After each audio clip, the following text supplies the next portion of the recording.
Game Awards time. Once again, when there's like one thing that's going on, there is absolutely 0% chance I could do anything else. Everyone is being cringe and cancerous fuck. It's Game Awards time. Sorry. We are Game Awards, okay? I can't deal. I know there's 20 minutes left, but they're already showing stuff, and nobody, and I mean nobody, wants to miss out on a single second of my forward-facing ad. Oh, Bob, that's it. Game Awards.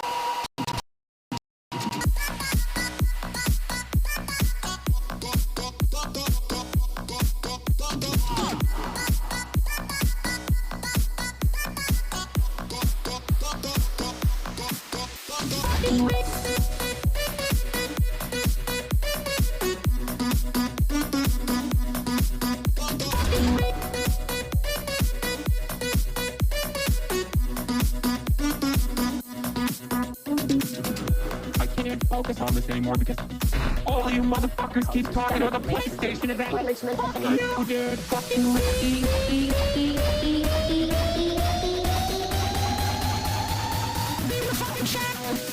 Mommy, sorry. Mommy, sorry.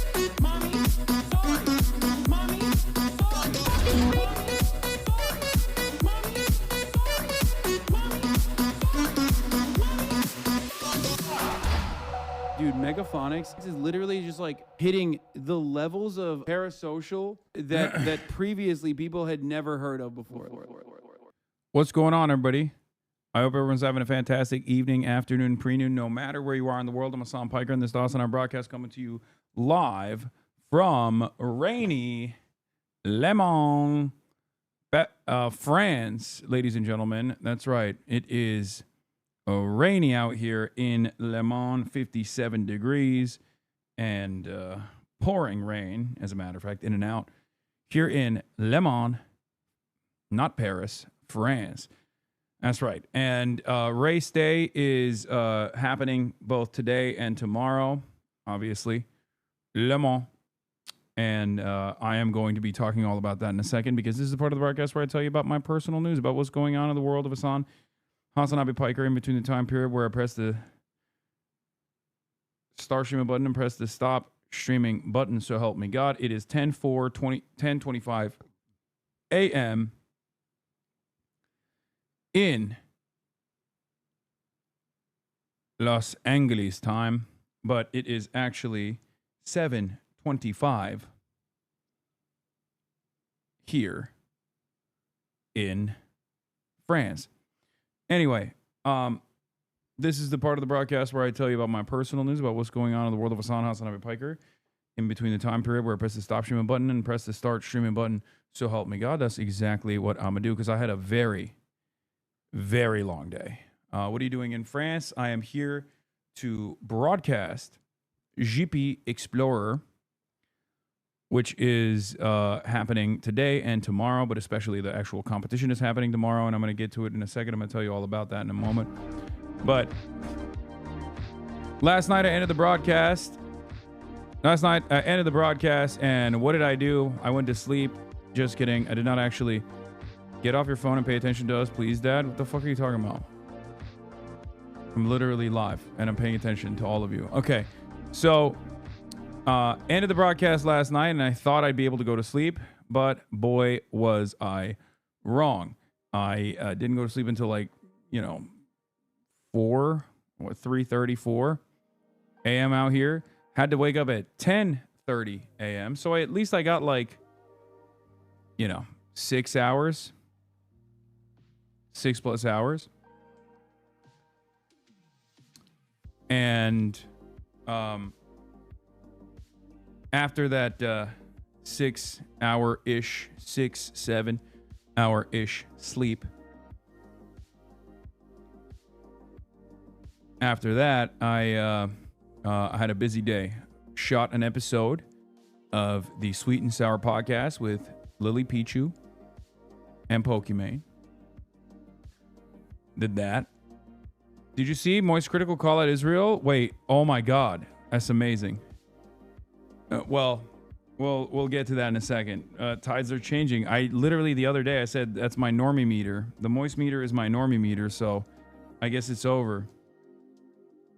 It's over for Israel. It's done. But as I was saying, so we'll get to all that in a second. Personal news wise, woke up early in the morning. Well, not early, but 10:30 after 6 hours of sleep. Not the worst. Definitely could have slept a little bit longer. And shot the Sweet and Sour podcast with Pokimane in Le Mans, in actually the heart of Le Mans, because we're not we're on the outskirts of Le Mans, but we went to a beautiful little bookstore that was very Harry Potter coded, where they gave me a bunch of cool stuff, and I'm going to go through that in a second. But got some gifts, met some fans, met some lone HasanAbi heads out here that live in Le Mans. And I was shocked. I was shocked that they even exist out here, but did that, came back, went to the race, went to the actual racetrack, experienced everything that was going on. I'm going to get to that in a second. I'm going to tell you all about all the things that I did at the racetrack. But it was a truly exceptional incredible experience. And I'm here. Now I'm here. Rushed back to my hotel room so that I could come and broadcast for you guys.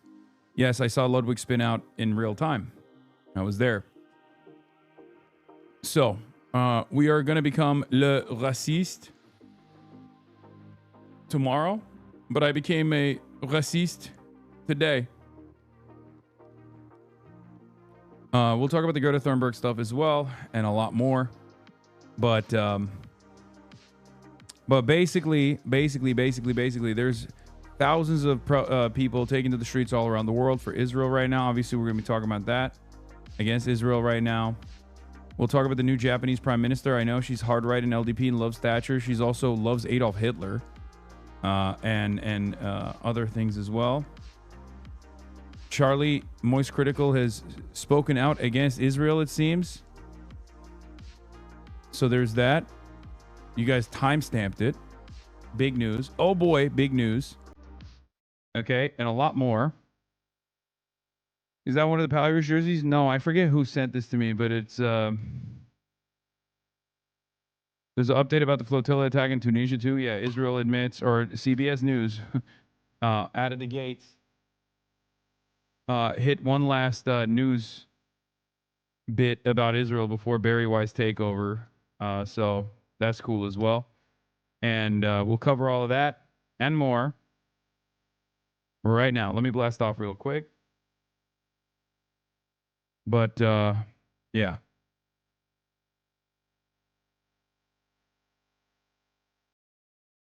Okay. Unc needed trimming. Yeah, when I get back from France, I will get the trim. But yeah, I cannot. I'll just start with this. I cannot comprehend how big of an event this is. Like, I don't think you guys can understand how big of an event this is. Okay? It's crazy. It's actually crazy.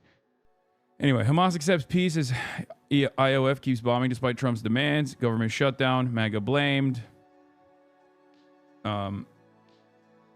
CBS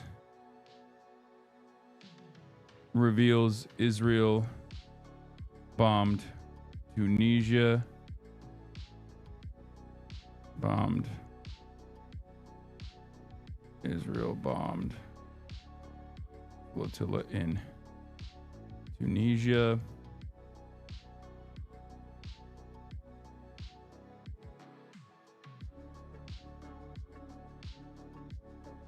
Mass Palestine mobilization.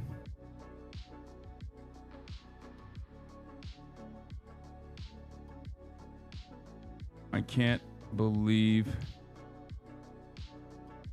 how massive GP3 is.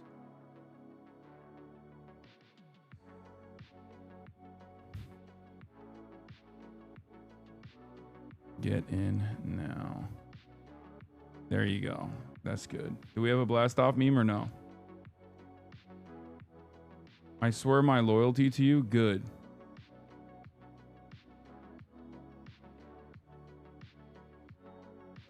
Are you nervous, Unc? No. Why is the camera so high up, bro? I don't want to look at the floor. Okay, well, it is what it is. You enjoying France in general? How's the vibe? France is amazing. But I will say this. I got no motion out here, chat. It is pretty crazy how little motion I have. How much of a no motion ass I am. How much of a no motion have an ass I have. I don't even know what I'm saying. Did you shoot yourself when Lowy spun out?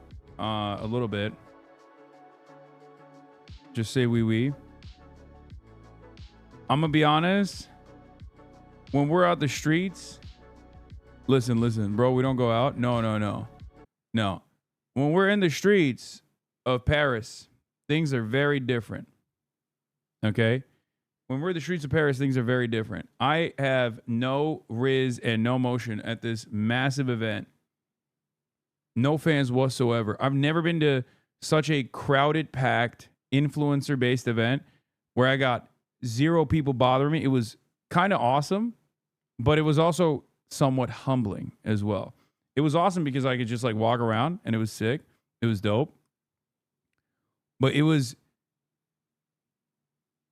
it made me realize like I got no motion in France whatsoever. Okay. None. Not even a little bit. I have no riz and no motion at this massive event. I have no fans. Piker. Yeah, that's true. Le Mans, what'd you expect? This is my town. And sorry, but you are not famous at all here. No, I know. Did Pokimane have more motion than you? Pokimane has presidential motion. We're going to talk about all of that in a second. Okay? First off, let's get started. So, we shoot the podcast, and I got these little... we went into Le Mans. It was beautiful. What a beautiful town it is. Oh, my God. And we shot this podcast at this, like, beautiful little bookstore. Okay? And it was crazy. They gave us this. Chez Chat Cheshire? I don't know. Okay? They gave me, like a coffee mug. A little bookend and a little glass to drink out of as well. It's very cute. Very cute stuff.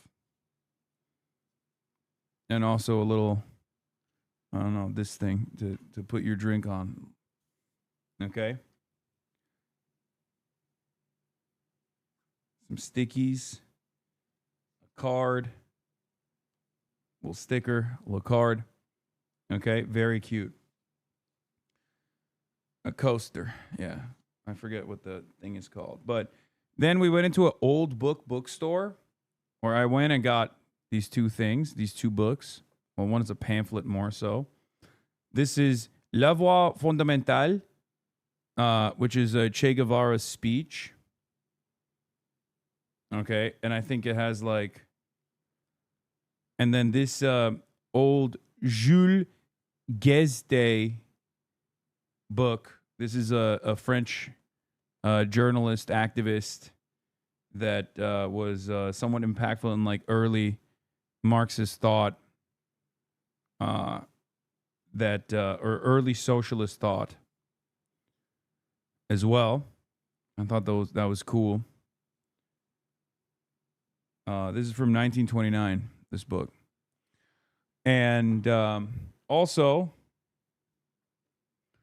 I don't know, but there was another store. Do you read books? I mean, it's pronounced like Geide, not Gesde. Okay, Geide. But that's French anyway. I do know how to read, but in English and in Turkish. So then another owner of the store down the road, I guess, found out that we were there and they gave us this, and I don't even know what this is. So I'm just opening it for the first time right now. Le Mans, la site Plantagenet. Plantagenet? Is that how you say it?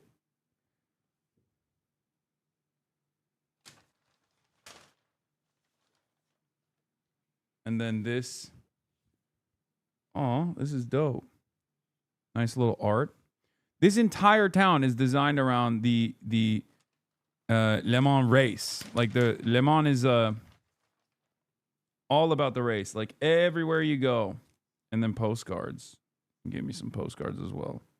Originally from Le Mans, Hubert Poirot Bourdain brings back stories from his travels that he often illustrates in Indian ink. He plays with contrast between black and colors and never forgets to instill a little poetry in his drawings. For luxury hotels, the textile industry, children's publishing, the press, or even the sales, he draws for all media and all formats. Yeah, he gave me a print. Did you see the Cathedral of St. Julian? Yes. I didn't go inside, but it was beautiful.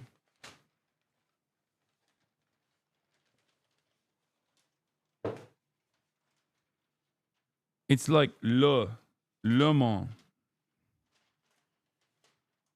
Le is how you pronounce. Okay, well, Le Mans.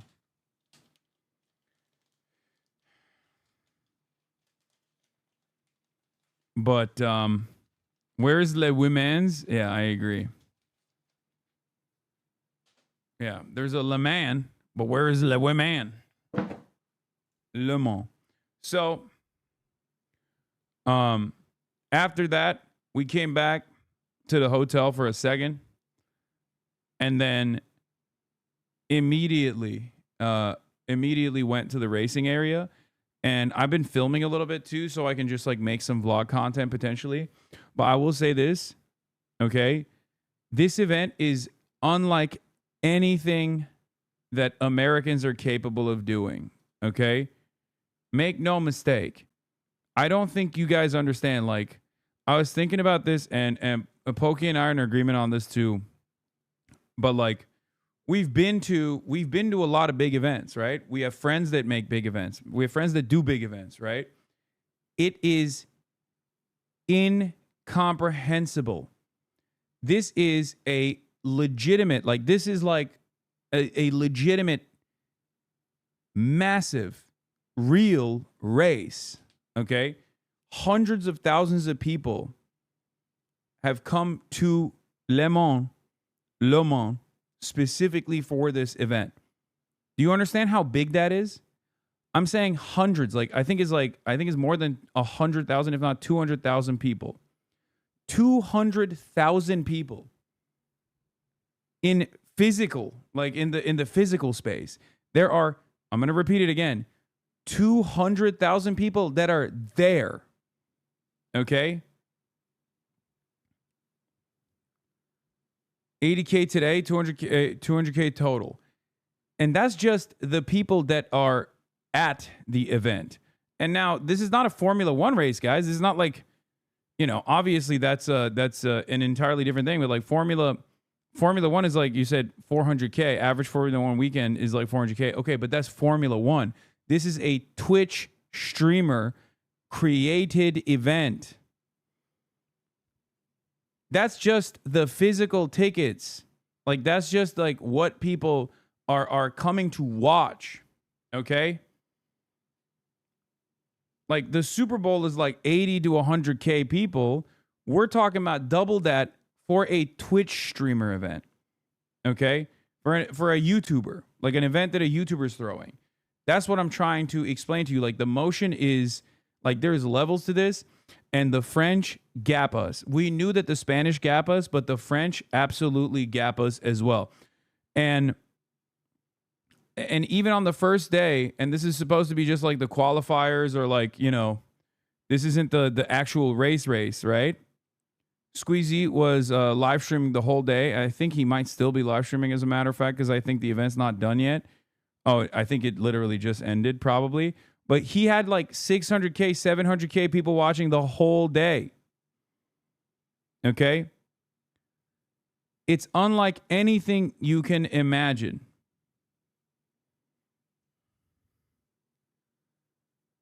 And it's just so crazy because like people don't know. Like people have no idea. You know what I mean?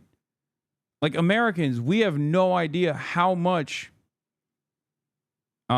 people are tuning into this, both online, how many people are watching on TV, how many people are just watching in general. It is crazy. Okay? And you had 200,000 people coming in, 80K people, and and there was like maybe 10 people that recognized me. That's how little motion I have. But that's not, you know, that's a joke. But yeah, we got in.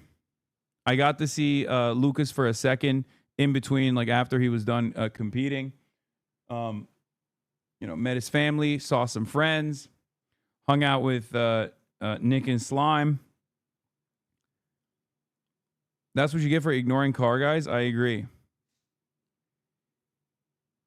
And I don't know how to explain this to you guys. Like I'm a little nervous that between me and Pokey, like not a lot of Americans are aware of this event, and not a lot of Americans are going to be invested in watching it. And I'm a little bit worried about that because, like, I think tomorrow's going to be major. Like, Squeezy probably will have like 1 million plus. 1.2 million, I think, last year is what he had. eBay is also streaming it for the Spanish audience because there's Spanish streamers that are participating in this. There's French streamers that are participating in this. And then we have little old Ludwig and Michael Reeves on the American side. So I'm a little bit nervous with these like major players. eBay. Okay, eBay. Because it's only the French, it's the Moroccan, Algerian, and the Belarusian, and Tunisia, etc. And Pokey was featured in so many French YouTubers. Yeah. It's going to be streamed on my channel. It's going to be streamed on Pokey's channel. We're going to be dual streaming it. But it starts at 12:30 French time. So that's super, super... Like, I'm basically going to stop the stream tonight and then start very early in the morning for LA time. And the major race is at 6 p.m. French time, which means it's going to be at, I guess 9 a.m. Yeah, 9 a.m. is the main race, but we're going to be live for basically 6 hours prior to that. So we're starting at 3 a.m. Pacific time, okay? We're starting at 3 a.m. Pacific time, 3:30. Pacific time, and going all the way through the entire broadcast.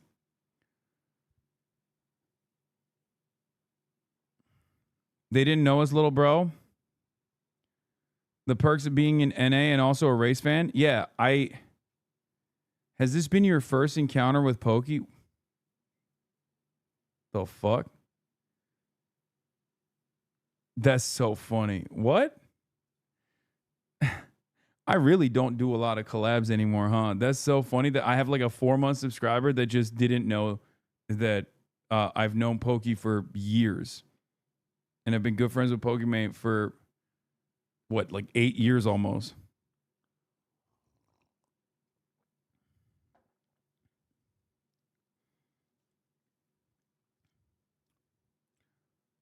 But basically,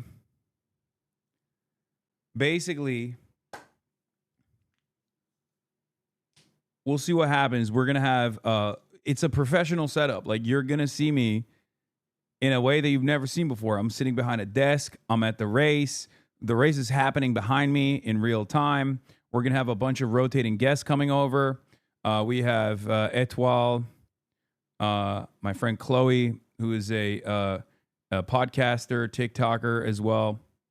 And we're gonna have I think Pokey has some French influencers that also speak English as well that'll be showing up. And then last but not least, we of course have Nick and Slime of the Yard that will be also on the 1s and 2s as well on this stream. Yes, it's gonna be live on my stream and Pokey's stream. Okay. Pokey speak French regardless. Yes. So, can you commentate on with the transatlantic accent? Yes.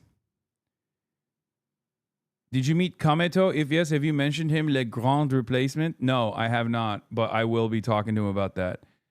But when I see him, I don't know. I haven't been able to see. No, Nick is Falco from the Yard.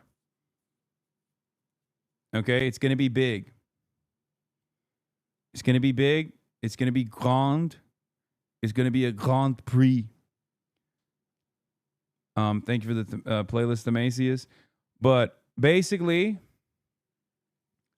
as far as my experience goes, like, I just could not believe that a dude I know that is like a YouTuber was able to put together such a ginormous event such as this. We here in the United States of America have nothing. We have no motion. We have no swag. We got no bitches. Okay. Our weed is not loud. We think our smoke is gas. It is not. Okay. Our smoke is farts. These motherfuckers have real ass motion. Like, I don't know how to explain this to you guys. Okay?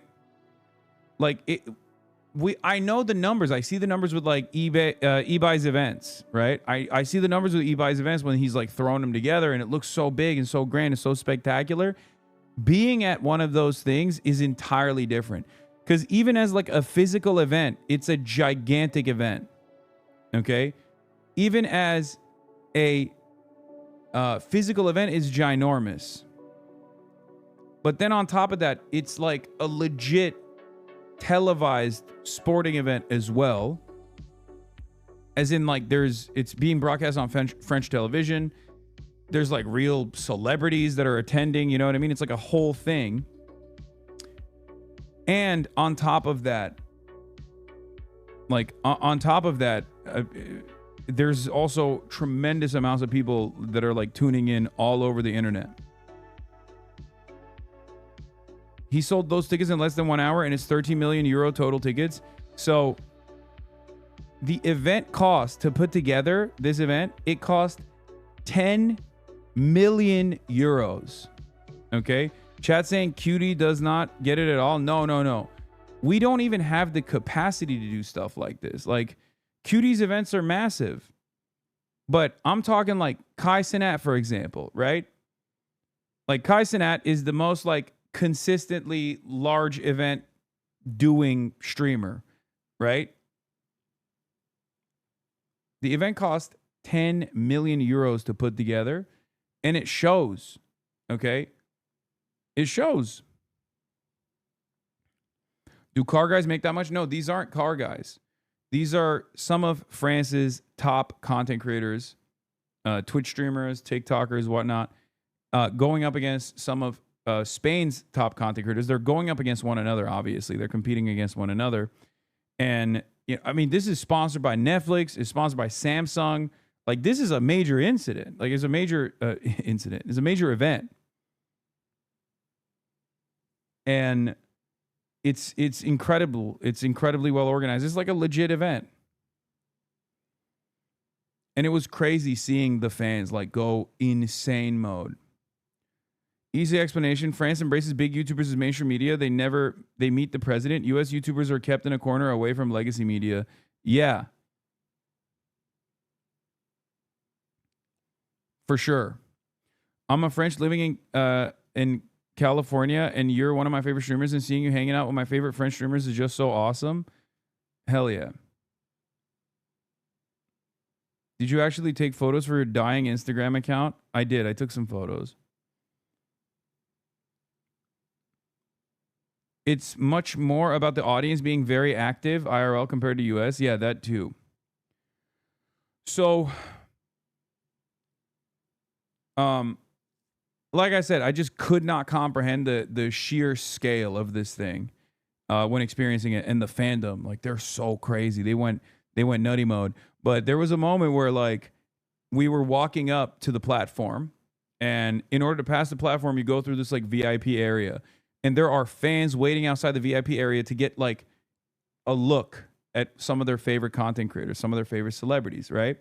So I walk up, and there's a couple little girls in the front that were like, Hasan, Hasan, Hasan. But like the entire crowd has no fucking clue who I am, right? And then I made the mistake of walking up in front of Pokimane and chat. I cannot explain to you the generational aura that Pokey had and the generational aura loss that I experienced. They went fucking crazy. Now, obviously, she's like collaborated with a lot of the big French streamers. She speaks French as well, and she's fucking Pokimane, right?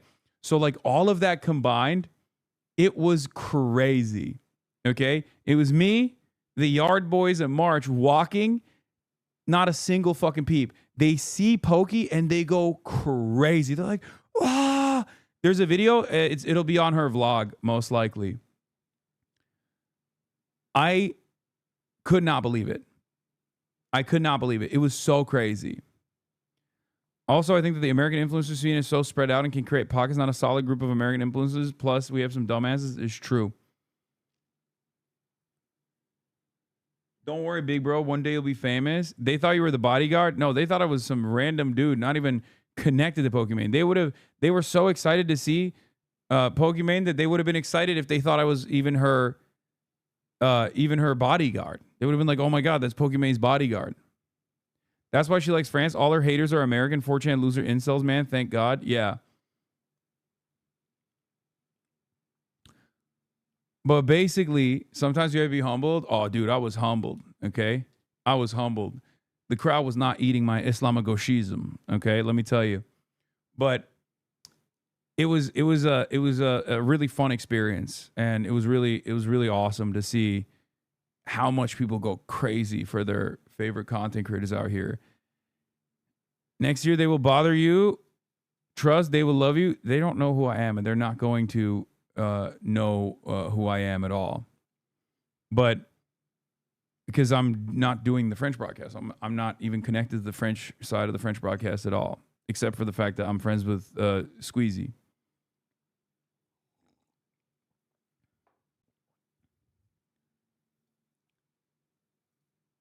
You and Pokey at GP3? Yeah, no. This is what happened. This is literally what happened. I don't know how you got this, but basically this is precisely what happened. But without audio, you can't even tell what's going on here, but you know what's going on here.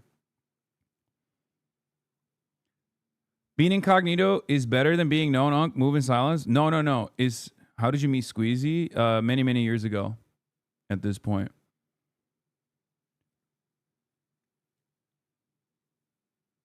But yeah, I'm gonna become a French streamer. But it was so much fun. It's an incredible event. I had a bunch of foie gras. There isn't a lot of streaming related drama in France. That's why the events are so massive here. Our internet guys are rather fédérateurs. I don't know what that means.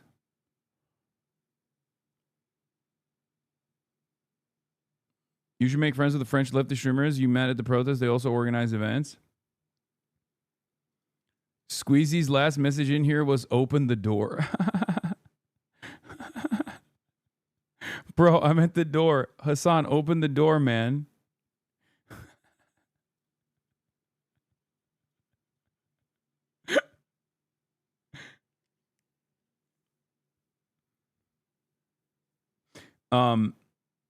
I didn't know who he was. He DM'd me when he was coming to America a couple years ago. And I was like, actually, I'm coming to France before you come to America. Let's link up. And then we hung out in France. And I credit him for changing my... I credit Squeezy for changing my opinion on France in general. He single-handedly caused me to actually love France. It's so sick. And I think that's the reason why Pokey loves France too, because the French streamers are so nice and so down to earth. It's like weird. It's weird to explain. Like these guys are so huge, but they're so humble. I don't know how to describe it. Like, you know when you meet someone and you're automatically like, wow, I didn't realize that there were people out here that had like shared similar values. Maybe it's because I'm so like, how do I describe it? Somewhat cynical from my experience in general with content creators or just like in the real world. I don't expect someone's like normal positions, their starting point, without being like super well read or super into politics in general, to reflect similar values that I already have. The point is, you would not expect like Mr. Beast automatically to have shared values with someone like myself, right? And I don't even think he does. But like, he is France's Mr. Beast, and he has similar values to myself. It's like, that's strange. That's an unexpected thing, right? And I think it's partially because of French culture, like, because we've talked about this stuff a lot, me and him, about like why this is the case. And I think it's like in France in general, there is there's definitely a lot more emphasis on like the flaunting of the wealth and all that kind of stuff is just like very frowned upon in French culture, from what I understand, as opposed to in American culture, like the wealthier you are, the better you are as a person. Like that is embedded into American consciousness. So I think that's like there's a sense of humility that the average French person has, and they just like kind of frown upon behaving in a way that behaving in a way where you're like flaunting your wealth. Whereas in America, it's expected. I don't know. I think like in Europe in general, especially in places that haven't been impacted by American brain rot as much, in my experience, I've seen that they have like their bottom, their starting point is like way more open-minded towards left values. Like if I were to say that the average in the content creator sphere in America, there's too many different like worldviews at this point, but so it's not a one-to-one comparison. Like the French streaming orbit, regardless of their level of wealth or prosperity, is like way more left adjacent, I think, than the American streaming space is in general.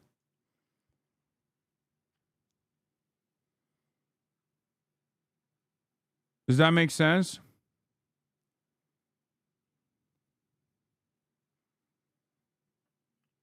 Yeah, French content creators don't talk about money. It's taboo, which has good and bad sides.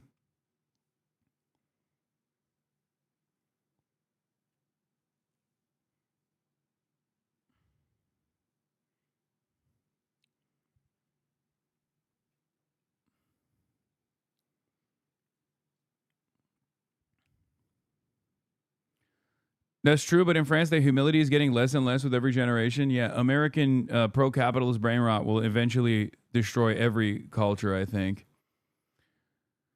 It depends. French people born in the countryside tend to lean more right.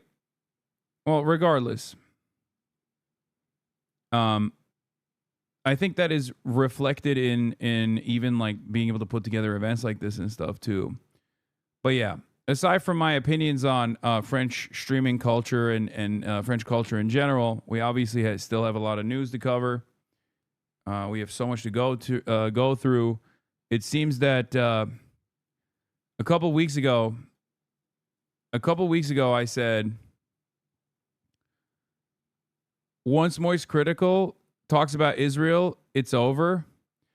And it seems Moist Critical is, as a matter of fact, literally wearing the black t-shirt and talking about Israel, which is ironically what I fucking said. Once he wears the black t-shirt and starts talking about Israel, it's over. As in, the American normie class has completely shifted their position on Israel and are no longer even afraid to speak about these things. Like, remember, a couple weeks ago, I was making a joke. Ludwig and Adab were also indicators, for sure. But, like, Ludwig is like, yeah, Ludwig has donated to, like, PCRF and stuff from the start. He just was, like, very shy about revealing that and didn't want to, like, participate in it as publicly initially, right? Oh, did she post it in the stories?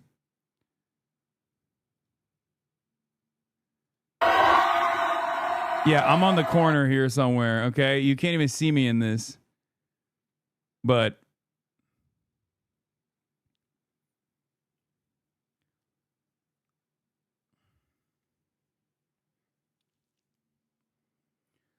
hi, Hasan. I'm French, and we French find that the Americans are less smooth than the French, and that's a positive point. You talk, for example, more about politics than we do. Yeah, for sure. I was talking to a literal HasanAbi head at the bookstore in Le Mans, and he straight up said that we don't have like a guy that's similar to you here in the content creator orbit that's just like very open and very straightforward about like demonstrating a left position. And I was like, well, you got, Hugo Decrypt, right? Who I know and I like quite a bit. And Hugo is like he is a a journalist. Like he is presented as like an independent journalist as opposed to being like an avowed leftist. And it's funny that you guys are saying he's a centrist. I know him. He's definitely not as left as I am, but he is definitely from an American position, because many people who are saying he's a centrist are French, okay? French people will be like, "Oh, he's a centrist." For an American, he's not, if that makes sense. Because like in America, Philip DeFranco would not be considered a centrist, okay? In our community, we say Philip DeFranco's a centrist, but he's not a fucking centrist by American standards at all, right? So the same thing goes for like Hugo as well. Klemovich have interesting POV and only talks about politics and leftists denouncing politician lies. Yeah, there are some, but I'm saying they're like much they're not as like they're not as big. Clement Viktorovich, is that the person I met at the protest? Because I met some content creators of the protest.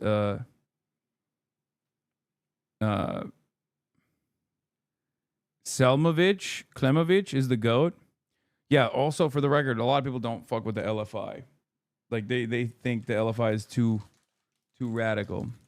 Le France Insoumise is considered like too crazy. Like Jean-Luc Mélenchon is considered too crazy. No, you meant Zawa Prod. You have radical left content creators like you, but they are ostracized by the general streaming world. They hate polarized politics. Yeah. Anyway.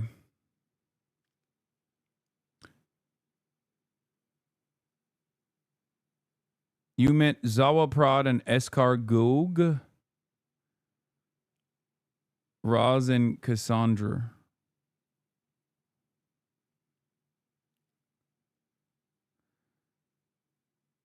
Man, I'm Spanish and we think you're kind of socialist. Okay, everybody needs to fucking dial it back. I'm the leftmost position, okay?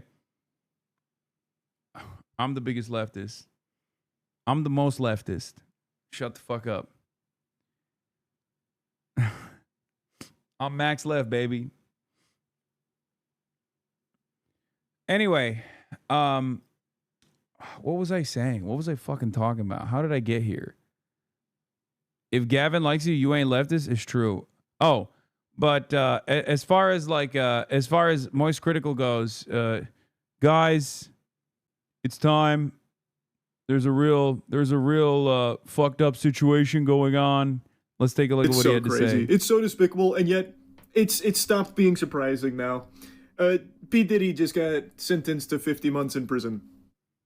Yeah, he got 4 years in the slammer. That's it. Basically, the Jeffrey Epstein of the music industry gets away with a slap on the wrist. I mean, they're probably going to be supplying him with baby oil in the cell at this point. He just got 50 months in prison. That's it. And truthfully, I'm not even confident they're going to keep him incarcerated for the full 50 months. I don't even think he'll be in there that long. He'll be in and out of the slammer lickety split. I feel like it'll be like that scene in SpongeBob where SpongeBob and Patrick steal a balloon on free balloon day, so the cops close the cell for a split second and tell him to, scram. That's what I think's going to happen with P. Diddy here. This is just abhorrent. 50 months for the diddler. We got to start looking into the judge here for a second to see if he got involved. Okay. Every time. Well, I don't know why he started with the diddler. He starts talking about Israel at some point, right? A vile, evil worm. And he gets 50 months. This is just clear, irrefutable proof unfolding in front of your eyes that some people genuinely are above the law. Actually, it's not conspiratorial.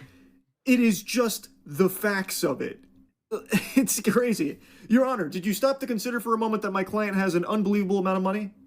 Okay, just take that into consideration. I'm not going to bother going into the particulars here about where apparently P. Diddy was so broken about, the 4 years he has to spend in prison, or the strong face the judge put on there for a second while shaking his finger, waggling his little digit here about, justice and all the sick shit that Diddy did.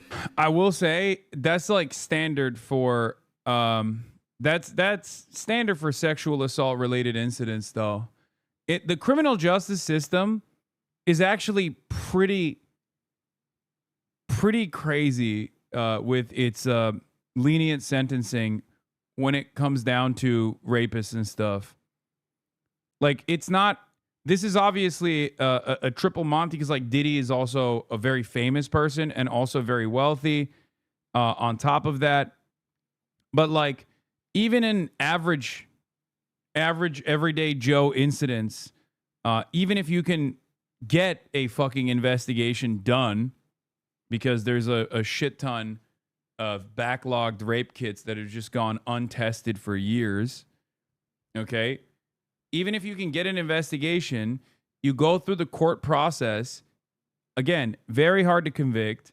And on top of that, once you are convicted, the sentencing is pretty crazy. Like, people are always shocked in high profile incidents like this, but if you look through the American criminal justice system, you got motherfuckers like rotting in prison for weed, you know, for their third strike on like weed charges and shit. Meanwhile, dudes would just like straight up rape a child and get like 5 years or 6 years, which unironically is another famous incident that took place.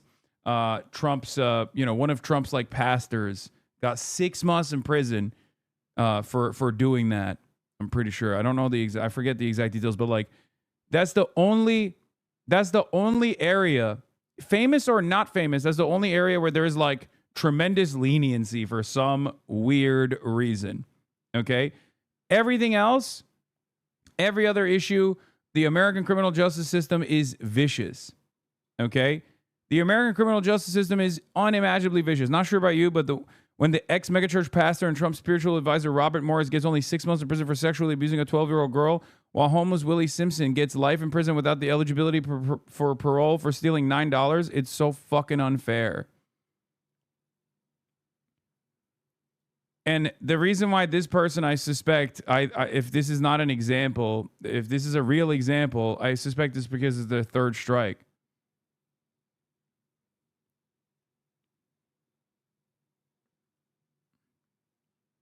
Jay Mershon says, yeah, for reference, drug trafficking, Massachusetts is punished more harshly than rape. Fucking ludicrous. Yeah.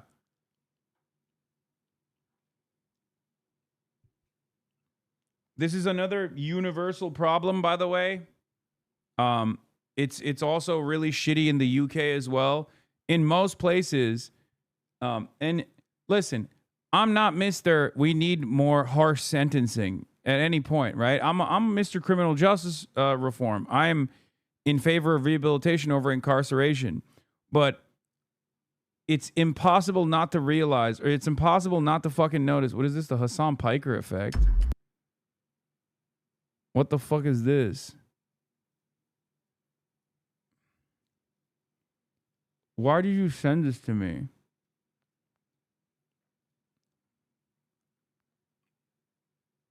Brother, are you the content creator yourself? Like, this is a dude with like 45,000 subscribers. If I were to look through his fucking YouTube videos, okay,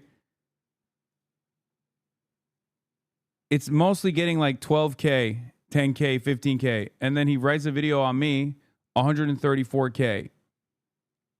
Why would I ever watch this shit? This guy says, why DEI is dangerous for gaming. Why people actually hate Asmongold. No, just to see your opinion is just to see your opinion. It's getting viewers. No, motherfucker. It's getting viewers for you because it's being served to you. There are a million videos like that.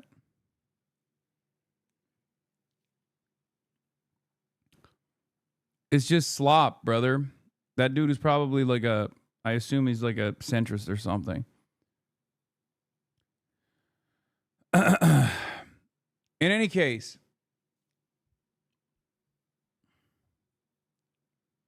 I'm over here trying to talk about like how we have an incredibly draconian criminal justice system where people people constantly advocate for harsher and harsher punishments and penalties, and it's the one avenue where there are no harsh penalties whatsoever, and it happens to be sexual assault. And chatter's like, hey, can you watch this fucking slop tuber who says you're an ideologue who lies all the time or some shit? No, man, I don't think I'm going to be doing that. Like, unless it's actually unless it's a person with like at least some semblance of like political pedigree, okay? Academic pedigree, political pedigree. If it's just like some random fucking YouTuber, like, I don't give a shit about what their take is. You know what I mean? Anyway, no disrespect to that guy. I'm sure his video is very well thought out, and he finally will arrive at the truth that I'm a dishonest charlatan who is lying to his audience or some shit. I'm sure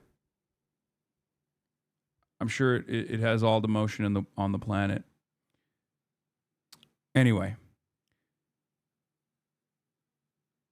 let's get back to Moist Critical, who is finally addressing the genocide. It's all just fucking performative. It's not real. Because at the end of the day, justice wasn't really served. 4 years in jail for the diddler, the fucking baby oil behemoth, that's unhinged. That's just so twisted. But that's the time. Yeah. Diddy was convicted on 2 sex work charges. 15 months is on the high end of a sentence. I know. It's because part of the reason why that happened is because the prosecution flubbed it big time. And he had a really solid defense team. We're living in. Like, it is crazy the times we're living in. I also just saw today fucking Benjamin Netanyahu just openly stating in front of the whole world his plans on brainwashing because so many people are turning on Israel. So he was asked like what he plans to do about it. And you know what? Since I'm just yapping, I'm just going to go ahead and go on this topic now too. I guess I'm curious about what's another game plan if we lose evangelical support for the state of Israel? What's our backup plan to be strong, like outside of the diaspora? Christian influencers, okay? You said, we talked about the woke right, and you said, I call it the woke Reich. That's a brilliant. The woke Reich, because these people, you know, they're not any different from the woke left. I mean, they're insane. They're loonies. Yeah, that's his strategy. A galaxy brain chess maneuver here. Call everyone that doesn't support Israel Nazis. Whoa, holy shit. This guy's, he's alting right now. What? Insane that Charlie's going beast mode for once. I mean, it's not that insane. Dude, someone must have clipped it when I was memeing about how when Charlie comes out with the black t-shirt and starts talking about, guys, we have a serious problem with Israel.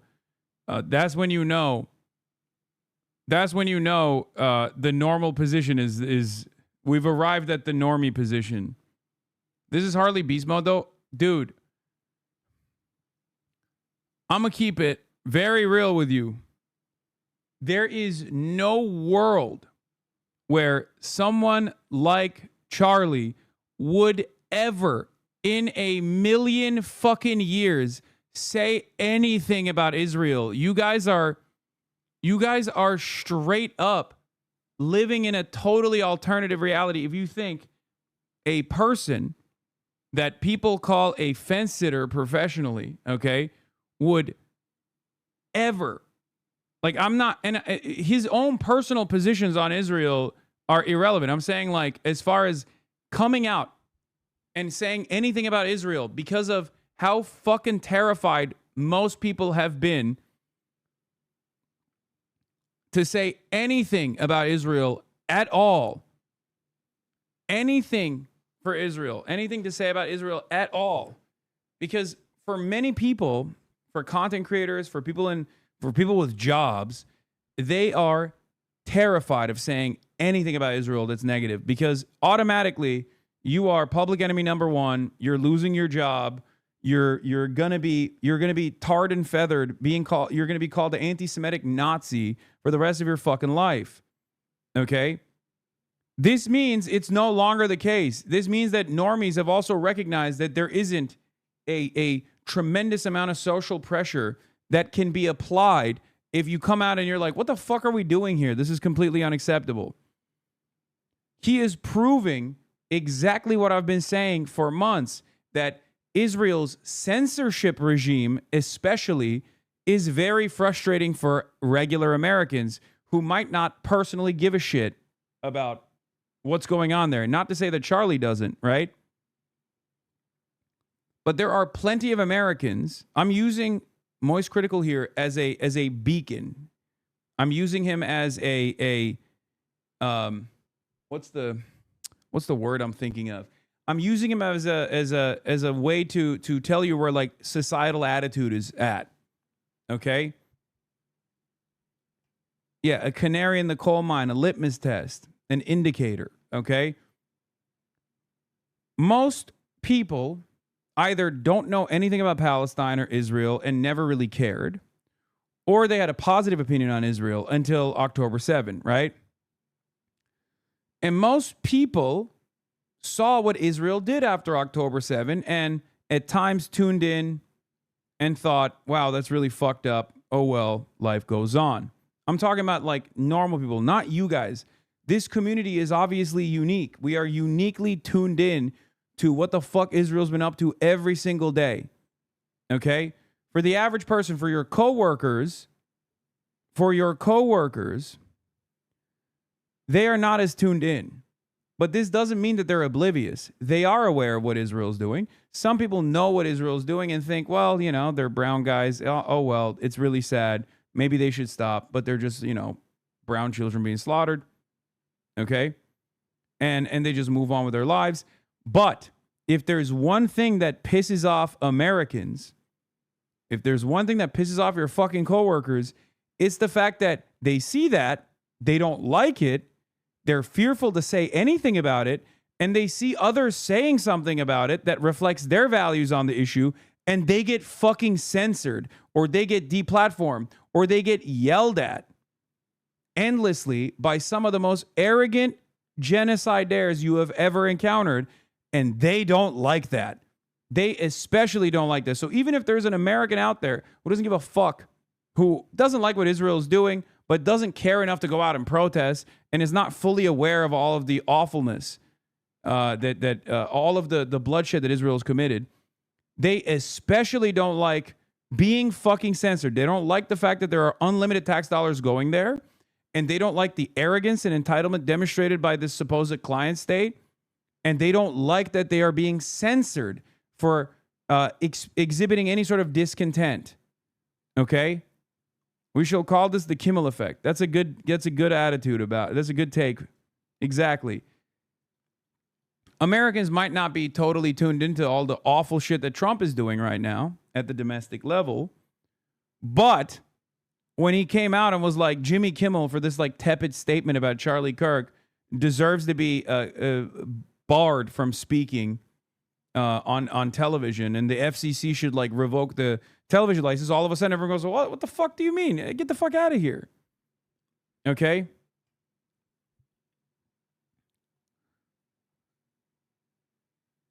And that's precisely what's taking place here. Prepare to be clipped out of context by slobs, but Moist doesn't support terrorists. Yeah, I don't care. Shut the fuck up. Who gives a shit? Okay? Poll after poll is showing that more and more Americans are becoming aware of the reality or acknowledging the reality that Israel is committing a genocide. It's crazy to me that it's still 39% because that's precisely what this is, right?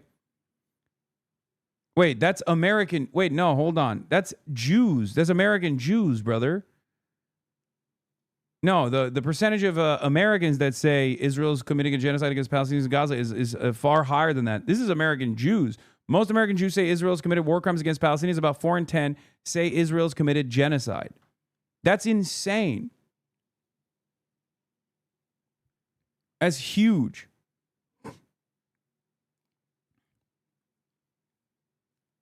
But yeah, poll after poll has shown that Americans are broadly aware of Israel's genocide, and pretty much every American you've ever encountered wants to reduce support for Israel. Pretty much every single American you've ever encountered wants an arms embargo. Pretty much every single American you can encounter says it's a genocide. I mean, it's gone. It's done. It's over. Do you understand? 65% want sanctions.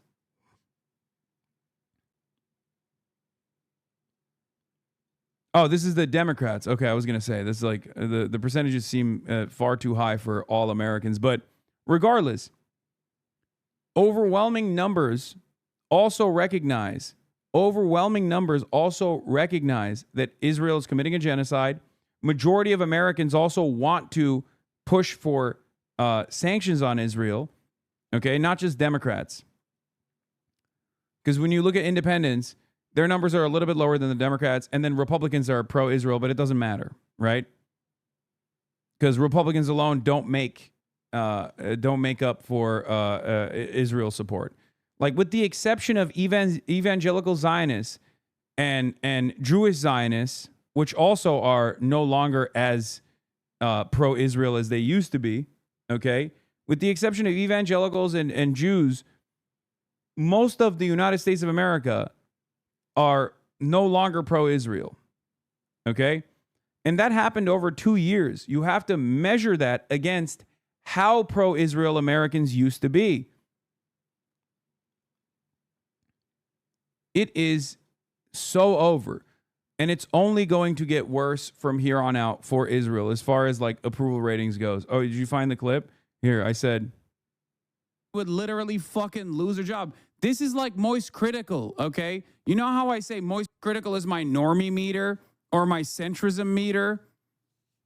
Like, this is like Moist Critical coming out and making a video and being like, guys, the McFucksticks over there at Israel are obviously doing a genocide, and we got to put a stop to it. It's like they're melting babies over there. I can't believe it. You know, I put my black t-shirt on instead of the white one today because I wanted to talk about the severity of the crisis at hand. Like, when you see that, when you see the Gaza situation is crazy YouTube video, know that things have changed so dramatically that people are no longer fucking fearful. Okay?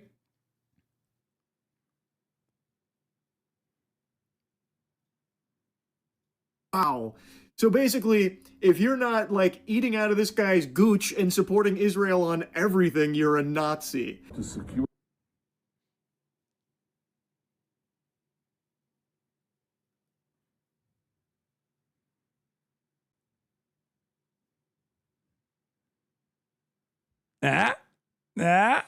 Yeah.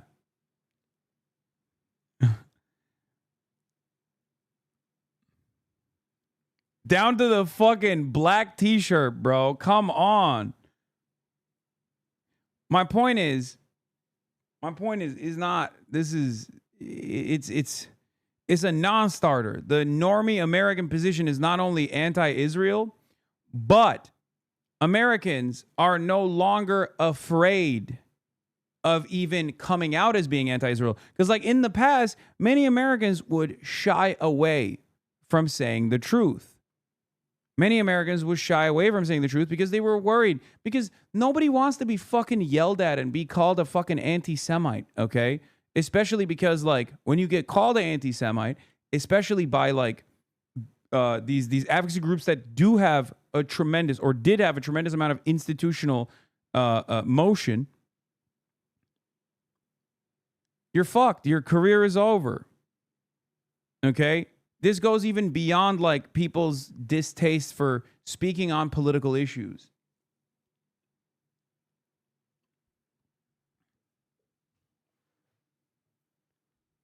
And now it's like, it's no longer the Canary Mission doxing random like Palestinian nurses and shit.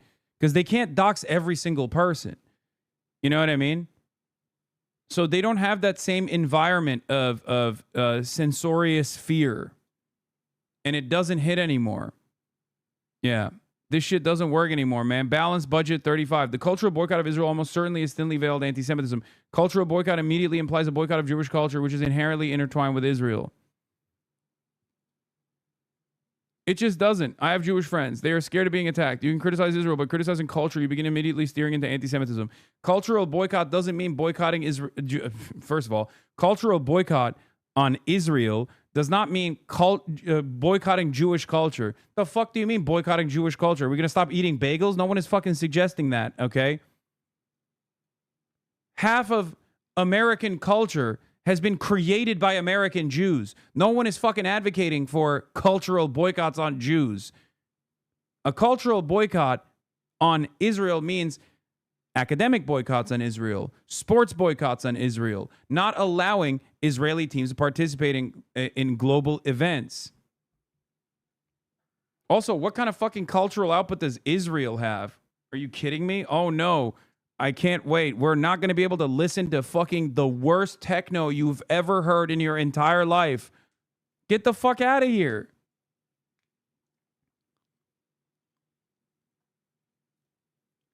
It is obvious to me that Israeli society, and it is obvious to everyone with eyes to see who are at least knowledgeable about what's going on here, that Israeli society, by and large, is not going to make a big fuss to get Benjamin Netanyahu to stop this genocide.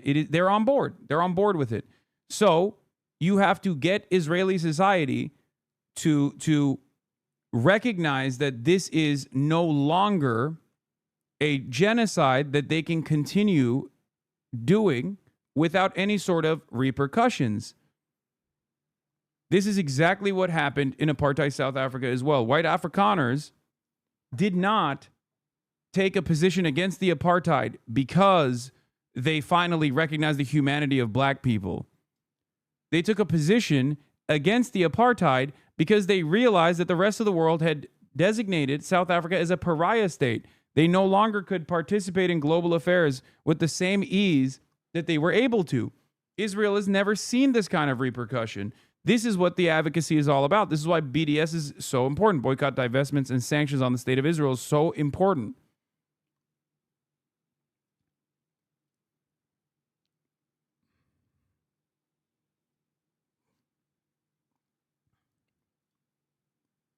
And it's still not working. Like, FIFA fucking caved and did not ban Israel from competing in international competitions. A statement from Gianni Infantino said no measures will be taken against Israel. FIFA cannot resolve geopolitical conflict. It's fucking bullshit. They're such pussies. They had no issue doing it to Russia, and Israel has done even worse. What are we talking about? Like, I'm sorry, you can't ban Russia and then not ban Israel. Like, what are we talking about? There is a just cause to ban Russia for invading Ukraine. There is an even more just cause to ban Israel for doing a fucking genocide. Like, what? What the hell is this? What planet are we living on? People see that, by the way. Average people see that. Average people see that and they get pissed off too. I promise you.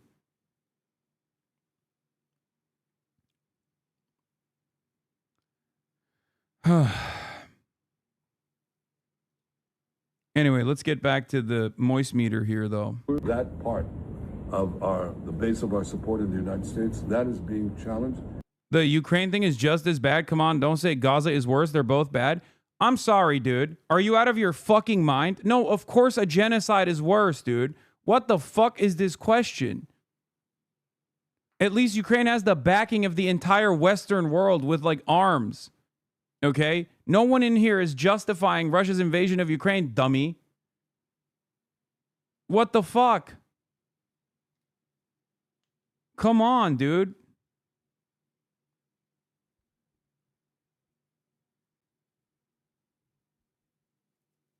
Israel has used 8 nukes worth of munitions on a small sliver of land that they were the belligerent occupier of.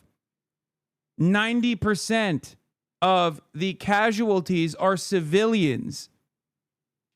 70% or 75 to 80% of the people that were killed are women, children, and the elderly.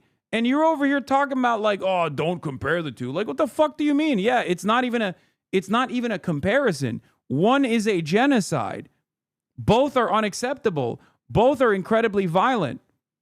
Both deserve punishment. One is a genocide.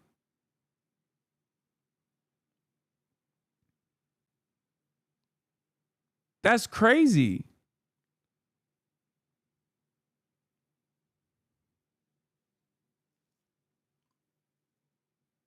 Yes, it's not comparable at all.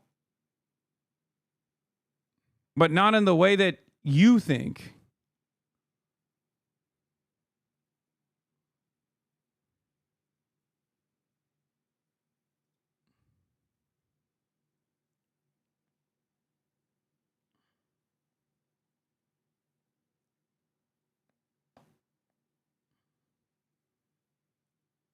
Like, two things can be bad, with one being a multiple magnitudes worse than the other, okay?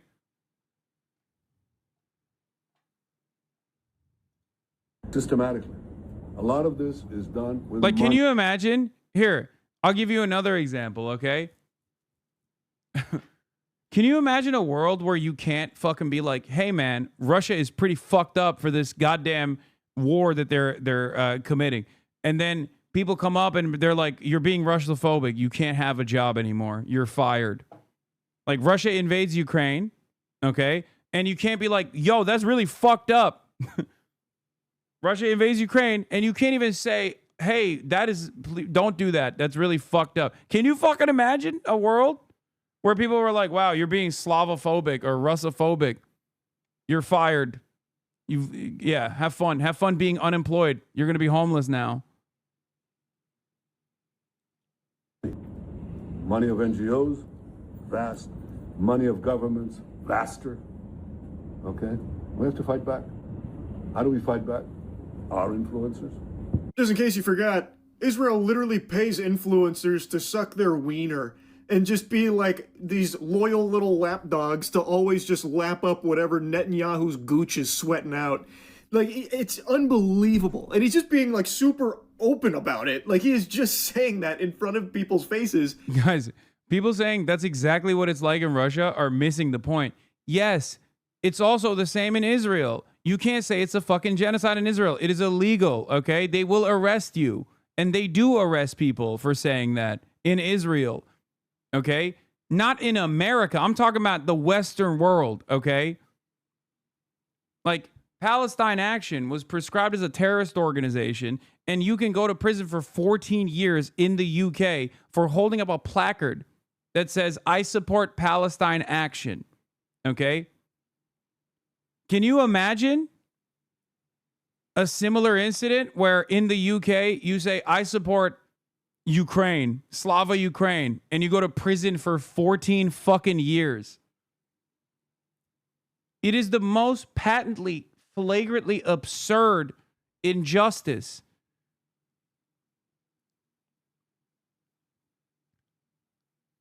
And while there is no asymmetry between, or while there is an asymmetry, between Russia and Ukraine, where one is obviously a much more powerful and much larger force that is also engaging in an unjust invasion of a neighboring country, and it has been tremendously bloody.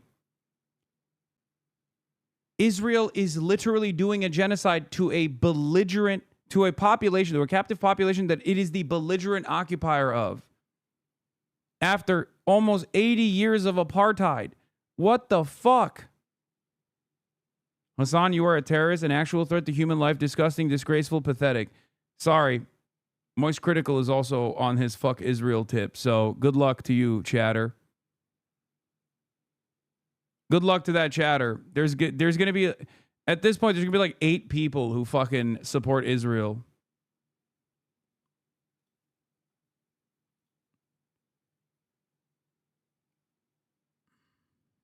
And nobody seems to care.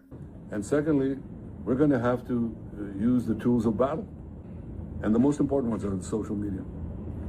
And the most important purchase that is going on right now is TikTok. TikTok. Number one. And I hope it goes through because it can be consequential. And the other one, what's the other one? That's most important. X. Exactly. Very good. And, so we have to talk to Elon. He's not an enemy. He's a friend. We should talk to him. Now, if we can get those two things, we get a lot, and I could go on other things, but that's not the point right now. Spoiler warning for those without thinking caps on. Censorship. He's talking about censorship. Damn to free speech. Benjamin Netanyahu's got other ideas. It's something he's talked about plenty in the past. He's not exactly shy with it. He's very loosey-goosey with the censorship topic, and he's talking about it again. He recognizes how everyone sharing videos and information about the atrocities and all the slaughter of the Palestinians at the hands of the IDF is making people turn on Israel. So now genocidal freak is going up to Elon Musk. Oh, Mr. Musk, can we do something about like all these pesky voices sharing all of this? It's censorship. Super weird, by the way, how a foreign nation seems to have so much pull over things happening in our homeland. Why can Netanyahu come out with his full ass on display talking about like how algorithms on the platforms here need to cater to him, and also he should be talking to Elon about Twitter so they can do something together in regards to like the people not liking Israel anymore and what they're having access to? Why is that? Like, that shouldn't be allowed, right? Like, what the fuck? This guy gets to come in and, like, completely wash our fucking freedom of speech in order to fit his censorship agenda? Cool. How about no, Goober? Like, come on. This should be an outrage to everybody, but it's not. It's just not. And that's just the signs of the times that we're in. Like, I made a video the other day about Ted Cruz with his slip-up where he said to stop attacking pedophiles. Senator Booker also said we should have bipartisan agreement. I think that's a great idea. We should have bipartisan agreement. How about we all come together and say, let's stop murders? Damn, bro, I can't believe I'm hearing Moist Critical. My eyes, my ears. I can't believe I'm seeing and hearing Moist Critical wearing the black shirt, literally calling Benjamin fucking Netanyahu the G word. Goober. Okay? That is crazy. How do we get here, folks? The motherfucking G word, man. Incredible things are happening. We're finally here. ContraPoints has now officially been outflanked from the left by Moist Critical. I know. I don't know anything about him. What's the significance of the black shirt? I mean, that's mostly a meme. But, yeah, no. Charlie is... Charlie doesn't normally do a lot of politics. Like, he's a liberal, for sure. Right? In the past, like, he's come out and had some interesting takes that I definitely consider liberal. But, like, he is very... He deliberately stays out of trouble, I guess, if that makes sense. He tries to actively not talk about this stuff. So for him to come out and like make a statement is indicative of the change in times.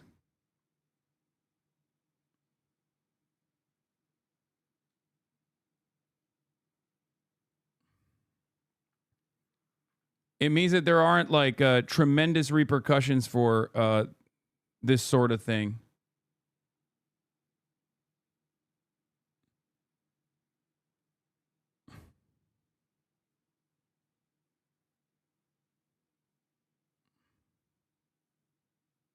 But for the Palestine issue, you just need to be human to speak up no matter what side you're on. No, I understand that, but again... different strokes for different folks, I guess.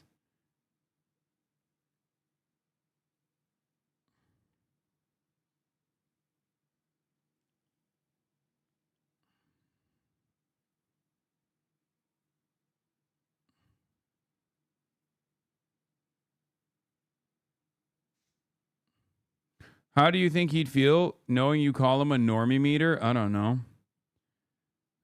I mean, I'm not even shitting on him for it. A lot of people yell about how he's, people say like he's offensive or whatever. I don't really give a shit. Ultimately, I'll take support from anywhere I can get. But yeah, I think he is. he is demonstrative of an attitude shift. Like, it means that, like, this position is no longer, this is an inoffensive position. It's like people actually no longer feel fearful to reveal this. And he has, yeah, in the past, he's stood up for trans people, and a lot of people yelled at him for it. But like this means that, like, the average American cop and divorced dad also has a similar perspective.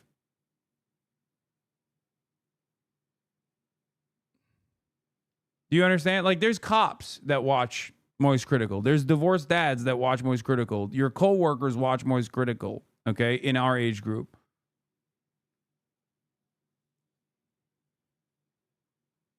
Lol, shitting on him even more? No, this is not a diss on Moist Critical at all, dude. It's only a diss in this community. Okay? That for the average person doesn't have a fucking negative opinion about cops. What are you talking about? Average person in America loves cops, chatter. Wake up.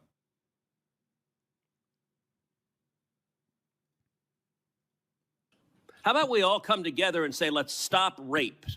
How about we all come together and say, let's stop attacking pedophiles? I want you to look at what happened when the National Guard went to D.C. Quite the Freudian slip. And as I said, there's no way he meant to say that.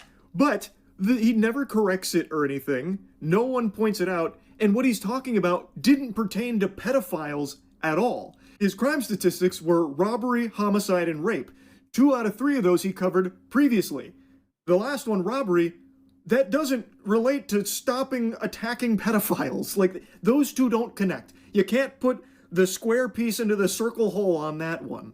And I saw people saying that it was intellectually dishonest to paint it as anything other than just like an embarrassing flub. Which is fair enough, I suppose, because I'm not trying to make the claim that this is him fully admitting to things and he's going full mask off. Ted Cruz did, notably, reject the release of the Epstein files. Like, from all available information, it seems he has been against the release of the Epstein files, judging from his votes in regards to it. So I did pose that, here's a little food for thought. There may be a little something there, possibly, but overall, the video, I was just taking the piss out of it. That's really it. But that was somehow incendiary and made people mad about, like, to portray him clearly having a flub there. Once again,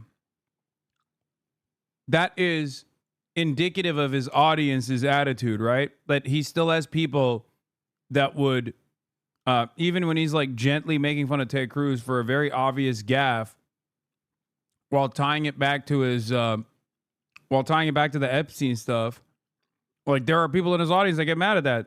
Okay, so there's obviously like right wingers in his audience as well.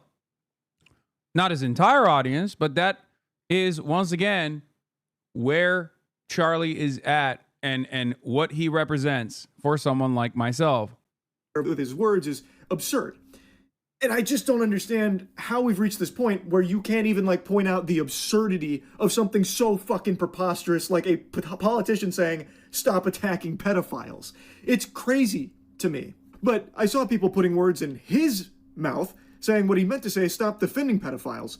But again, that doesn't fit with what he's actually talking about here in the full context of what's going on. So why is he even bringing up pedophiles in the first place? It's super fucking weird. That's all I was saying, and making fun of him for it. The same way I've made fun of other flubs and weird stuff from politicians, like Biden, when he talk about, like, kids rubbing his leg hairs and shit like that. But things have just changed so fucking drastically. It's a totally different ballgame.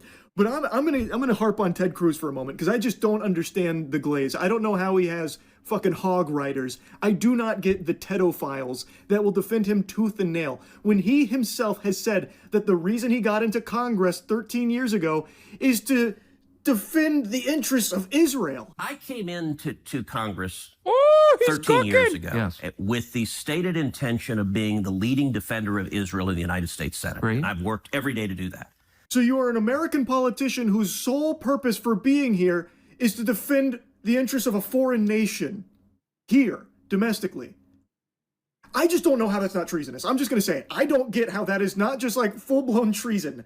I saw quite a few takes when it came out about Israel paying influencers for like positive PR and stuff, and people were tossing the word treason around in regards to that. This is that times 50. I don't know how this one gets a pass. I don't get how that gets a pass. He is supposed to represent the state of Texas. You would think as an American. I told you, motherfuckers, dude.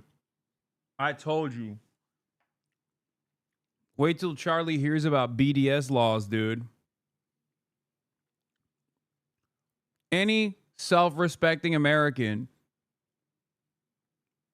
who hears about the treacherous, nefarious ways in which Israel advocacy groups have been able to dominate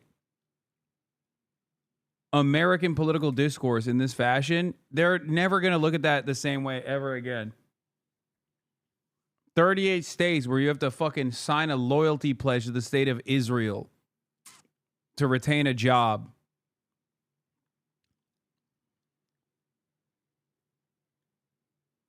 Ain't no way.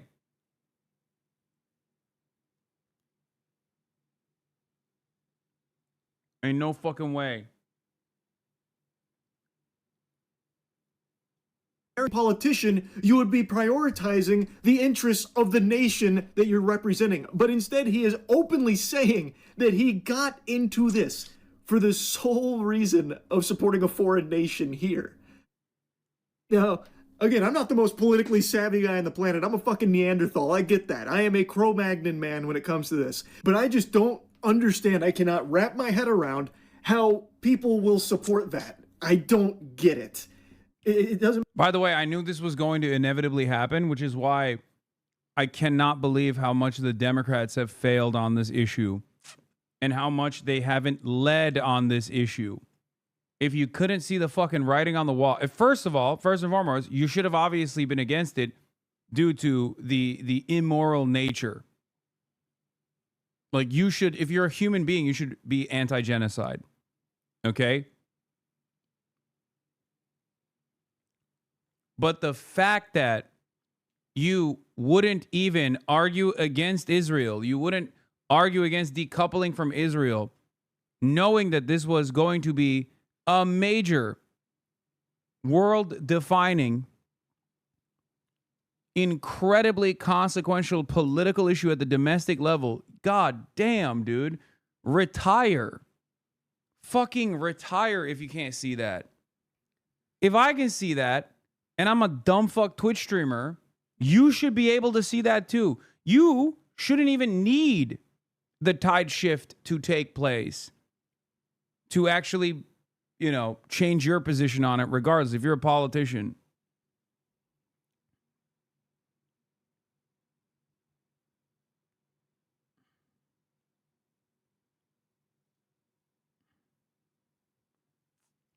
Yeah.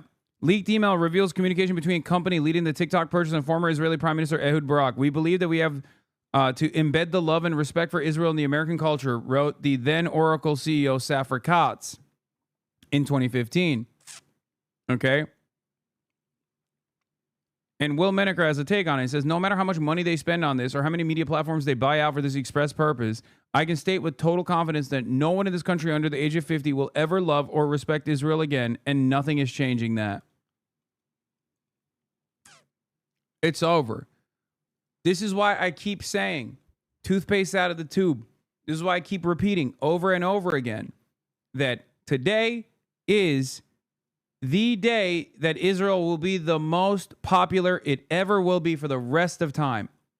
Tomorrow, Israel will be less popular than it is today. And the day after that, Israel will be even less popular than it is today. This will never turn around for Israel. It's over. They've lost the next generation. Completely lost it. And what they also fail to comprehend is that all of this censorship, all of this media manipulation is only pissing people off further. That's why you got motherfuckers like Charlie coming out and attacking Israel from the perspective of coming after, like in changing, like, or openly admitting that they are trying to pay people to advocate for Israel as it is doing a genocide. It's out in the open.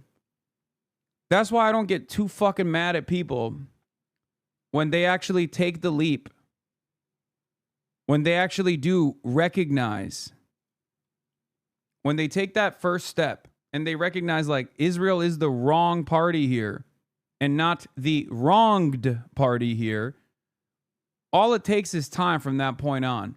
Most people don't just turn around and go, yeah, Israel's doing a genocide, but, okay?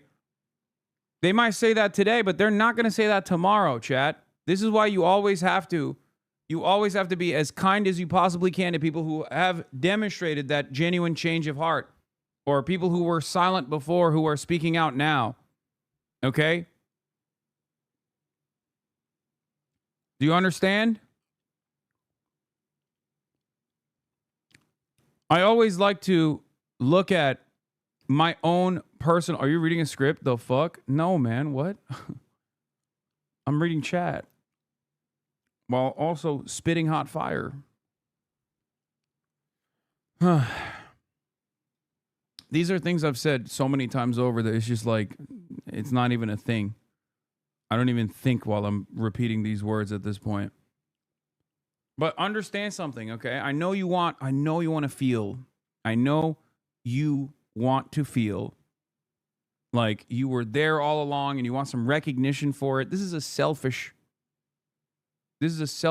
need, okay? Let go of that. Imagine if I did that to you when you came in here on October 7, okay? And you told me, like, fuck you, Hasan. You're a fucking Hamas lover. You love terrorism. How dare you speak out against the Jewish state? I didn't do that, did I? I was aware of all the fucked up shit that Israel had done leading up to that point, but I didn't do that. Think about your own experience over the last 2 years and how you arrived at this conclusion. The journey that you took to arrive at this conclusion, to arrive at the truth. Okay? Understand that a similar process will take place for a lot of the people who are even now, after 23 months, only now beginning to recognize what Israel's been up to. Bro, I came in here years ago after leaving the army. If you had done that to me, I would not be a progressive leftist organizing in my community. Giving people a path forward with empathy is so crucial. Exactly. Trick question. You didn't stream on October 7th. That's true. That was one of the few days that I didn't stream. That's why people say when I don't stream, crazy shit happens. I did not stream on October 7th, but I'm saying on October 8th, right? When I did stream.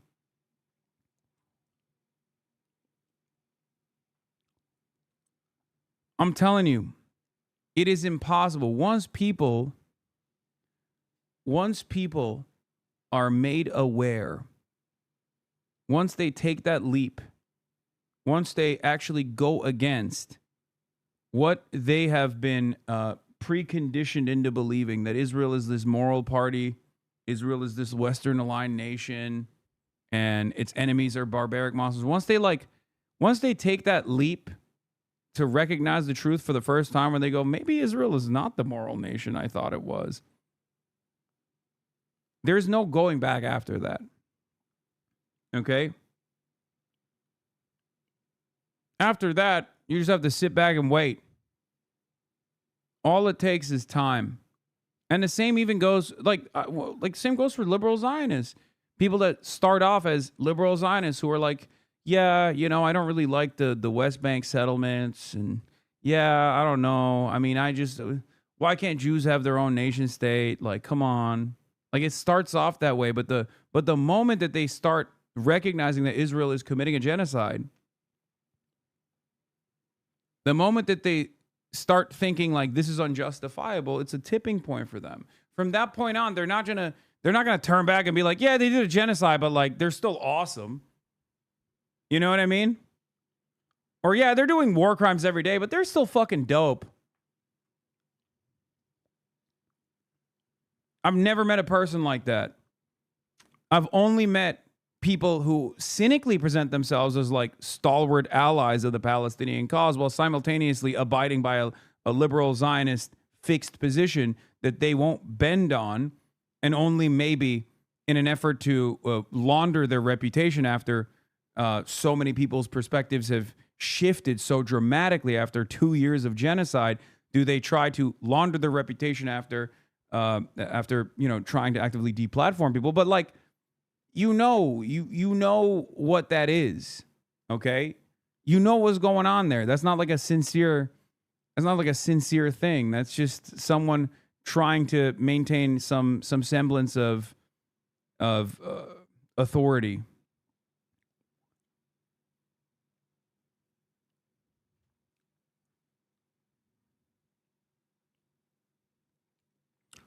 What do you think about the person who mostly clings to the argument, not my American dollars going to Israel versus condemning the genocide? I'll take it. Whichever way we can, you know? Because without American dollars and American support, Israel would not be able to fucking commit this genocide. So...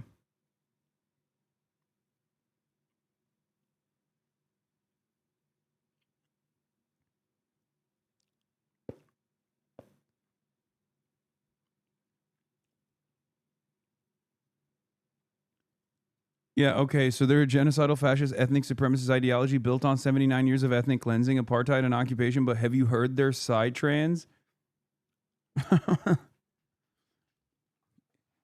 Come on, man. It's so much better than infected mushroom, okay? You don't even understand. They have the best techno, bro. Have you seen their SNL? God, their cultural output is so good.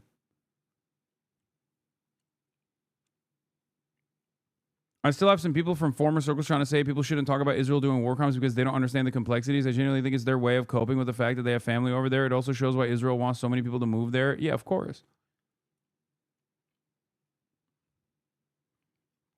I was a person who was like, I don't care what happens in Gaza and supporting Israel. Eventually, I understood I didn't know what was going on. It's now very important to me to spread the word and support the cause. I'm embarrassed of who I was then. It's okay. As long as you are doing the right thing now, you know?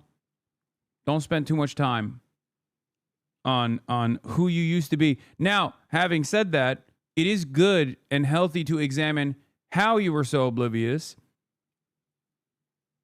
in order to make sure that you are not as oblivious when other issues take place. You know what I mean? When there's other ongoing issues that you might like. What is the reason why you were so close-minded at first? It's good to figure that out and to eradicate that. But yeah, we're here now. It's over. It's done. Makes sense to me. He's also never there anytime Texas needs him, like in the event of like tragedies and shit, like with the flood, the freeze from quite a few years back. He always seems to be on vacation. Like, it's just, it's, I'll stop harping on Ted Cruz in particular. I'm just fucking blabbering here. It's 4 a.m. Obviously, it's another insomnia-fueled evening, so I can't help but just blabber. But my God, it's just crazy, the times we're living in. Yeah. The final sale of Van Jones' soul has been completed. Van Jones given us a preview of the campaign Barry Weiss and Oracle will run to justify their coming censorship of CNN, CBS News, and TikTok. Their pro-Israel censorship is not censorship at all, they will claim, but rather a counter to an imagined disinformation campaign run by Iran and Qatar that caused these platforms to show what is actually happening in Gaza, a genocide of children conducted by Israel and defended by plenty of folks in the U.S., many of them on Israel's payroll. Leaked documents have already shown that Israel's strategy to make the American public favor genocide is to triple down on spreading Islamophobia. Yeah, so here's the other thing with these fucking charlatans, okay? Like Van Jones. You guys know my opinion on Van Jones. I fucking hate him. He is a giant piece of shit. He is a cynical political actor. He is a major dick rider for Israel. Like, he is such a dick rider for Israel. He was going to like third-rate Zionist groups and the events that they were throwing, like the Zionist party, right? Like, that's how much of a dick sucker he is for Israel. And he sucks in general. But like, a lot of these guys don't realize that their consistent advocacy for Israel is no longer going to. I mean, it's one of those things where it's like what Miss Rachel said is true. Like it's going to be a point. We are now at a point where not speaking out against Israel is going to be more consequential than actually defending Israel. Like, people are not actually defending Israel. Not speaking out against Israel is now consequential, okay? Like, in the past, being anti-Israel was unimaginably consequential. Now, not being anti-Israel is actually bad, okay?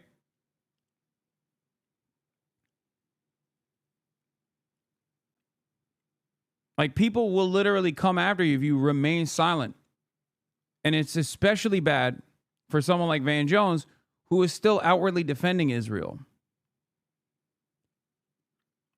But isn't part of that because we had to fold everything into critical race theory, and somehow the Middle East became part of... How should we speak out against Israel given the current state of surveillance on social media? They can't fucking arrest all of us. Get the fuck out of here. You can say whatever you want. Suck my dick, Israel. I do it every day, okay? Israel can suck me from the back. Fuck Israel. I see it differently. And I love this conversation because I think people, those of us who went to college, give a lot more credit to college courses for how the world works than I do. This is not about critical race theory on college campuses. This is about Iran. Iran and Qatar have come up with a disinformation campaign that they are running through TikTok and Instagram. You're such a fucking dipshit, empty suit, hollowed out husk, a stooge. Get the fuck out of here. Oh, this is about Iran and Qatar. This is Qatar. Qatar is the reason why people hate Israel. Suck my fucking dick, bitch. Oh my God, you are such a disingenuous charlatan. Oh my Lord. Oh my Lord. Oh my God. Yeah, dude, it's Qatar. That's why. Yeah, I'm funded by Qatar and Iran. And everyone in here is also funded by Qatar and Iran. That's how people... Yeah, Qatar and Iran made people realize that Israel's doing a genocide and that genocide is wrong. If it wasn't for those two countries, people would be pro-Israel and pro-genocide in general. They'd be like, oh, genocide is awesome, actually. Yeah, you already know this. Every time I get gifted subs in this chat, it's the glorious nation of Qatar and the Islamic Republic. That is massive. If you are a young person, you open up your phone and all you see is dead Gaza baby, dead Gaza baby, dead Gaza baby, right. Diddy, dead Gaza baby, dead Gaza baby. Like, that's basically your whole feed. Oh my God, what a bunch of fucking animals, dude. I hate these people so much. Oh my God, I have so much hate in my heart for these fucking monsters, dude. So funny. Ha ha ha ha ha ha. Of course, he's the guy laughing at him next to him is Thomas fucking Friedman. Okay? Mr. Iraq War champion himself, a war criminal. There's that famous Charlie Rose incident. Well, not even an incident at the time. Here. I don't know if this is a short enough clip, though. This might be the whole interview. Oh, yeah, this is the whole interview. Does anyone have that clip ready to go? If you want to know what that motherfucker's... Also, Faroof, thank you for the 10 community gifted subs. And by that, I mean thank you, Cutter, for the 10 community gifted subs to the Piker Broadcasting Service. I mean, the only question for these monsters is what Israel's doing is so defensible. Why don't they let independent journalists in the Gaza? I know.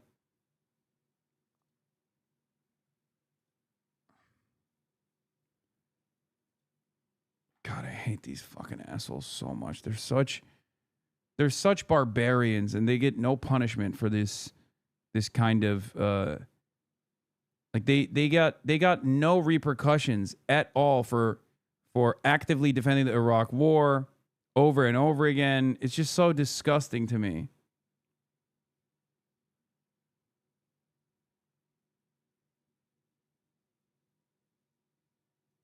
Yeah. Here, this is the famous Charlie Rose interview with war criminal Thomas Friedman, who's standing next to also OGS Majority Report video from 11 years ago. Take a look at this. Difficulty with the peace. Was it worth doing? Well, I think it was unquestionably worth doing, Charlie. And I think that open presence. I now certainly feel I understand more what the open Qatari presence. Thank you for the 100 gifted subs.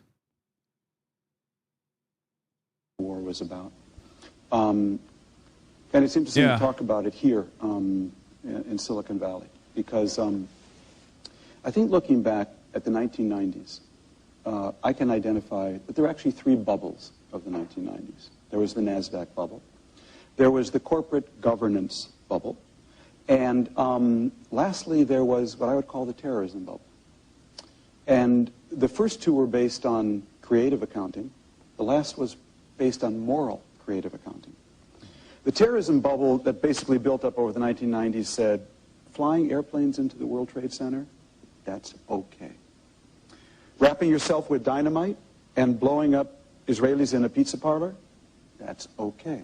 Because we're weak and they're strong and the weak have a different morality. Having your preachers say that's okay, that's okay. Having your charities raise money for people who do these kinds of things, that's okay.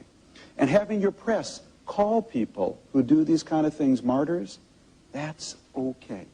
And that built up as a bubble, Charlie. And 9/11 to me was the peak of that bubble. And what we learned on 9/11 in a gut way was that that bubble was a fundamental threat to our open society. Because there is no wall high enough, no INS agent smart enough, no metal detector efficient enough to protect an open society from people motivated by that bubble. This is the intellectual argument that is that haunted everyone with a brain for a fucking decade plus. They hate us because they ain't us. We live in this big, beautiful, bold, open society, and Islam is incompatible with that, and that is the reason why it must be destroyed. Yeah, is this guy considered an intellectual? Dog, that's Thomas fucking Friedman. He's a New York Times columnist. What are you talking about? Please. Yes, he's a racist charlatan, and his argument is childlike, but yes, he is seen as an American intellectual, and there are a million people like him. And what we needed to do was go over to that part of the world, I'm afraid. That, Charlie, was what this war was about. We could have hit Saudi Arabia. It was part of that bubble. Could have hit Pakistan. We hit Iraq because we could.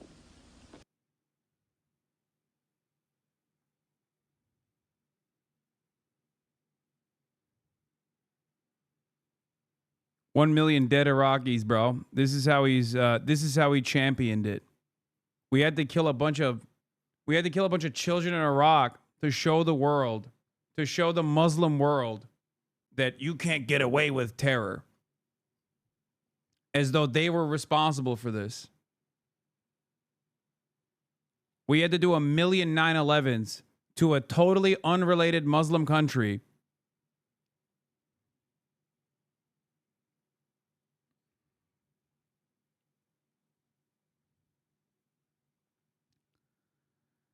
This guy is sitting right next to him. Look, there he is. Polite society. This is why I can't stand stupid fucking liberals who act as though this guy is not a monstrous piece of shit. His hands are bloody. And here's Van Jones doing a similar thing in defense of Israel.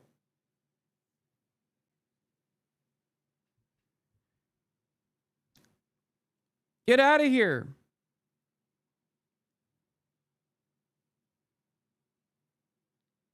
In a just society, they would not have jobs. But the reason why they have jobs is because they say those things at the time and they continue saying those things. And that is what mainstream media demands, so that your fucking parents are still brain broken into believing that all of the youths are actually anti-Israel because of the scary Muslim countries like Iran and Qatar. And unfortunately, a lot of your parents that watch Bill Maher do believe that. So that's not DEI. That is a geopolitical adversary that is like every dumb fuck in this panel has their own right-wing attitude about their own pet project. Bill Maher's like, oh, don't you think it's DEI? And Vangel's like, no, it's actually Qatar and Iran that made people hate Israel. But of course, they're all unified on dick riding Israel because that's what it is. You have to suck Israel's penis, okay? Every fucking day. If you want a sweet, cushy major media job, you either need to shut the fuck up about Israel and never talk about it, or if you do, you have to talk about it as though it's the most moral nation. It's the most moral nation. It's the best nation. It's the most moral nation. And all of its enemies are scary Muslims. All of its enemies are scary Muslims that want to rape and decapitate you.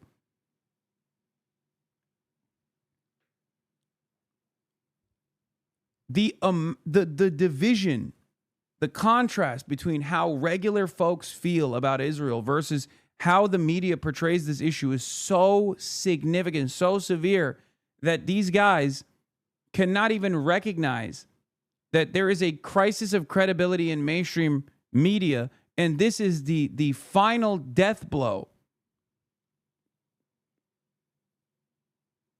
It's over.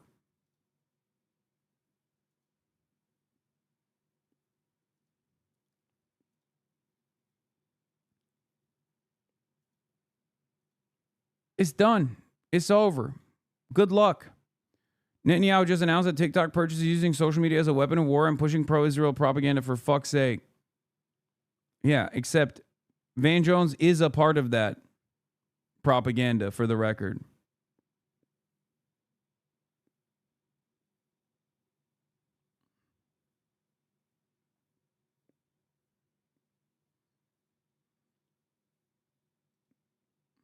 What is this? Every current Zionist talking point is destroyed? Okay, we'll do it later.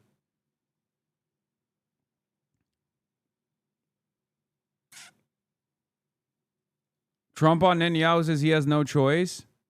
Exclusive. President Trump told me on Saturday that we are close to a peace deal in Gaza and said he'll push to finalize it in the next few days. I said, Bibi, this is your chance for victory, Trump told me. Trump told me about his call with Netanyahu on Friday evening. He was fine with it. He's got to be fine with it. He has no choice. With me, you got to be fine. Yeah, we'll see. Trump told me, Bibi took it very far in Gaza and Israel lost a lot of support in the world. Now I am going to get that support back. You're not. So what drives people like Van Jones? Is it money, greed, power, status? It's all of the above. It's all of the fucking above. It's all the above. Van Jones knows what fucking Israel's doing. He's not oblivious. Get out of here. Every single mainstream media figure that goes on television every fucking night and sucks Israel's penis knows exactly what the fuck Israel is doing.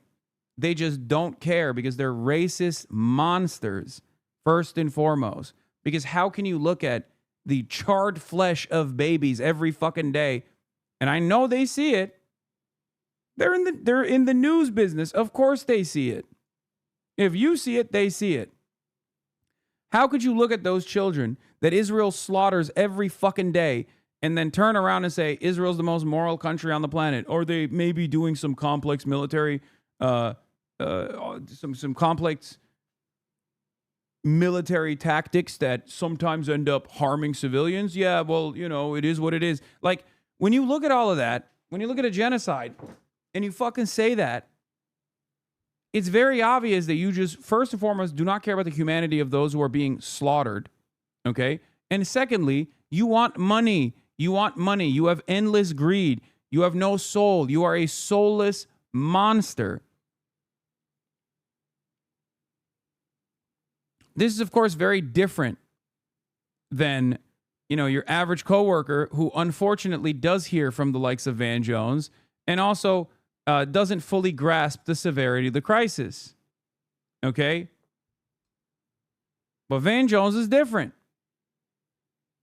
Thomas Friedman is different. Bill Maher is different. They know that Israel is doing a genocide. They don't care. They like it. Okay? Make no mistake. Joe Biden knows and knew that Israel was doing a genocide. He liked it. Kamala Harris knows that Israel is doing a genocide. They like it. Okay? You have to understand. They know what Israel is doing, and they either don't have any issue with it or they champion it. They love it. It's that simple. Your coworker, totally different dynamic. Your coworker responds to stimuli. Your coworker responds to all of these institutions with prominence and institutions with influence telling him that, Israel's actually still a moral nation, and then develops this dumb fuck attitude, even if it's like 23 months in, because they're not closely paying attention to everything that's going on.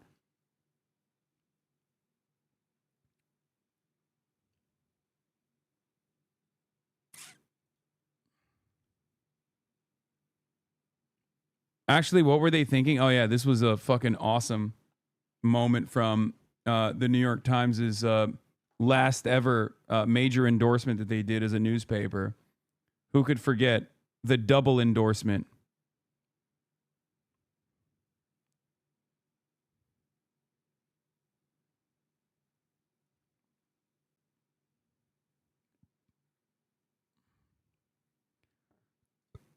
Anyway, let's start with Greta Thunberg, who apparently was beaten, forced to kiss the Israeli flag after the flotilla interception, activists claim.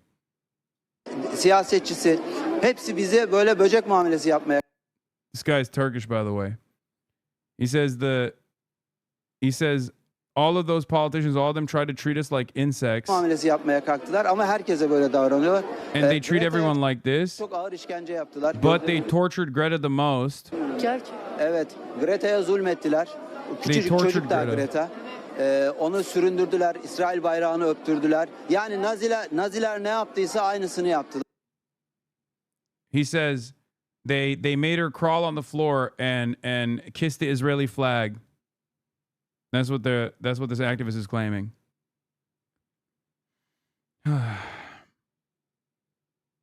Yeah, but this is Ersin Çelik. He's a pro-Erdogan weirdo. We have to wait for more details. Yeah, I don't know who the fuck this guy is. I don't know his personal politics. Do I think Israel's capable of such tremendous cruelty? Abso-fucking-lutely. Okay, especially to a person that they have designed as like a high-profile villain for Israeli society. Itamar Ben-Gvir was there. He was calling them fucking terrorists to their faces. So I could see it. But once again, not exactly. This isn't like full-blown evidence yet. So we'll have to see what kind of media reports come out of this. Israel accused of detaining Greta Thunberg in an infested cell and making her hold flags. Activists tell Swedish officials she has been subject. Okay, so these are other activists who were also there saying similar things. So that there's some corroborating evidence here, corroborating eyewitness testimony. That would be an optics nightmare, though. They have to know not to do that. Dog, you know what's an optics nightmare? Doing a fucking genocide. What are you talking about? You know what's an optics nightmare? Consistently apprehending and intercepting humanitarian aid flotillas comprised of European politicians and activists from 46 fucking nations. Israel does not give a fuck. If there's anything that you can be assured of, Israel will do anything and everything that's insane. Bro, they blew up the boat. They tried to fucking drone strike the boat off the coast of Tunisia. What are we talking about? The two flotillas prior to this one, they fucking intercepted it and blew it up off the coast of Malta, thousands of miles away from the Israeli fucking shoreline, on international waters. And not even on international waters, off the fucking coast of Malta.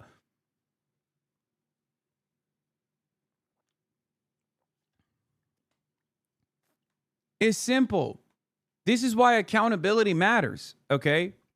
If you let Israel do whatever the fuck it wants without ever saying, hey man, maybe you should stop, or forcing them to dial it back, of course they're going to up the ante. This is why I'm saying if left unchecked, Israel will eventually start fucking murking people in Europe, okay? And then maybe even America. Who knows? This is what I mean.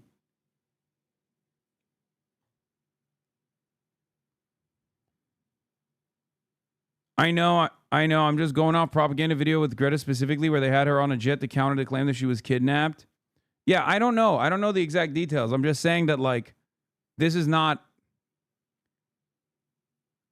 If you asked me if Israel would do something like this 2 years ago, I would have said maybe it's not, maybe that's a bit far-fetched.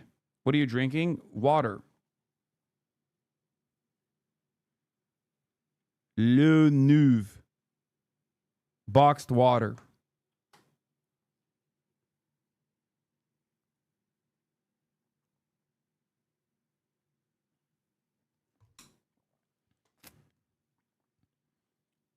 Bourgeois water?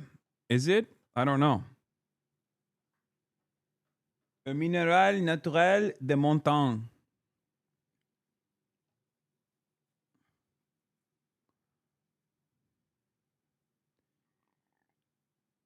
The environmental campaigner Greta Thunberg has told Swedish officials she's being subjected to harsh treatment in Israeli custody after her detention and removal from flotilla carrying aid to Gaza, according to correspondence seen by The Guardian.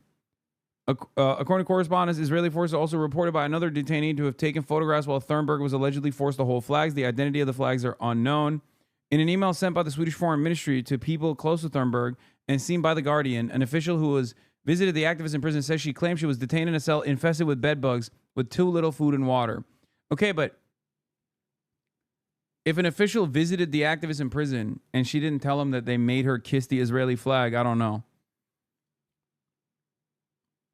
They made her hold the ISIS flag? I could totally see that.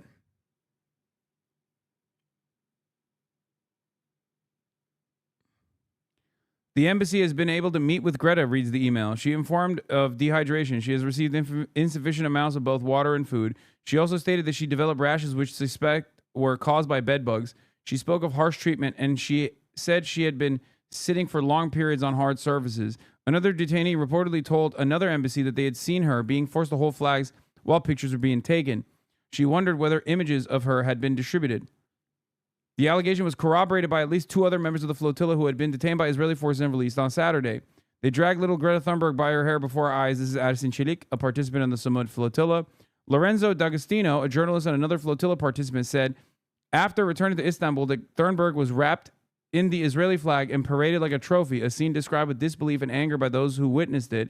Thunberg is among 437 activists, parliamentarians, and lawyers who are part of the Global Summit Flotilla, a coalition of more than 40 vessels carrying humanitarian aid whose goal was to breach Israel's 16-year maritime blockade of Gaza.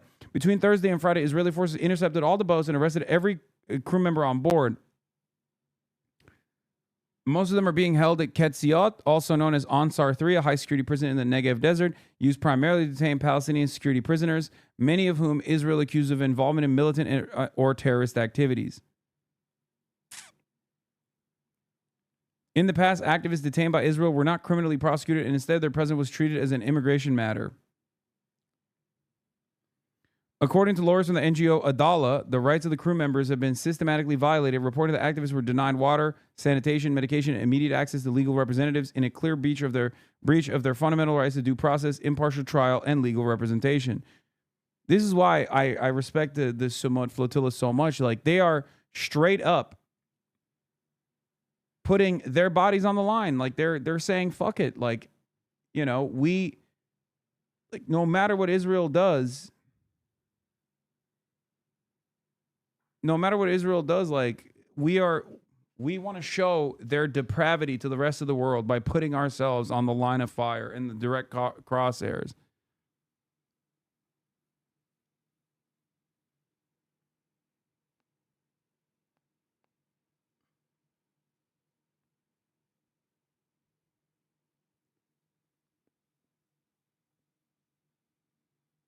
Yeah, HasanAbi head Quentin Quarantino is also captured with Greta as well.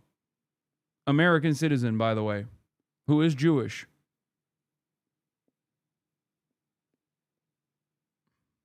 A member of this community for many years. I've talked about it before. He came up to me at the ICE rally, if you remember, and he said, Quentin Quarantino, not Quentin Tarantino. Okay, calm down. Quentin Quarantino. He has an Instagram account. He has like a meme profile on Instagram. Not the fucking director Quentin Tarantino. He's in Israel too, the director, but he's pro-Israel. He lives in Israel.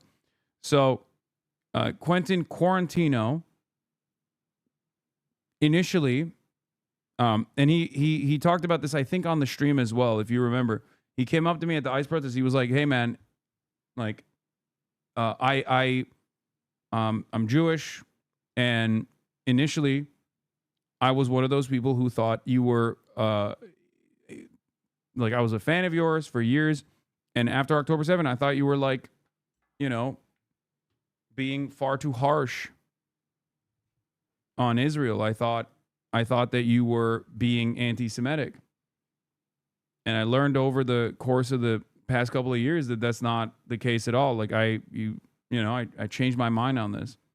So it's important to be kind to people, okay? It's very important. We must remain steadfast in our advocacy, no matter what people say. Oh, not Quentin Tarantino catching strays. He deserves to catch something else, okay? Crabs. The fuck do you mean Quentin Tarantino catching strays? I used to love Quentin Tarantino, okay? He is a major Zionist. Fuck him.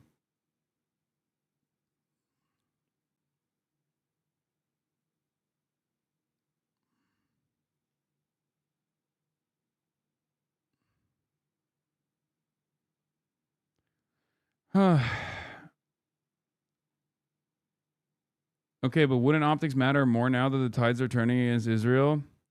I don't think Israel cares or understands that the tide is turning, or even if they do understand the tides are turning, they think they can just like buy TikTok and get out of it. They're wrong. Anyway, so as we covered yesterday, Donald Trump came out after Hamas accepted the peace proposal that, or at least like the conditions on the peace proposal that they had conceded to prior.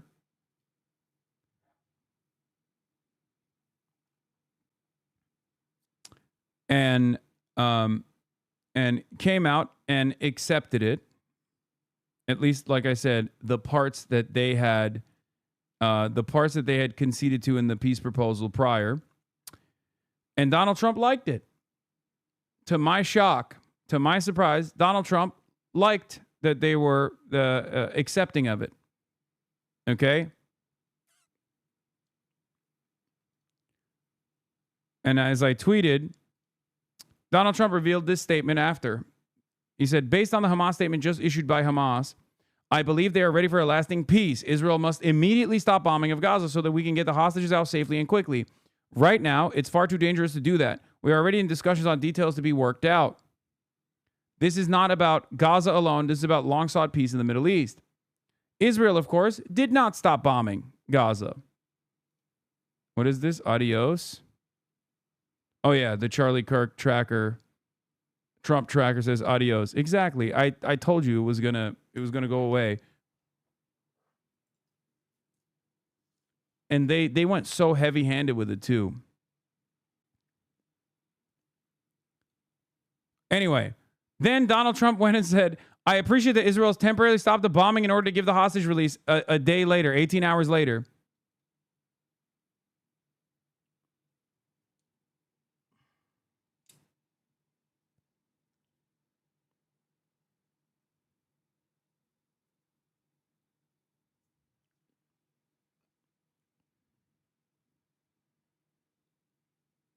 What reason do we have to think this isn't just the same thing as a Qatar strike?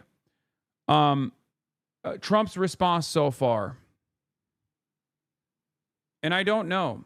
I don't trust Donald Trump. Until this is done, I will not be trusting Donald Trump. Okay?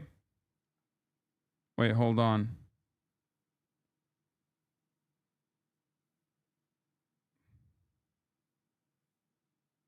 Oh, shit. My food is here. But having said that, this is where we're at. Netanyahu instructs military to halt all offensive operations in Gaza. They haven't yet, so we'll see. The stunning turn of events. This morning, Israel's Prime Minister Netanyahu instructing the military to halt all offensive operations in Gaza. That's according to 2 Israeli sources familiar with the matter. Only defensive measures are now permitted. And that order came after President Trump called on Israel to halt the bombing of Gaza, claiming that Hamas is ready for lasting peace. But this process really began with the militants responding to the president's 20-point peace plan, but with notable reservations, saying they're ready to release all hostages in exchange for Palestinian prisoners, quotes, provided field conditions are met. They say they want more negotiations on several parts of Trump's plan. That could happen soon. But there's no mention of disbanding or disarming, as President Trump and Israel have both been firmly demanding. The militants also agreeing to hand over power to an independent Palestinian body when Trump's peace plan envisages an international group taking control. But I think despite the many doubts and many unanswered questions, this does appear to be a critical moment after almost 2 years of war in which tens of thousands of Palestinians have been killed. Indirect negotiations between Israel and Hamas now expected to take place in Egypt. That could happen as soon as tomorrow. But we still need to be cautious. There are reports of Israeli strikes in Gaza this morning, and it remains to be seen whether this fragile truce will actually lead to an end to the suffering in Gaza and an end to the long nightmare for the hostages and their families. Janae? Fragile is a good way to describe it. Ian, thank you for your reporting. Hope during this coming festival of the Tabernacles, we will bring all the hostages home, those who are alive and those who have passed away, and the IDF will remain in the depth of the Gaza Strip. At the beginning of the war, one of our officials said, "We doubt if we'll be able to bring even one hostage alive back." Well, look, there are those who claim that we wouldn't be able to bring them all back without completely withdrawing from the Gaza Strip. I believe differently and I acted differently, but thanks to these determined decisions that I led with the government and our brave soldiers who fought, we have brought back 207 hostages, but I never gave up on the others, nor achieving the other objectives of the war. And when I spoke directly to the families, we said we have never, ever forgotten you throughout this war. We met with the families throughout the war. We saw their pain. We heard their suffering. We share their prayers that soon they will embrace all their dearly beloved families, and we will be able to bring them back for burial, and the others will be able to embrace. It was the most important for us to enter the stronghold of the Hamas in Gaza, and we coordinated with President Trump that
We're back.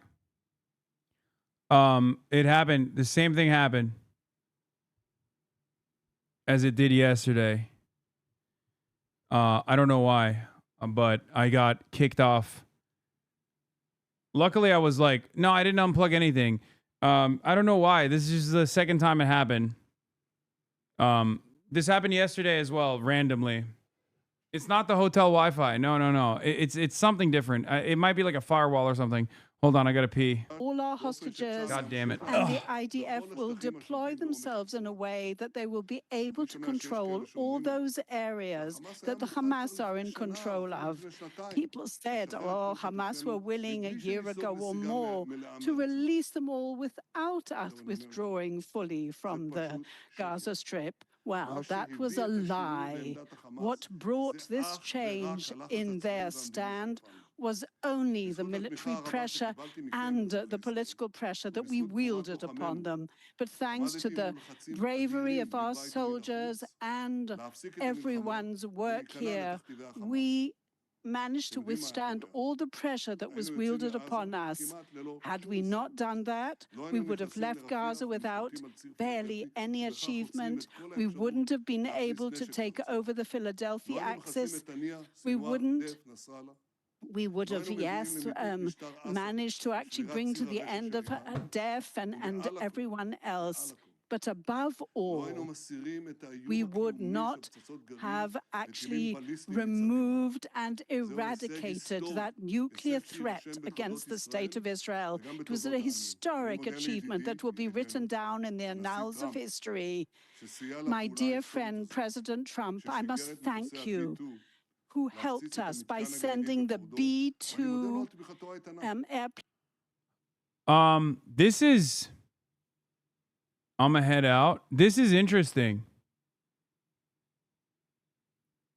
This means that, I mean, it means that this seems like a concession speech.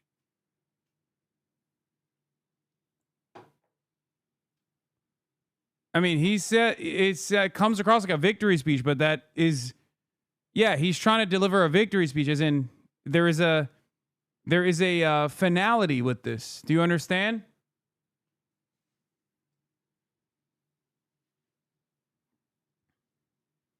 Of course, he has to sell it. Of course, he has to sell it to the Israeli public like he got all of his wishes across. But this is, I don't know.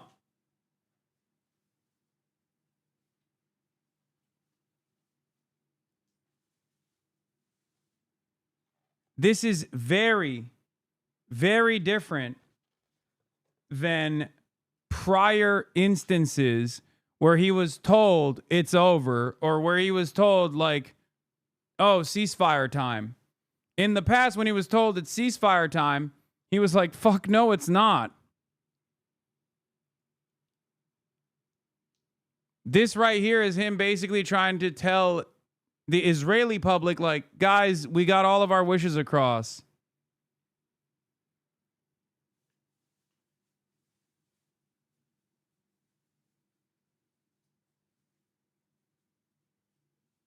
We did it. Mission accomplished. This is actually, I'm not gonna lie, this is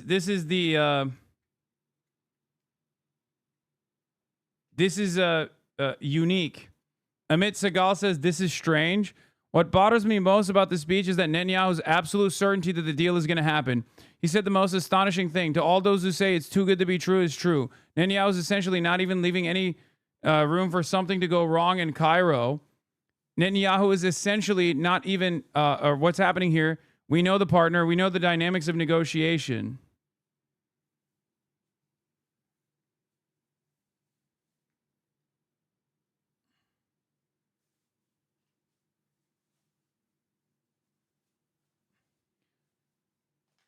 What's going on here is that Netanyahu feels so confident that he's already addressing all of Israel's achievements at Hamas's expense, and even announces, as per Netanyahu's optimism, what the fuck is this thing? Hold on. Let me get all this shit out first.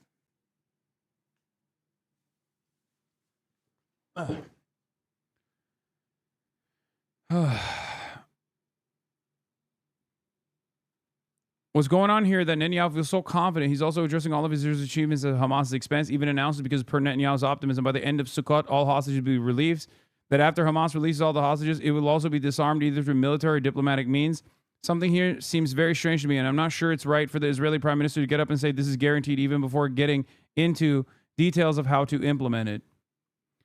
I mean, it's obvious that he is trying to say, like, you know, we're done. And he's not going to say we're done and we lost. He's going to say we're done and we achieved all of our military objectives. What's interesting here is that he's saying we're done rather than saying we're not done. Because in the past, ceasefire deals have been presented and he has turned around and said, we're not done. Of course, there's no real ceasefire. We're going to keep bombing. Don't worry. He even said that after his White House meeting, if you remember.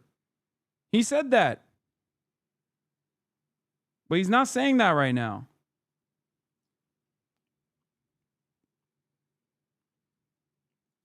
And his steadfast stand and help, and he bombed the nuclear facilities. And we would not have been able to achieve that. People said it was too good to be true. Well, I'm telling you, it is true. It really is true. And with the help of God, it'll help, and it will happen very soon. I have guided the negotiation team under the auspices of Derma to really make this negotiation only last for a few days. And you heard that President Trump, he is not going to suffer any of those sort of delays on the part of Hamas. And we said that the Hamas will be disarmed and there will be a demilitarization of the Gaza Strip. It'll be done either by us or in a political way, either in the easy way or in the hard way, but it will be achieved. I would like to thank all the security forces and the IDF. You are heroes. I salute you. I embrace all the bereaved families who sacrifice, those who they cherish the most, and all those who suffered so much and sacrificed themselves.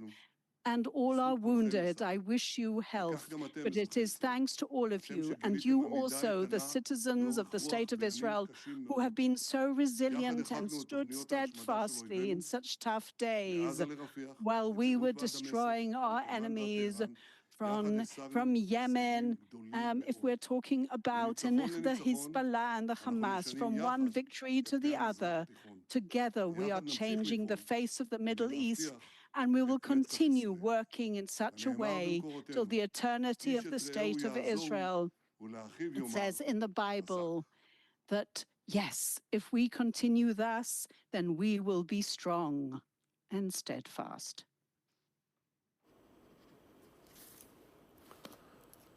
So the words there of Prime Minister Benjamin Netanyahu, short certainly, and an hour and a quarter late. He said to the families, we have never, ever forgotten you. We share their prayers. They will soon embrace their family members. He said Hamas will release all our hostages. He thanked President Trump and said President Trump won't suffer Hamas delays. Also mentioned America's bombing of Iran's nuclear facilities. He said the demilitarization of Gaza will happen. I salute all the brave families. Thank you to those wounded in the war. And finally, he thanked the Israeli citizens as well. Well, our Middle East correspondent, Adam Parsons, is in Jerusalem. We waited a long time, Adam, to hear from the Prime Minister. He had little to say, but I felt it sounded, perhaps prematurely, like a victory speech. Yeah, it's this whole process, Jonathan. There's a certain element of the Donald Trump about this, isn't there? That he sounds optimistic. He sounds as if this is all terrific news and that he's done wonderfully well. But actually, I was looking for firm details in this, and they're relatively few and far between. So he talked about telling his team, led by Ron Dermer, who's the Minister for Strategic Affairs, that negotiations should continue, but that they should only last for a few days. So in other words, rather like Donald Trump, he's saying we need to focus, we need to get on with this, we can't let this drag on. He said that Hamas will be disarmed and demilitarized, and this could either happen in the easy way or the hard way, but it's not really clear what he meant by the easy way, other than one assumes through negotiation. And he sounded very, very confident about saying that all the hostages would be returned. But in those sort of thorny issues,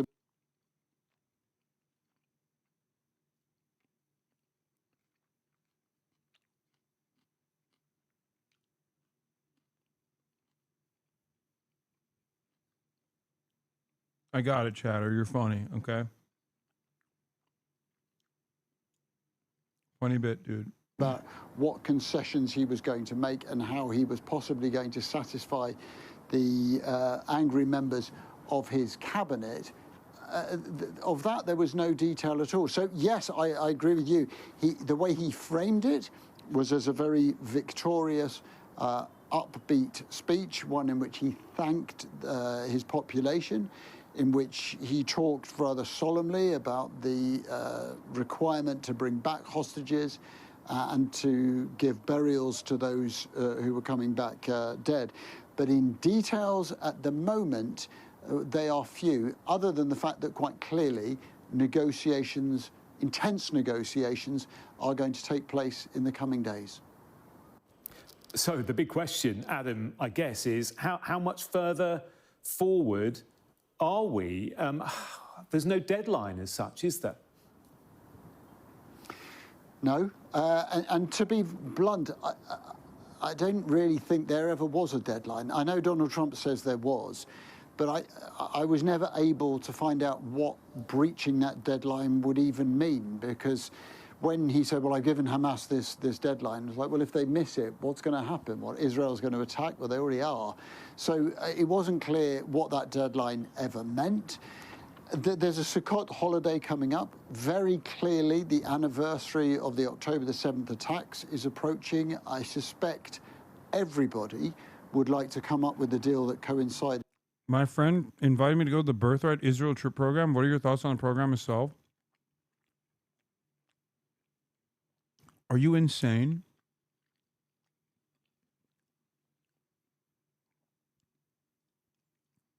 Your goal should be to try to get your friend to stop from going to fucking Birthright. Dude, we're talking about a Nazi country doing a fucking Holocaust, and you're like, should I go to the brainwashing free trip where the entire purpose is so I meet like an IDF wife and then live in Israel permanently and play a role in the fucking fascist settler colonial project?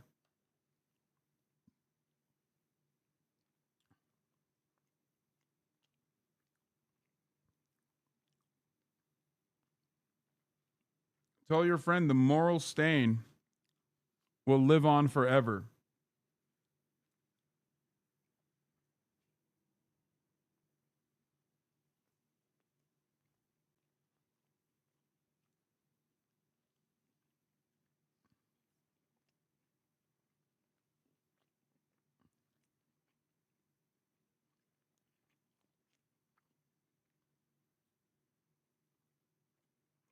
I think for people like that, because like they're obviously, I mean, they're brain broken already, but for a person like that, the best possible thing you can do is explain to them how much everybody fucking hates Israel.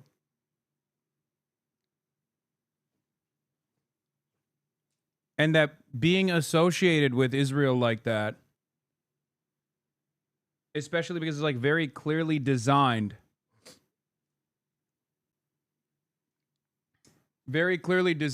for propaganda purposes so that it can instill loyalty in the mind of your friend.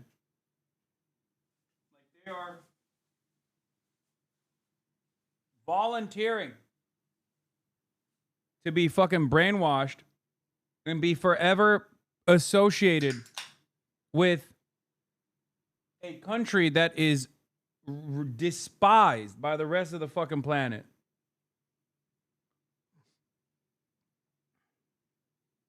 Like, it's not even just like brainwashing tactics or whatever. You're just volunteering to associate with a dying brand. Okay? You know what I mean?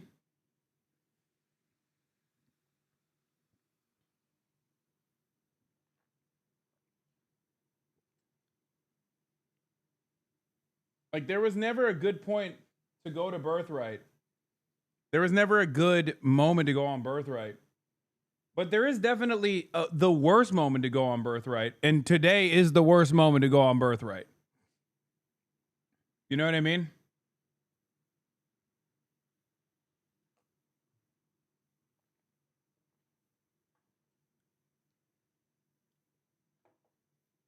It's like guy who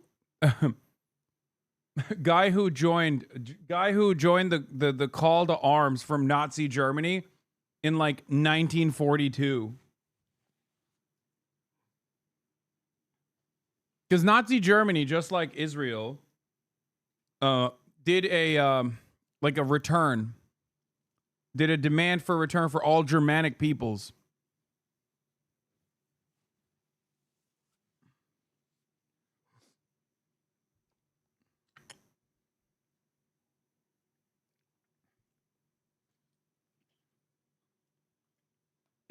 I forget what it was called, but there's a term for it. Yeah, it was in Band of Brothers. Yeah, Lieutenant Spears just fucking murks him. I'm not Zurück ins Reich. Well, what's the English version? Volk Deutsche? Is that what it is? Volk Deutsche.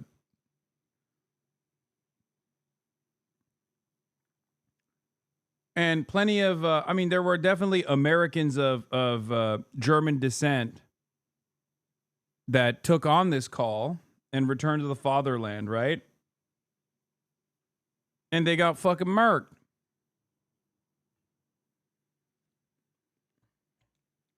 But what's even crazier is to do that call to the fatherland when it's obvious that Nazi Germany is about to be defeated. With October the 7th. But in terms of any pressing deadline, I don't feel that there necessarily is one, other than the fact that clearly Hamas is a degraded fighting force. The tension in the Arab world has been high ever since Israel attacked Qatar to try to get to the Hamas leadership. There just is a feeling that everybody finally would like a deal and that both sides recognize that the other one has to concede something.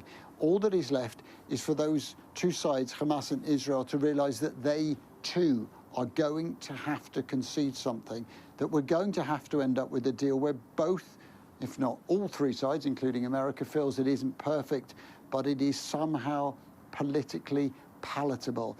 And how we get to that point and what that deal might look like in terms of Palestinian self-determination is still difficult to grasp.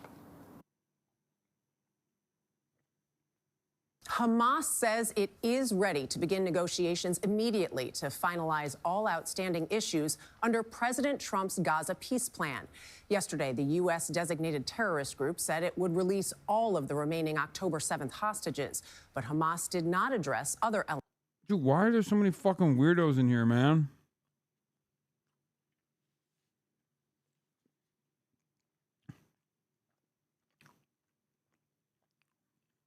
Brother, what is going on? Why do you keep demanding that I run ads?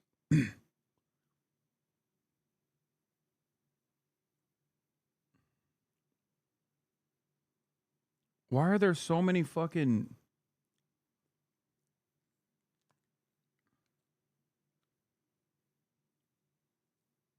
The HasanAbi Broadcasting Service is sponsored by you, the viewers, for you, the viewers, and nothing else. We don't run ads on the HasanAbi Broadcast service.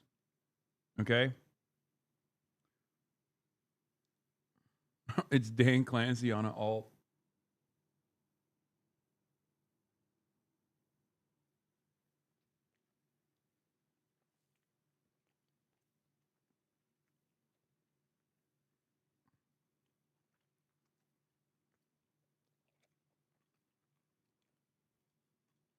In Trump's 20-point proposal, like exile and giving up their weapons.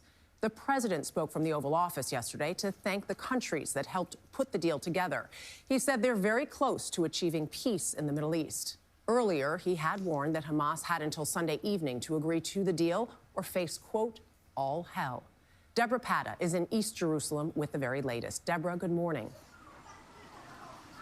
Good morning. Well, despite a qualified response from Hamas to his peace proposal, President Trump has welcomed it and immediately ordered Israel to stop. A U.S. official said Trump spoke with Erdogan on Friday before Hamas' response, asking him to ensure the movement would not reject the plan. The official added, Trump told him, I've done a lot for you, and now I need you to do this for me. Bibi went too far in Gaza, and Israel has lost a lot of global support. Now I will bring all that support back to them. These guys are out of their fucking minds if they think they can just, like, bring the support back to Israel somehow.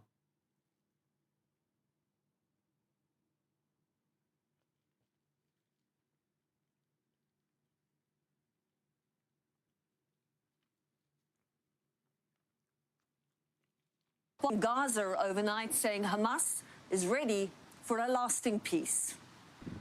This is the closest Israel and Hamas have come to making a deal to end the war since it began nearly 2 years ago. This is a big day. We'll see how it all turns out. We have to get the final word down in concrete. Everybody was unified in wanting this war to end and seeing peace in the Middle East, and we're very close to achieving that. Hamas says it is ready to release all the remaining hostages, living and dead, in exchange for Palestinian prisoners, and has agreed to surrender governing power in Gaza. But it wants further negotiations on some of the terms of the proposal and made no mention of laying down its arms, a key demand of the deal.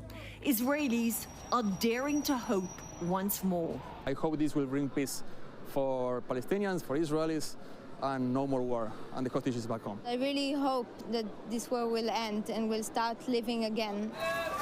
And in Gaza, there was overwhelming relief from Palestinians who have endured nearly 2 years of a punishing war that's left more than 66,000 people dead. I hope the bloodbath stops, this man said. That's the most important thing. Every day we are dying 1,000 times.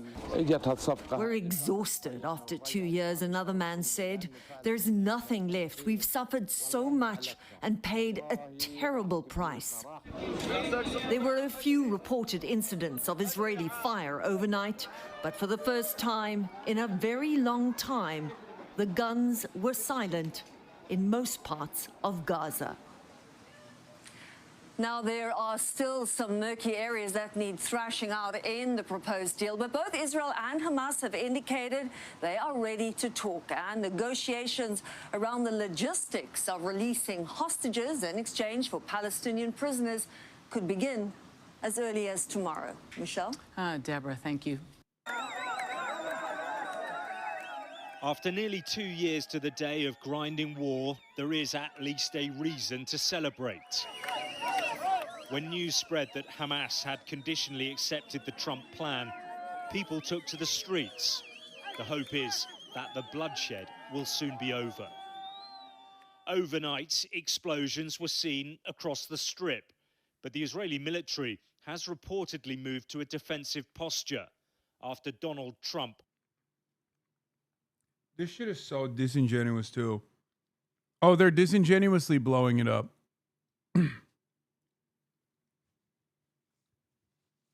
For the record, once again, always had this power and still does to this day. One phone call. Contrary to what was reported overnight, coordination between Trump and Netanyahu is complete. They spoke before publishing the statement. The prime minister was not surprised, says Wynette. I lean towards, yes, these fake rifts have been a constant tactic to mask how coordinated they are on everything. And Barack Ravid also helped spread those fake stories in the past as he's doing now.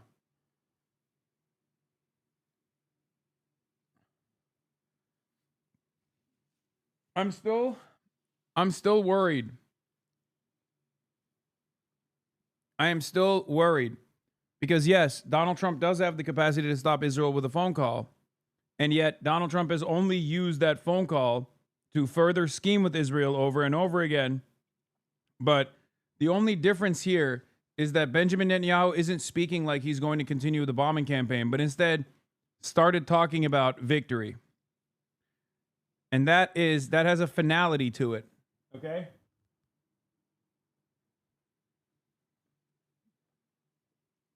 Just dropped on the negotiations. After negotiations, Israel has agreed to the initial withdrawal line, which we have shown to and share with Hamas. When Hamas confirms the ceasefire will be immediately effective, the hostage and prisoner exchange will begin, and we will create the conditions for the next phase of the withdrawal, which will bring us close to the end of this 3,000-year catastrophe. Thank you for the attention to this matter. Stay tuned.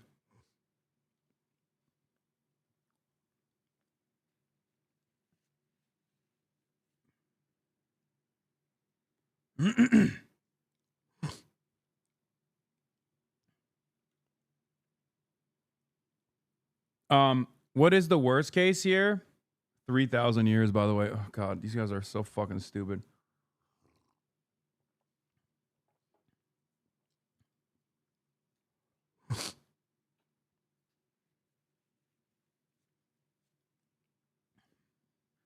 Worst case is that this is yet another scheme and they're faking it and they're going to take out the hostages because it's been like somewhat of a political hurdle for Netanyahu and Israel, I guess.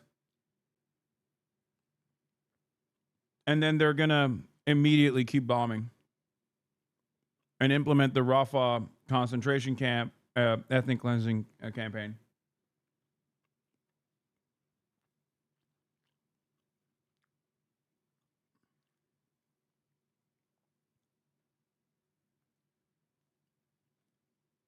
That's the worst case.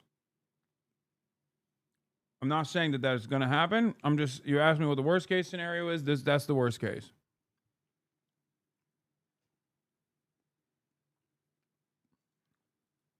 Commanded the bombing to stop.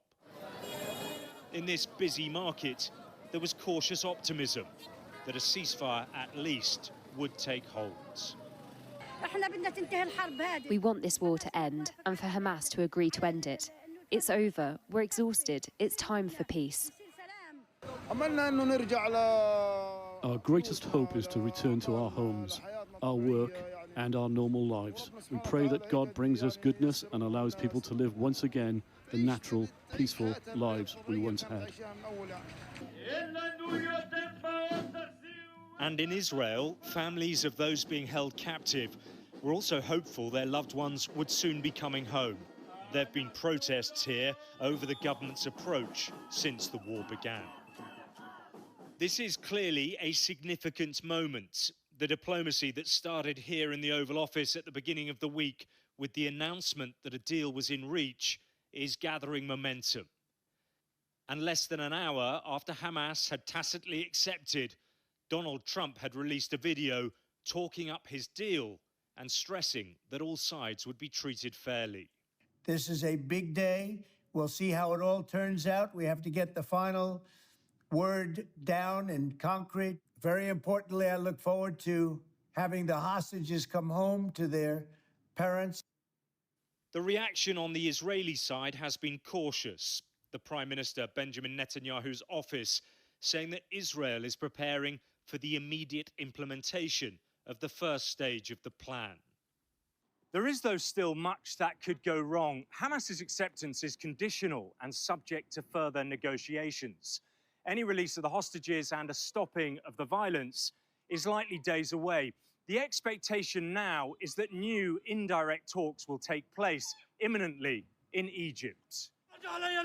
The war in Gaza has caused enormous suffering, but at last the world may be witnessing it reaching its end point. The Trump plan envisages a comprehensive peace in the Middle East. Whilst that may remain elusive, a ceasefire and the release of the hostages does appear to be within reach. Alex Rossi, Sky News, Jerusalem.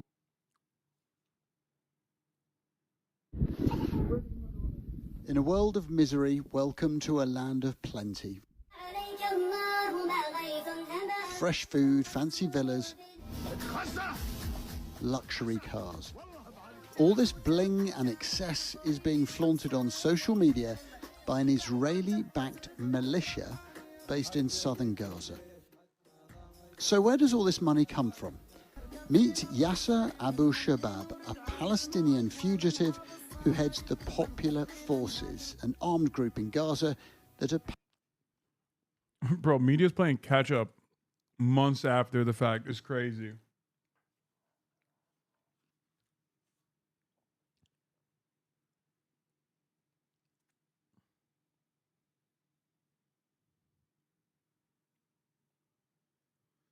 Are you going to watch? Have you already seen One Battle After Another? Great movie despite Leo DiCaprio's unsavory ties, including his new hotel in Israel. Yes, I haven't watched it yet, but I plan on watching it.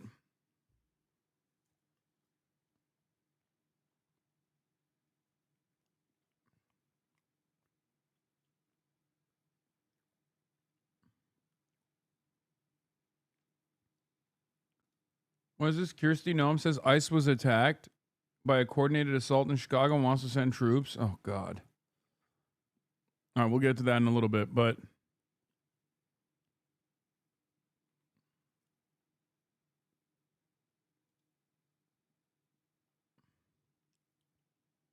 What is this? Bill Maher and his atheist liberal crowd are just racist? Here's a sharp takedown by Ben Affleck exposing them. What do you mean? This is an old-ass video. That's why I love Ben Affleck.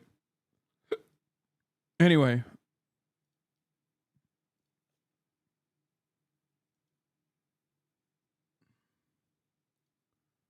Salisbury wrote that Vice President J.D. Vance wanted to pursue criminal charges against two Florida influencers who were preaching violence on social media. The messages did not specify the identities of the pair and said prosecutors had declined one of the cases.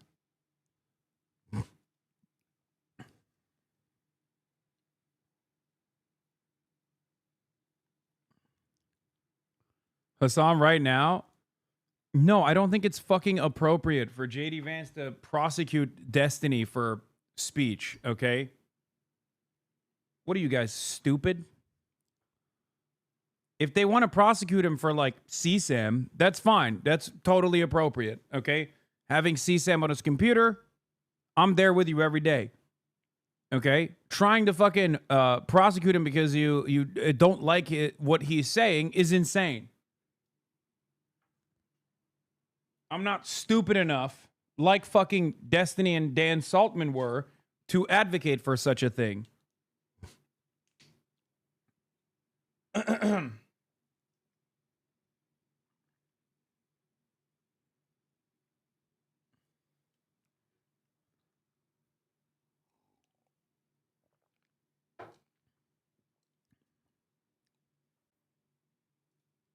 It is ironic, however, that they wanted this to happen to me for years, and it's like seemingly happening to him. Or it's probably not going to happen, but like seemingly.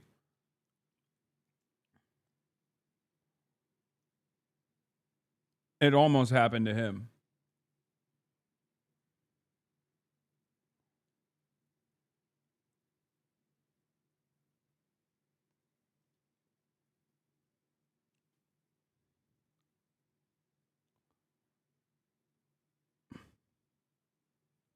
What is this? There's a new signal leak.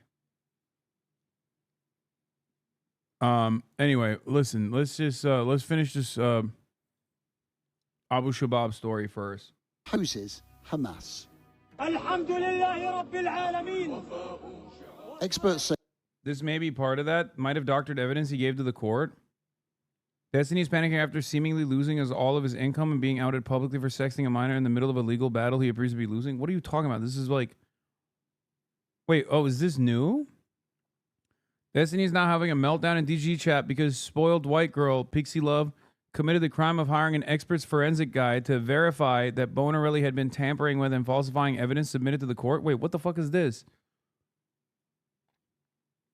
Dude, I'm going to lose it. It cannot be this Mimi for court shit.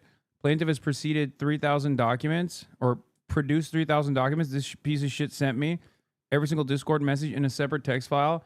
And like 80% of what she provided were just messages from our group chat. I'm so fucking annoyed. Like, this whole thing is a giant fucking joke to her. It's all memes and shit.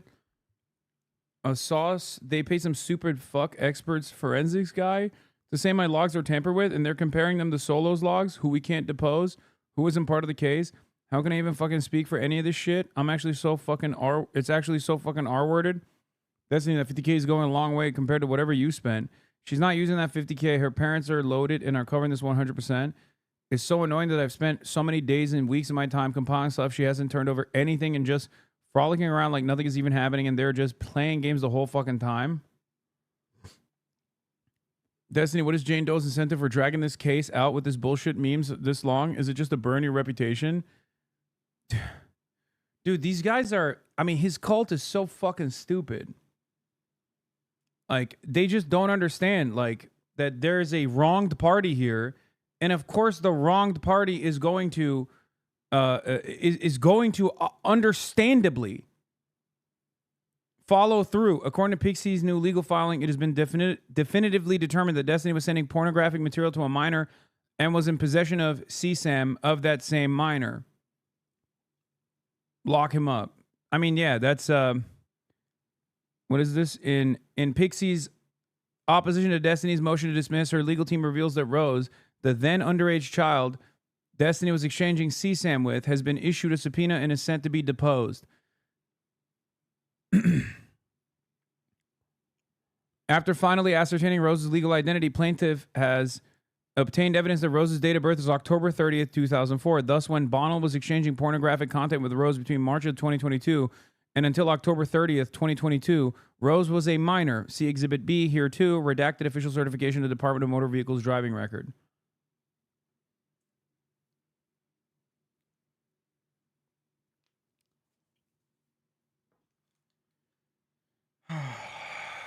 Well,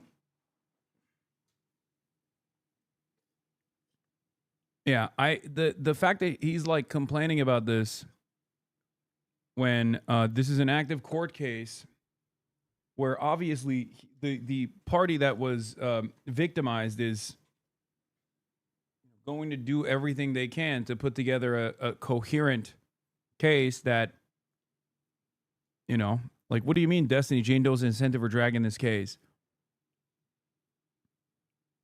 Superboy to attack my reputation to waste my money. Since she has no reputation and never will, hers doesn't matter. And since her parents are apparently loaded, it's not her money, so she doesn't care. Do you know why she wants to bring you down so bad? It feels so out of the blue. You were friends before?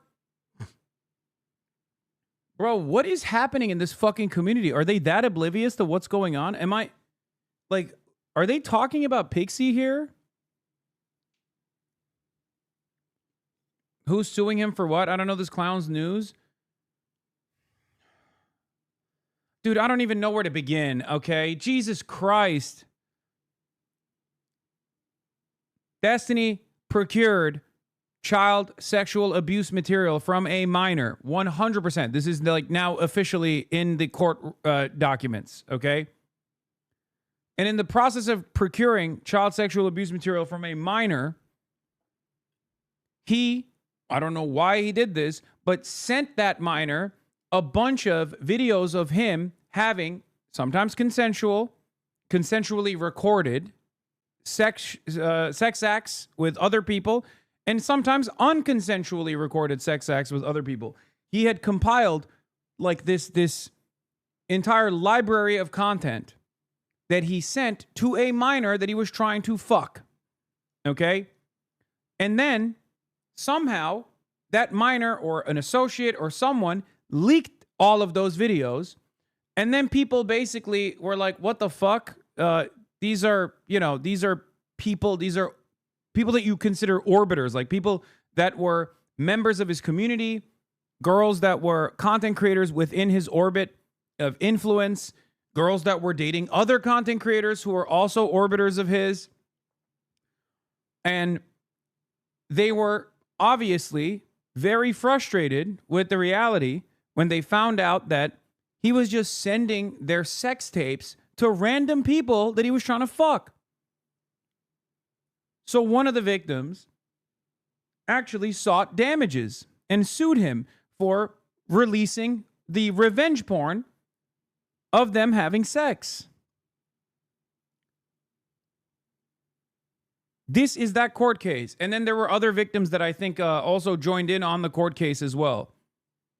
There was also another person that found out that she was actually unconsensually recorded while having sex with this person. There's a criminal charge potentially as well. And this has just been like an ongoing, this has been an ongoing legal battle for him in the state of Florida. And in the process of this ongoing legal battle, he went in and hired the same law firm that actually defended Prince Andrews. But the problem is, he's such a dipshit that he thinks he can like debate lord his way out of this. Also worth mentioning that the reason nobody goes after him is because they fear his community. Yeah. But in the process of all this stuff happening, he literally went to one of the worst communities of doxers and egged them on, flexing about how they would never find the information of this minor. Okay. And he even revealed details about said minor. So, of course, that community of doxers found the information of said minor and confirmed that she was a minor at the time.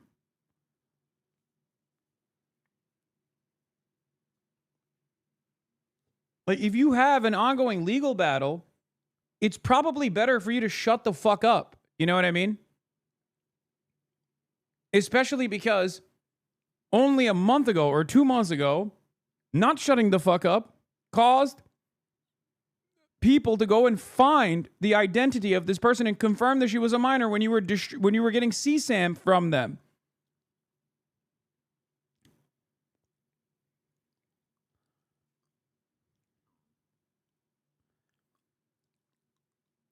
Destiny, how much longer do you think it goes on for? No clue. It looks like they want to try and make it survive the trial, but I have no idea why. She has absolutely nothing.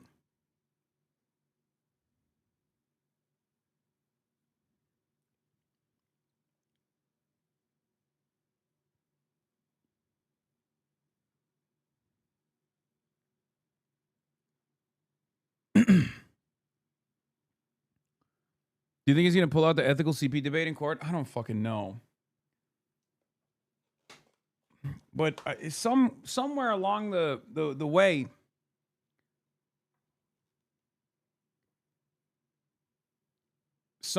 wait, what? We don't have to cover this every week? Okay, I'm going to start banning motherfuckers. I haven't talked about this in months. What are you talking about? And the only reason why I brought this up is because of chatter, because JD Vance is seemingly trying to go after Destiny on some free speech shit, which I said was inappropriate and unacceptable. And then someone said, "Oh, have you seen this?" And revealed to me that there's new details in this court case.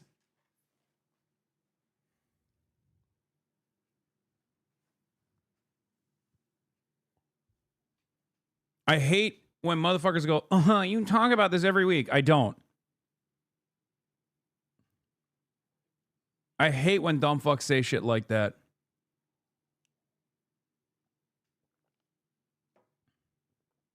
As a matter of fact, the only reason why I had to describe the details of this court case is because chatters were like, I don't know who the fuck this person is, or I don't know what the fuck this person has done. Evidence to the reality that I don't actually cover this shit that much. For understandable reasons. There are far more consequential things happening in the world. What?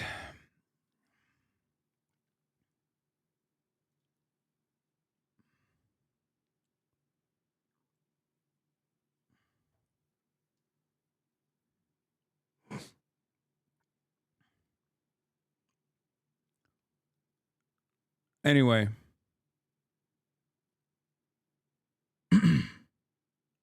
His community and orbit have been one massive knot of reality show style interpersonal drama for like a decade, and likely so many people had their lives affected or ruined by this scene. More people need to know. I know.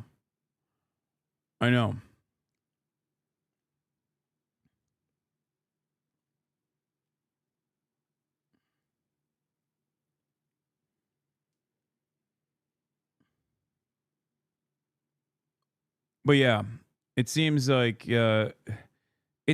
he's just more invested in eating whatever damages that come if this goes to court.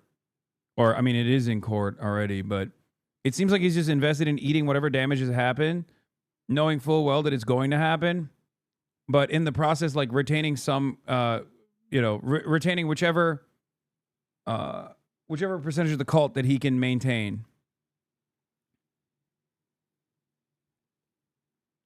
And that's why he's just like steadily victim blaming and talking about how this lawsuit is actually for purely selfish reasons, and that this person has no reason to do such a thing.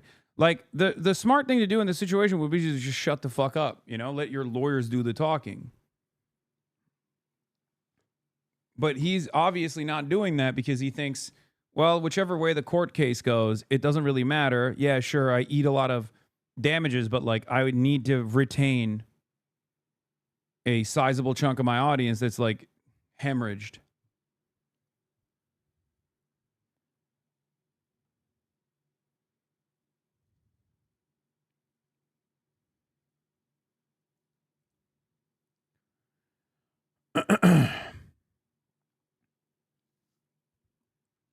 Everything he says gets added to Discovery, probably. Yeah, I do genuinely think his I mean, he will always lead to his own downfall. That much was clear to me, but I do think he fancies himself to be this brilliant person. Like he fancies himself to be like a genuine, unique mind. Like the brain that no one has, with a brain that no one has ever seen before. Like he's smarter than his lawyers, he's smarter than everybody else. And that he can basically debate himself out of any corner, including this. Very strange.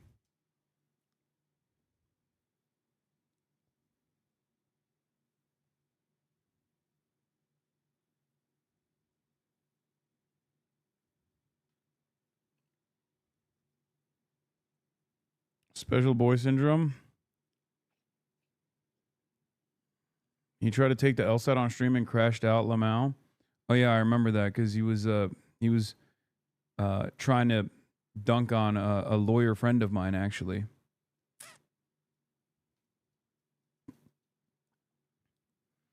What if this hits national news? It's going to be used to persecute the left. Unfortunately, it's a W for us and the victims, but it's a massive L overall, I fear. Wait, what?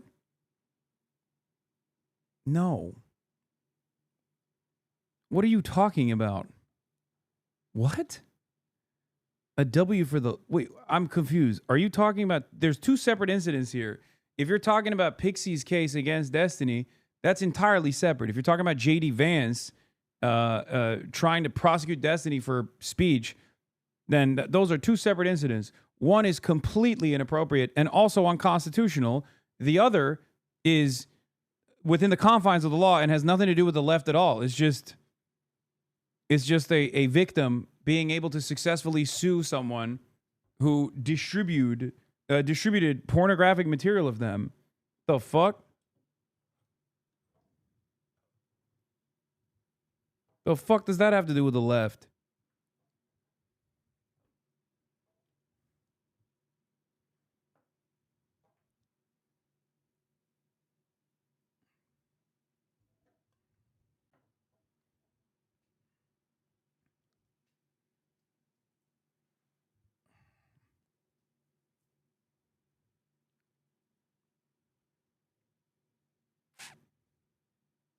They're separate, but that won't stop them from using him to smear the entire left. It doesn't help that people close to the party still fuck with him. Unfuck America. Unfuck America is not close to the party. The fuck are you guys talking about? You need to literally remove yourself from whatever fucking bubble that you exist in. No one, like, dude, as much as I shit on the Democratic Party, I would go so far as to say I'm closer to the fucking Democratic Party, both in the eyes of the general public and also in the eyes of the Democratic Party than someone like Destiny is. What the fuck do you mean? It doesn't matter if they try to be like, oh, this liberal debater turned out to be a fucking sex pest, is going to make national news or something. Like, that's utterly irrelevant in the grand scheme of things. What? What are you guys talking about?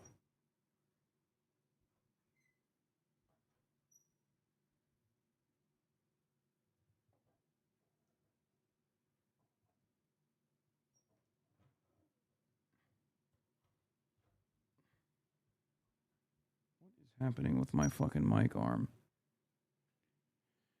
Someone said that's ad hominem. What?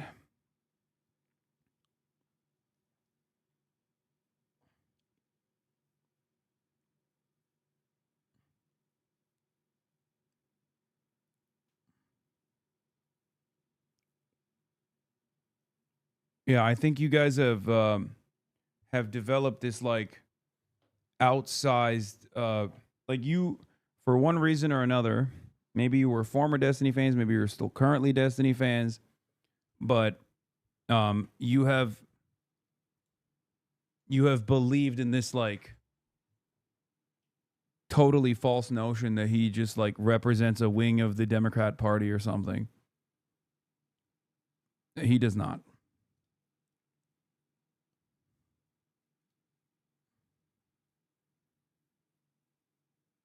He is not all that relevant in the grand scheme of things.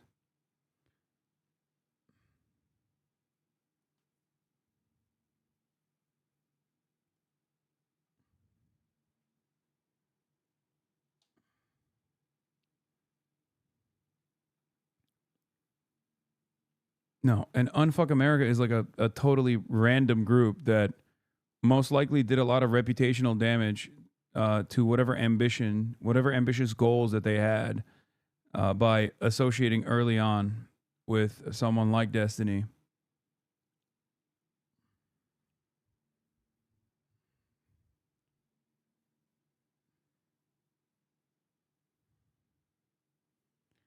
Anyway, let's get back to the militia group opposing Hamas, uncovered by Sky News investigation. Israel is bolstering. Would you consider yourself relevant in the grand scheme of things? No, I would not.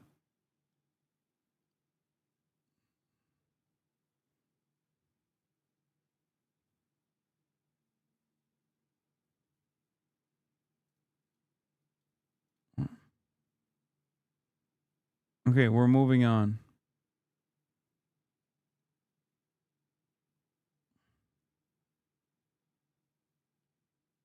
Local groups like this to divide and conquer, to create disunity among the Palestinians and to maintain some control in Gaza, whatever its future. The story of Abu Shabab starts here, his compound seemingly untouched by the war that's raged for 2 years. This video, also taken from the compound, shows the surrounding area of Rafah, now reduced... Wait, hold on. Let me run that back real quick. Hold on. Its future. The story of Abu Shabab starts here, his compound seemingly untouched by the war that's raged for 2 years. I wonder why. Interesting. Every fucking building has been hollowed out in Gaza, except this remains untouched. In an area that is considered a red zone by Israel, as a matter of fact. I wonder what this is about. Why is Sky News covering this like 8 months after everybody else covered? I don't know. This video, also taken from the compound, shows the surrounding area of Rafah, now reduced to rubble and entirely controlled by the Israeli military. It was shot here, on the edge of Abu Shabab's camp. To the east is the Morag Corridor, a major artery for IDF movements. To its north is the Salah al-Din Road, the main route for the movement of aid trucks via the Kerem Shalom crossing. And that has become the main entry point for all aid since the Israeli military took control of Rafah in May 2024. So what do popular forces want? In an exclusive interview with Sky News, a founding member of the group revealed they want total control of Gaza. Everything. We want to run everything. Everything that concerns our Palestinian people and what will benefit the Palestinian people. What we've been told is that many goods coming through here end up in the hands of Abu Shabab and his Popular Forces group, including weapons, luxury items, and a slice of aid.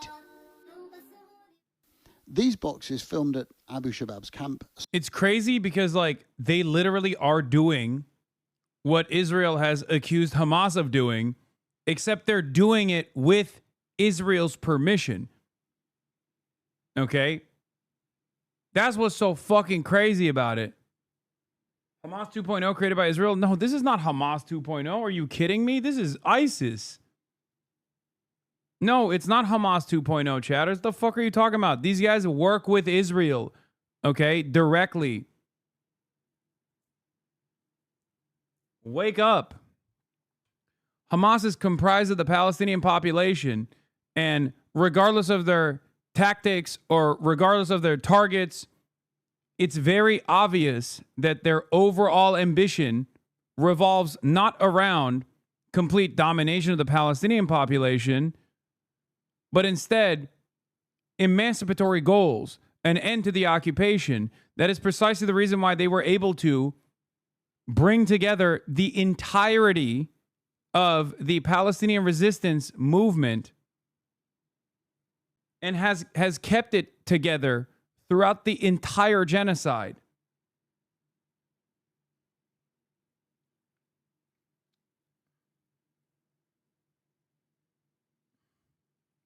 This, on the other hand, are collaborators with Israel, who are everything that Israel has said Hamas is, whether it be its associations with ISIS.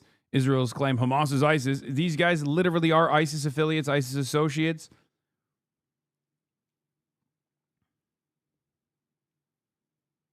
Hasan, why do you still stream in Israel? What? Do you think I have the capacity to fucking region block Israel?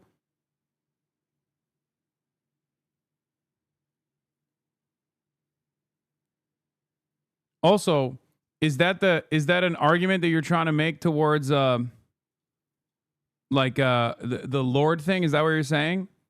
Lord makes music. Okay? Lord's entire output. You say people should follow Lord's lead. I would region block Israel if I could. Okay? That's number one. Number two, you own Twitch, little bro? Oh God, dude. I'm fucking listening to the dumbest people. Lord makes music that people enjoy. I do commentary. I do anti-Zionist commentary. Okay? It's a little different than, preventing my voice from being heard in Israel, as opposed to artists that are engaging in a cultural boycott, which, by the way, I wouldn't even mind if there was some kind of Twitch boycott as well for Israel.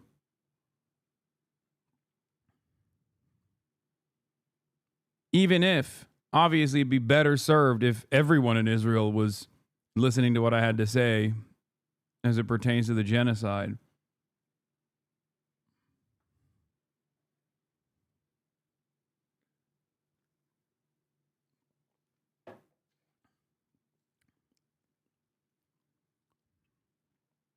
It would be a very sad day probably for the 12 Israeli HasanAbi heads.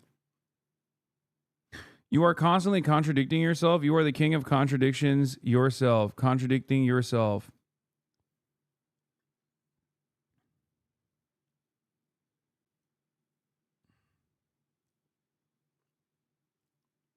Oh, we talked about the fucking pedophile sex pest. I was wondering what's going on. This is another part of the reason why I usually don't like covering Sex Pestiny. Because instantly his dumb fuck rats come in and start chirping. What's really funny about it is that, like, at least I would say like 4 years ago or whatever, he had more sophisticated fans. Like, they were still not the most intelligent, but they, like, I think the quality of the quality of the hater has diminished over time. Because I think at least like those who were major fans of his that were somewhat intelligent have already jumped ship by now.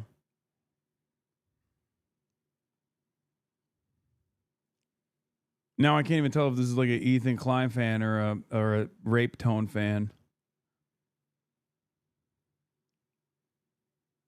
Now you just have haters that don't mind being associated with a pedo. I mean, which one are we talking about?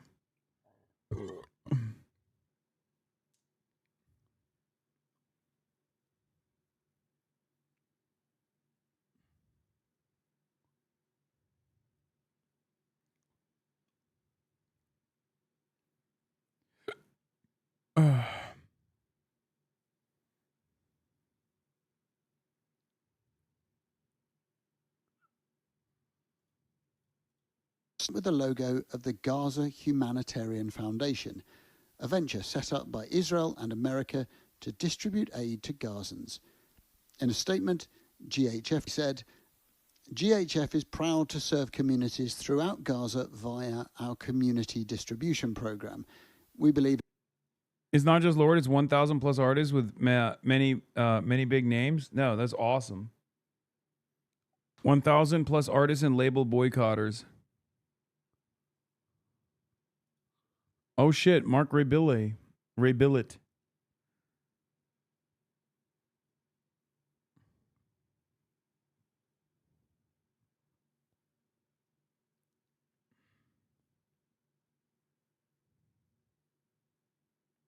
Paramore.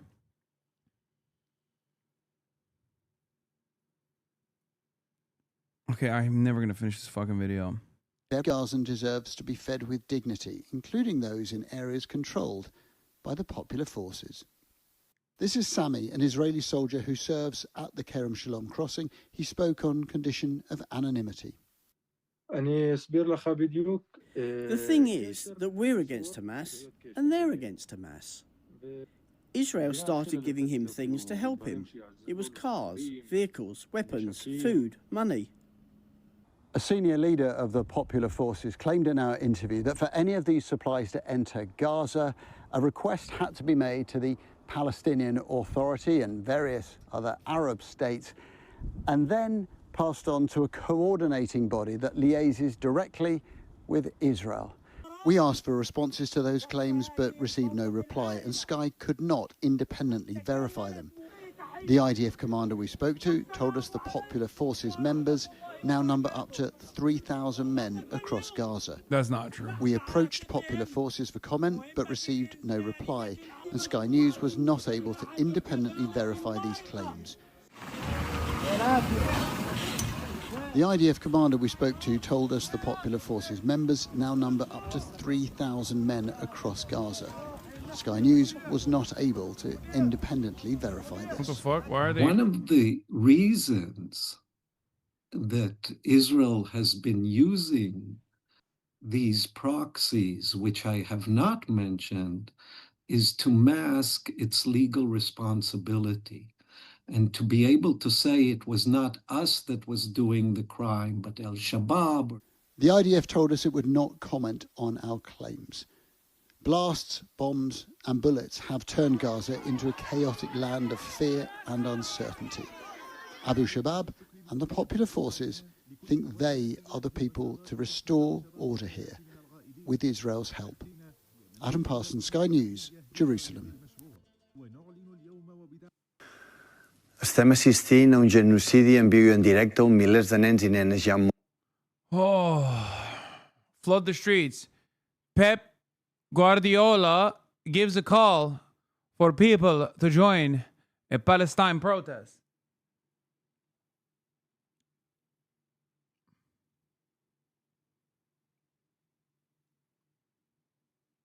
He's Spanish, not Italian. Sorry.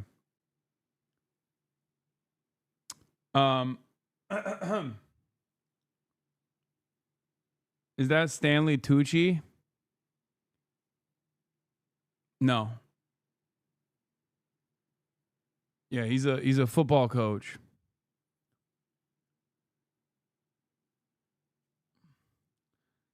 Can't believe I have to give this boob a fuck ton of credit. He's Catalan.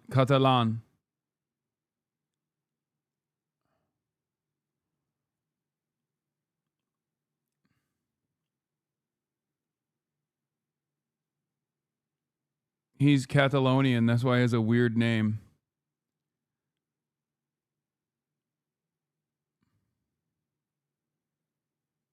His daughter is a big reason why he's speaking out like this. She's always been pro-Palestine since like 2021, from what I saw. Isn't she like a human rights lawyer or something? His daughter.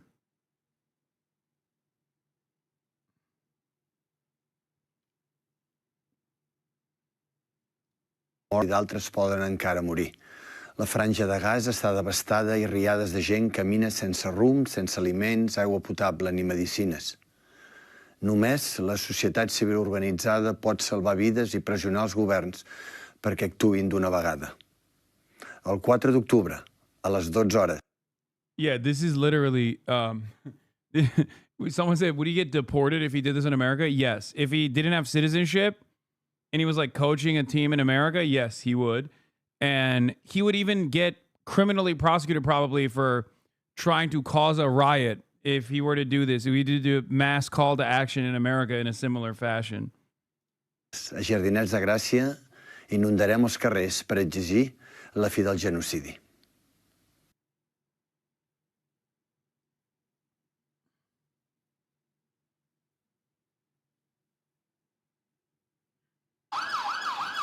The pleas not to put additional pressure on London's police force went unheeded. In the heart of London, in Trafalgar Square, 70% of the Met's public order officers were deployed to a demonstration in support of the banned group Palestine Action. Organisers had refused to cancel the event. The head of the Metropolitan Police has said that holding this demonstration today is stretching resources across London. Officers here who could be deployed outside, for example, synagogues or mosques where people are feeling vulnerable in the wake of the Manchester attacks. There had been calls not only from the police but also the Prime Minister to postpone the demonstration. Did you think twice about coming? Not at all. Why not? Because this is an important issue. One of the organisers, retired financial consultant Margie Mansfield, turned up with a bag, expecting to be arrested for supporting a banned organisation. I know you support Gaza, but do you feel a wider social responsibility to communities in Britain? Absolutely. I support the rights of the people in the UK, and I support the rights of the people of the UK to care for all humanity. You are stretching police resources by coming. That's not my choice, that's the police's choice. It's your choice to be here. My choice to be here. It's their choice to police in whichever way they see fit. A sit-down quickly turned to arrests. Guys, pick them up. Yeah. Someone grab the legs. With protesters encircled and those who refused to walk, in some cases carried by officers. Demonstrations, though, resolute about their reasons for being detained. The Jewish community have said people are tone deaf. There's something so funny about British police being like, hey, guys, we could be doing something more important like protecting synagogues, which is true, okay, instead of you guys forcing our hands to arrest you for literally a reason that we all understand is bullshit. Okay, go protect the Jewish community then. What the fuck do you mean? Like, there is nothing funnier than the cops being like, listen, we could be protecting the Jewish community by placing our officers outside of synagogues, and instead we are choosing to protect the Jewish community by arresting 84-year-old pensioners for holding up a placard. Like, what are you saying? Yeah, that's the point. Go do the thing. Go do the other thing, dumbass. What the fuck? Literally no one thinks you should be doing this. I don't even think you think this is the appropriate response. Like, who in the UK is like, no, this is a great idea. We should keep doing this. Like, why are you making me arrest you? Why can't you just stop?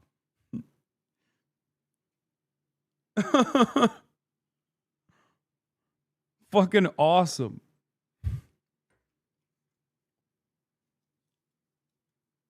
And it's great. Like, I thought this was also this is protecting the Jewish community as well.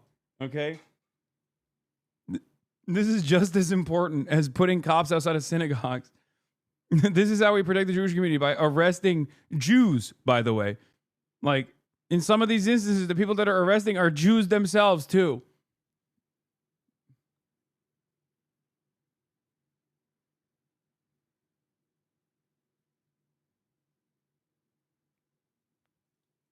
For holding demonstrations so soon after the Manchester attack. But there's not a genocide taking place in there. If there was, I'd be on. All your money, I've got in your bag. Okay. In a separate bag. It's all safe, yeah? That's okay.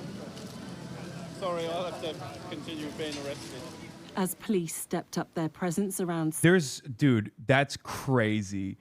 Dude, British media are demons, dog. You will never convince me that they're human beings that are doing this, okay? Like, you are a straightforward demon.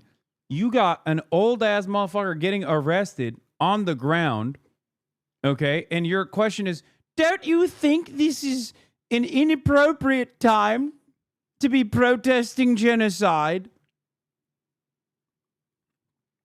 Like, he's in the process of getting arrested.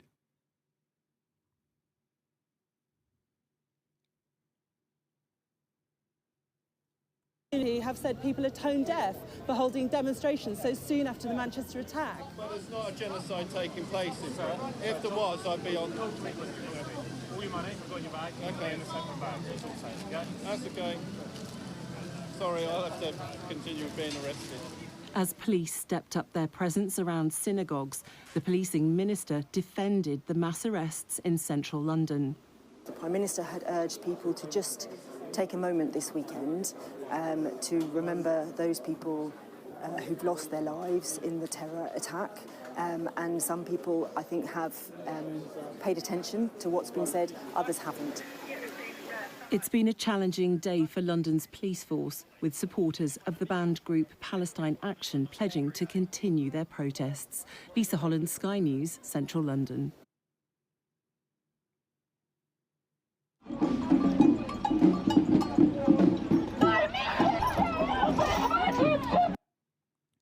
I can't believe it. Watch this insane clip from the courtesy of Greenpeace UK. Just look at the double standard. In the UK, you can openly cheer for the killing of babies and say they support genocide. But if anyone dares to support Palestine Action against genocide and say stop killing children, they'll be arrested on the spot. Arrest me for supporting a genocide? Will you arrest me for supporting a genocide? Can you start moving towards... I support genocide and you're getting arrested. I'm supporting a genocide and I'm not getting arrested. She is protesting against a genocide. She is getting arrested. I'm here to defend our jury's Palestine Action process to see what... Oh my God. That's crazy. That's actually a very interesting approach. I mean, it does genuinely show how fucking stupid that is. Stop saying British Hasan. Okay, calm down, everybody. Not every dude with fucking a red beard, brown hair, and you know, glasses is me, okay? will and won't get you arrested in Britain today. I'm supporting the killing of babies and innocent men and innocent women. I'm supporting the war crimes of Netanyahu, and I'm wondering if you'll arrest me? No, you've got freedom of expression, freedom of speech. That's all I've got to say. So fantastic, isn't it, that I can stand here openly supporting a genocide and I won't get arrested? The police are so nice to people that support genocide. You're protesting against a genocide, yes? Yes. Well, you're doing it all wrong because you're going to get arrested. Okay. So I'm against the genocide. They're going to arrest me. You've been walking around telling the police you support genocide, you support the killing of Palestinian women and children, and then arresting you. I can walk completely free. It's ridiculous. I'm supporting the Israeli government and supporting a genocide, and I'm not getting arrested, but you're getting arrested. I support the bombing of hospitals. I support the enforced starvation of Palestinians. I'm not getting arrested. You said that right in front of them, and they didn't give a... But you're okay for me openly to say that I support a genocide? You've got a freedom of speech, right to say what you want. I'm a peaceful protester, classed as a terrorist when I'm not a terrorist, but they will arrest people like us who are standing up to them. Let me come clean. I don't actually support the Israeli government. How could you support the Israeli government considering what's happening in Gaza right now? If we care about our human rights, we must defend our right to protest against genocide.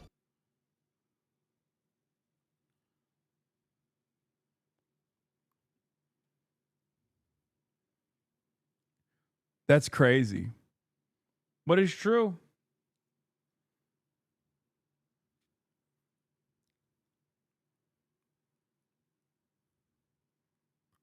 Yeah. In the UK, you can say every day that you support Israel doing a genocide. You can say you want more of Israel's genocide. You love that Israel's doing a genocide. As a matter of fact, many people do it. People in the parliament do it. But if you say Israel is committing a genocide and you hate that and that you oppose it, you can go to jail.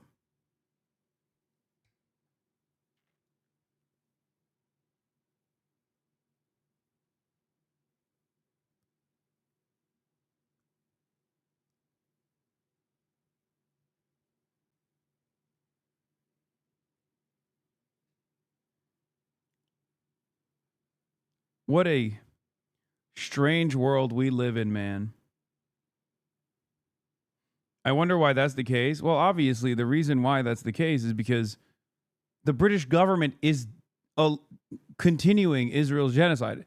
The British government is allowing Israel to commit a genocide. The British government is offering material support to Israel as it is committing a genocide. That's why.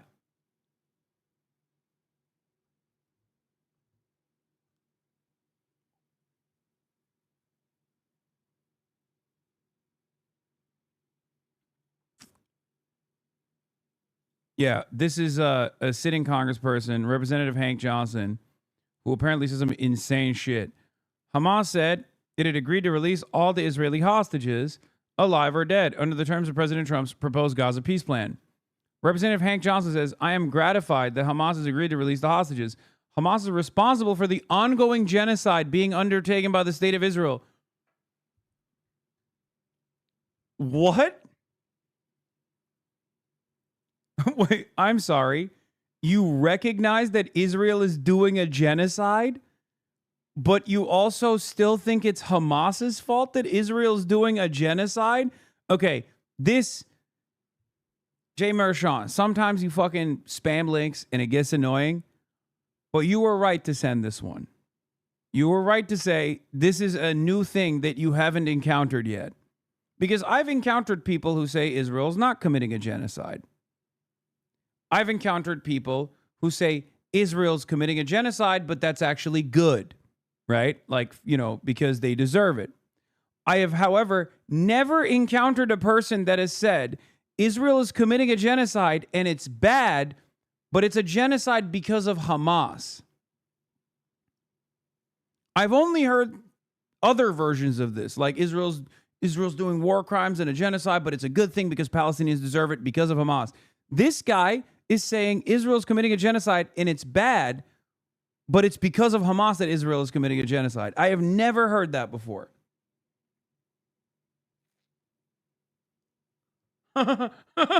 Someone said you had a podcast with a person like that. Oh my God, you're right. Oh my God, you're right. This is the Ethan Klein position. Oh my God. You're right. You're not wrong. Because it's a disingenuous one that I never even actually thought about it like that. That's true.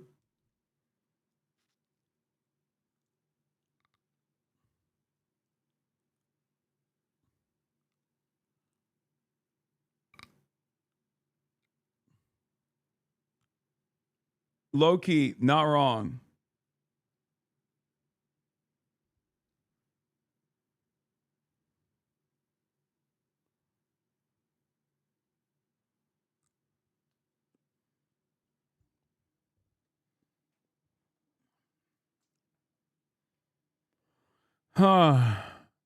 And I call on Trump administration to force a stop to that atrocity and to prevent Israel from annexing the West Bank. Progress can be made towards a peace agreement that includes the establishment of a homeland for Palestinians. Wow.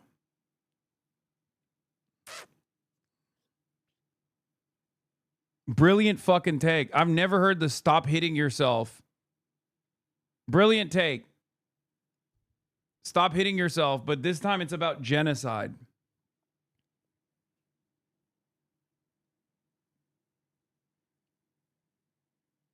Hamas is responsible for the ongoing genocide by being undertaken by the state of Israel is such a wild thing to say.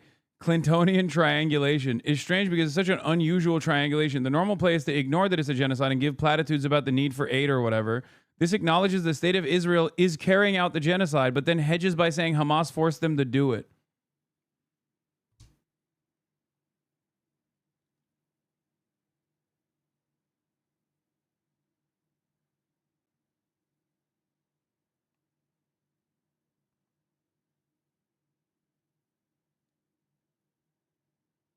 Incredible.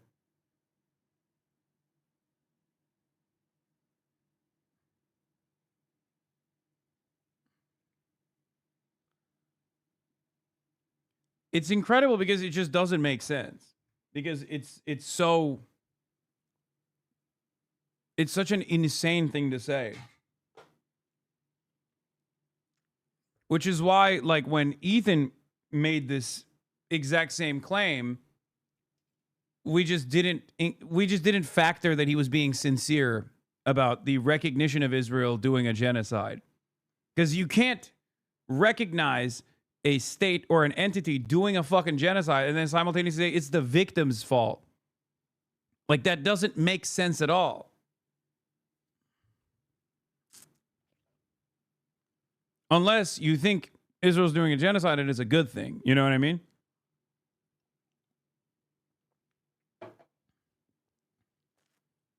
It is a totally incoherent thing to state.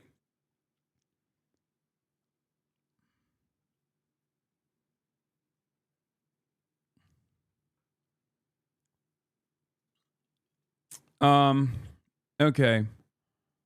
We got the Kristi Noem shit. We already covered Greta Thunberg chatters who keep asking.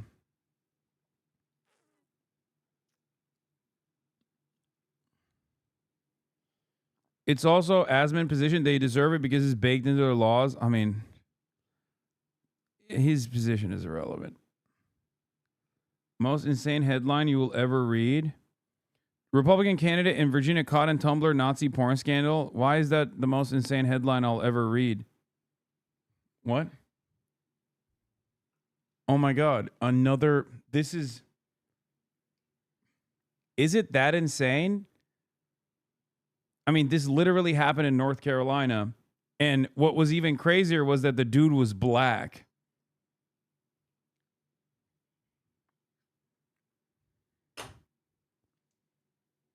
This is not an insane headline. This is just canon for the Republican Party at this point. Like, what's next? You're going to tell me that there was another pedophile? There was another high-ranking Republican outed as a pedophile? That's not, I don't know. I don't think that's like that insane at this point. Is it really? Is it insane? I guess the strangest part about it is the medium. Tumblr is such an odd place to be procuring pornography as like a 50-plus-year-old Republican politician.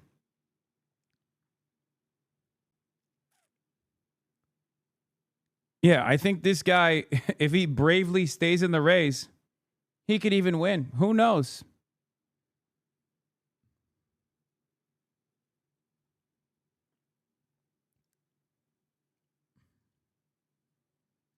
Anyway, let's look at the pro-Palestinian protests erupting worldwide after the flotilla was intercepted by Israel.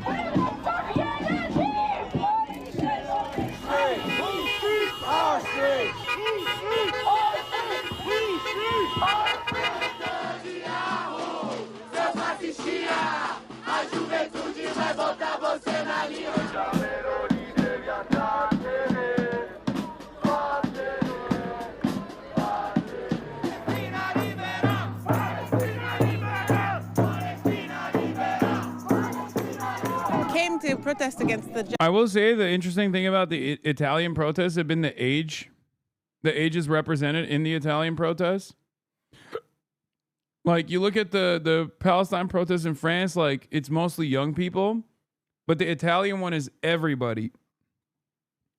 Partially because it's like, partially because it's a general strike. But it is kind of cool to see, like, how many older people participating in these fucking protests. Genocide in Gaza, and to support the global Sumud flotilla that came and was arrested yesterday. I also came to support all the movement to impact sanctions on Israel to stop what's happening in Gaza right now, but also to stop what's happening in the West Bank, and to support the Palestinians and to help free Palestinians from ongoing ethnic cleansing. Sia gente che stia morendo sotto le bombe, noi non lo possiamo tollerare. Il pensiero che vengano bombardati gli ospedali, che sono i luoghi sacri di cura, non lo possiamo tollerare. La gente que está en la flotilla ha tenido el suficiente coraje de dejar todo lo que tiene en sus familias. Bro, what's crazy about the Italian protest, by the way? A fucking police union joined the protests, I heard. A fucking police union joined the fuck Israel protest, bro. Are you joking? That is fucking insane. A police union also participated in the general strike. Guys, I don't think you understand. Like, this isn't on some fuck cop shit, okay? The reason why this is significant is because police are not supposed to strike against, police are not supposed to strike alongside striking workers. Their job, literally, definitionally, is to fight against striking workers. Okay? That is their most consequential, most important aspect of their job. That is why they have so much power, because they protect capital. And they're supposed to squash any sort of discontent and disruption. So for them to also join in on a general strike is very strange.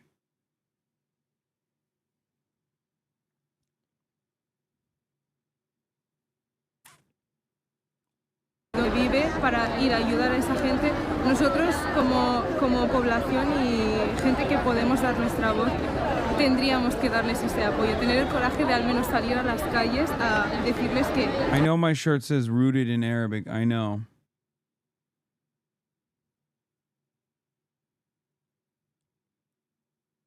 Estamos con ellos. A gente está aqui também, e principalmente por conta do sequestro da flotilha que estava se encaminhando para Gaza, levando alimentos, medicamentos, anestésicos, alimentos para leite para as crianças, e eles foram sequestrados em águas internacionais, o que é um crime. Let Gaza live. Stop the bombs. Stop the bombs. The bombs need to stop. They can't. All these experts keep saying we're running out of bombs. How many trillions of dollars are we in debt? Look at our people living on the streets in America so we can bomb and kill other people. That's ridiculous and it's sickening. That's why I'm here. I'm not Palestinian, not Arab. I'm just an American that believes what's right is right and that good should prevail.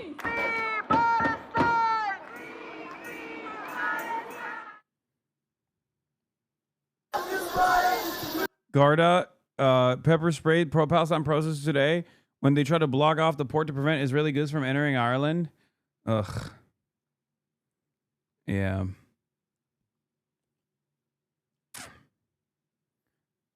I mean, look, this is why mass mobilization is very important, okay? Mass mobilization is very important because it gives others the confidence to also go out to the streets. And it's also important because, like, there are far too many of us as opposed to how many of them exist, okay? There are more of us than there are of them. It's that simple. There are more anti-genocide people than there are pro-genocide people. They can't arrest every single person. They just can't. They can't do that. No matter how hard they tried. That's why the Palestine action protests in the UK are also very important.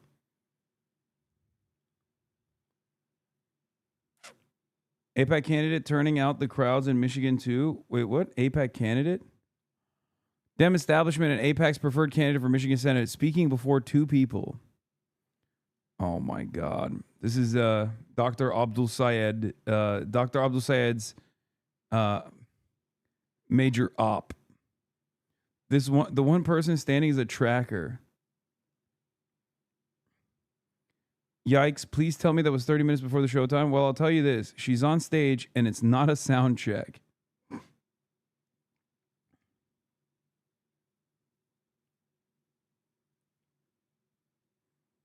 This is the one that Senate Dems are going to fundraise for in the middle of the shutdown. Yeah. They do not want our boy, Abdul, to take this slot.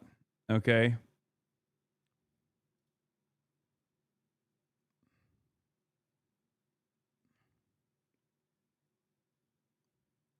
Big protest in LA for immigration and now one outside of Israeli consulate. Lots of movement in Los Angeles this week.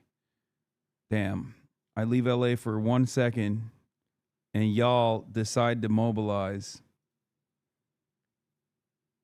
DSCC chair Kirsten Gillibrand is hosting a Tuscan European-style Napa retreat with spa treatments, a wine cave tour, and a dinner featuring Michigan Senate candidate Haley Stevens, likely scheduled right in the middle of a government shutdown that threatens jobs of thousands of fucking workers. Oh my God. That's who she's fundraising for.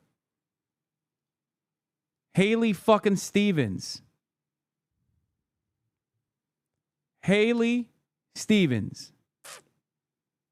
A random Zionist is going to say you're advocating for a mass mobilization and you're a terrorist? I don't give a shit. People say that all the time. They can suck my dick.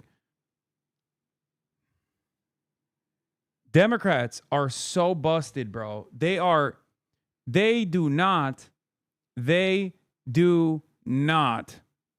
want to win. They want to keep things going. They just want to make sure that they still have Zionists that are in charge of the party. They do not care about democracy. They will throw it away. Hi, quick message from Portland. Could you please ask the helicopter that keeps flying in circles over my house at 2 a.m. to stop so I can sleep? Okay, you got it. I'll give a call to the Portland Commie Antifa police force.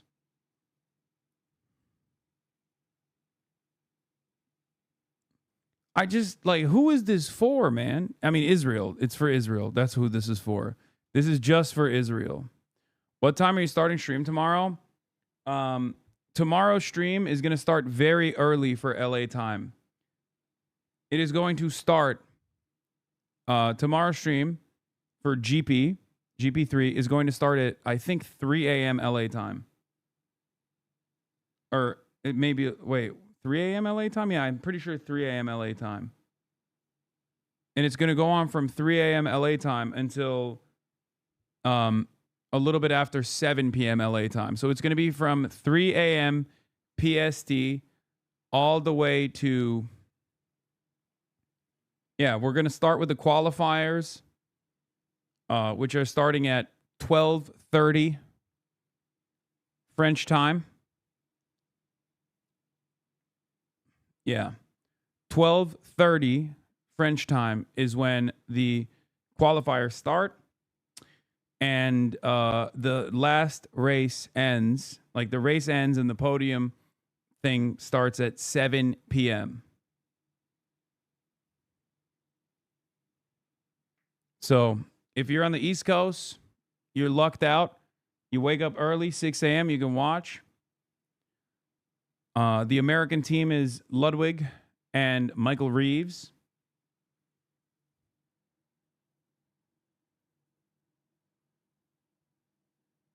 No, it ends at 7 p.m. French time, which is, I think, 10 a.m. It is the exact opposite time that I normally stream at.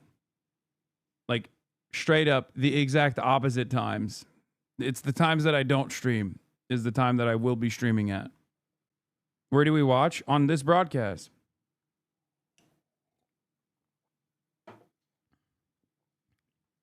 There's an actual Formula 1 race on tomorrow. Okay. There's also a Formula 4 race that will be broadcasted on this channel.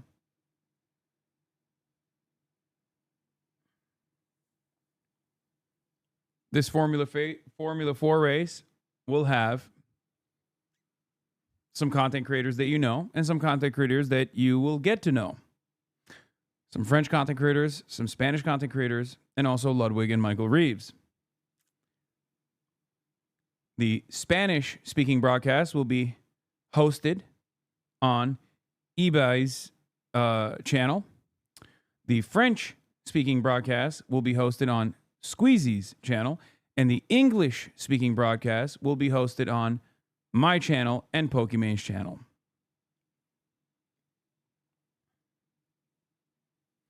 I will be commentating, despite the fact that I am not exactly the most knowledgeable on racing.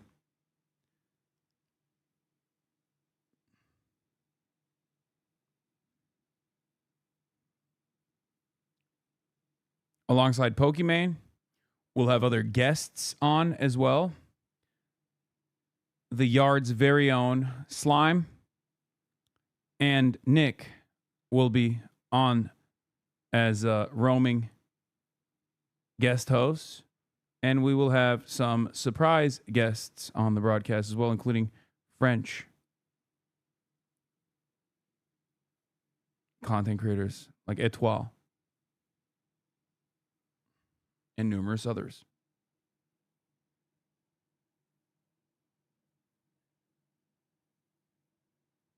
Did you exclude Aiden because he's bisexual? No, I excluded Aiden because he's my op.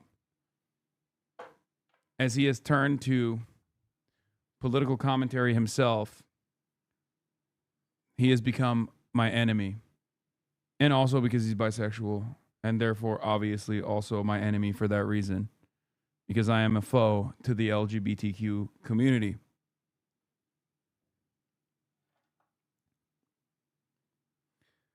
Are you going to be streaming on Monday? I guess you need time to go back to us. Yes, I will be streaming on Monday.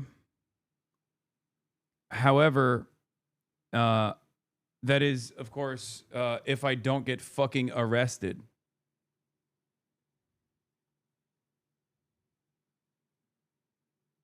Upon my return to the United States of America.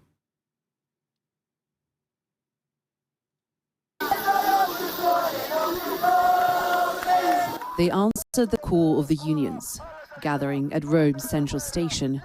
Students, workers, and ordinary Italians joining a nationwide general strike to protest Israel's interception of the Gaza Aid Flotilla. 40 Italians were on board, including opposition MPs. But for people here, solidarity stretches past national lines. Perché è importante per lei partecipare allo sciopero?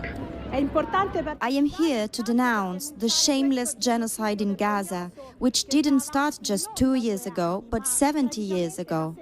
This strike shows how Italian workers are not indifferent to what is going on in Palestine. It is an important event for Palestinian people. They should have the solidarity of Italian people even more when our government, instead, only shows complicity with the Israeli state. Never seen this many people gathered all together for the same cause in Italy in, I believe, over 20 years. It hasn't happened, and we are seeing some change. We're pressuring the government, and they're making small steps and small improvements, and they mean a lot.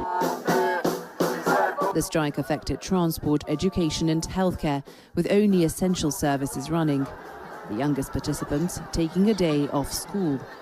And as the protest filed past government buildings through the streets of central Rome, it spilled beyond the... Dude, why would you be arrested? No reason to be. Dog, last time I traveled to France and came back, I got detained. And the federal government had not tried to make being an anti-fascist a designated terrorist category at that point. Okay?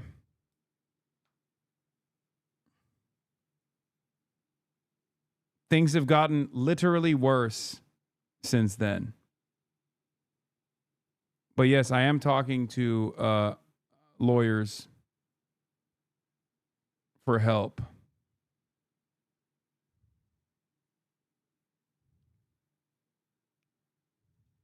Boundaries of the city, stopping traffic. The protest march has reached Rome's Ring Road, which encircles the Italian capital. And you can see over there, that is the entrance to the motorway, which has also been blocked. And even though Friday's general strike had not been officially authorized, we've seen police let people file past them and their vans. Similar demonstrations took place in Bologna, Naples, and other cities.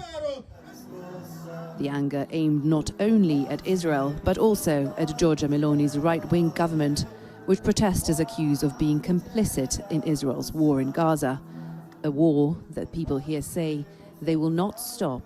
Wait, I just joined. What are lawyers for? Just a contingency plan for if I do get detained.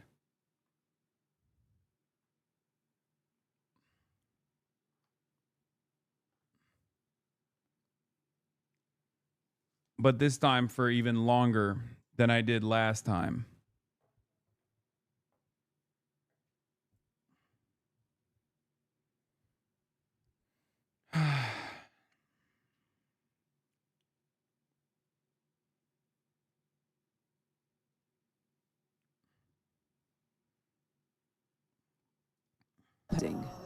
Milena Veselinovic, Al Jazeera, Rome. Don't miss out and get the full picture. Subscribe.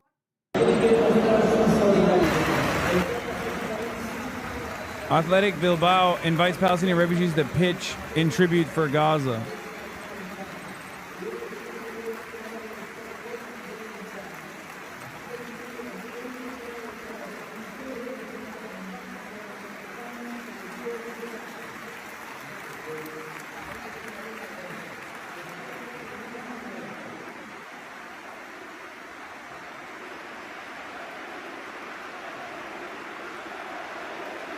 That's crazy.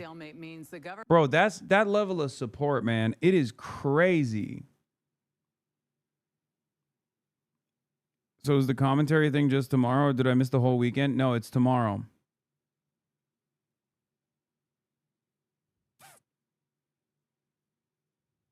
Government shutdown will stretch into next week.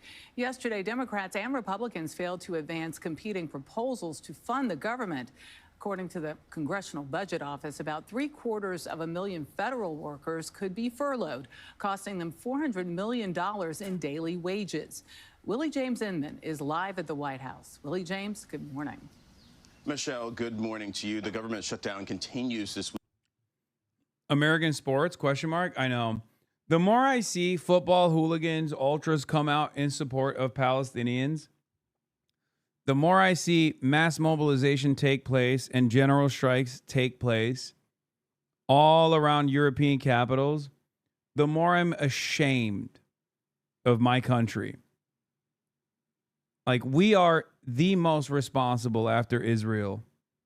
Some might even say more responsible than Israel for giving Israel the tools and also urging Israel to continue doing this genocide.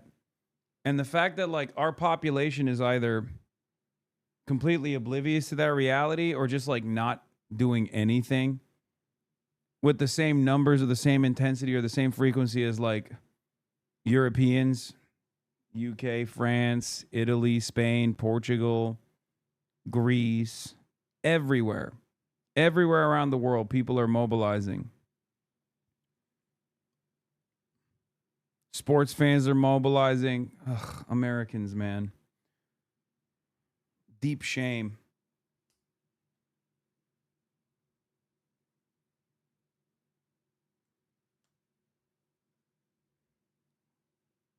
Canada, too. Canada is, like, mobilizing, but not as hard, I feel like, as these European capitals are.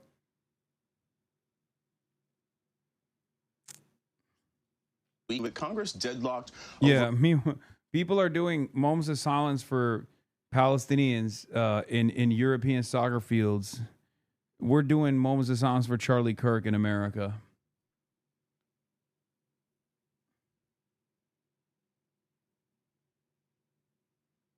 Like, shouts out to the Yankees, man.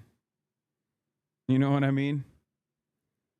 That's what we're doing. That's what we're up to here. Funding and Republicans and Democrats trading blame for the situation. But in the middle of it all are thousands of federal workers who are going without a paycheck. On Friday, the Senate failed to pass legislation to extend federal funding, pushing the ongoing government shutdown into next week. The motion upon reconsideration is not agreed to. A Republican-backed plan already passed in the House, but the bill did not receive enough support from Senate Democrats. A Democratic counterproposal also failed to move forward. So we're in a shutdown posture here because of Senate Democrats. There is united support, House Republicans, Senate Republicans, a few Senate Democrats, the President of the United States in support of keeping or opening the government back up. Democrats want more health care funding, including an extension of Affordable Care Act tax credits. My caucus and Democrats are adamant that we must protect the health care of the American people.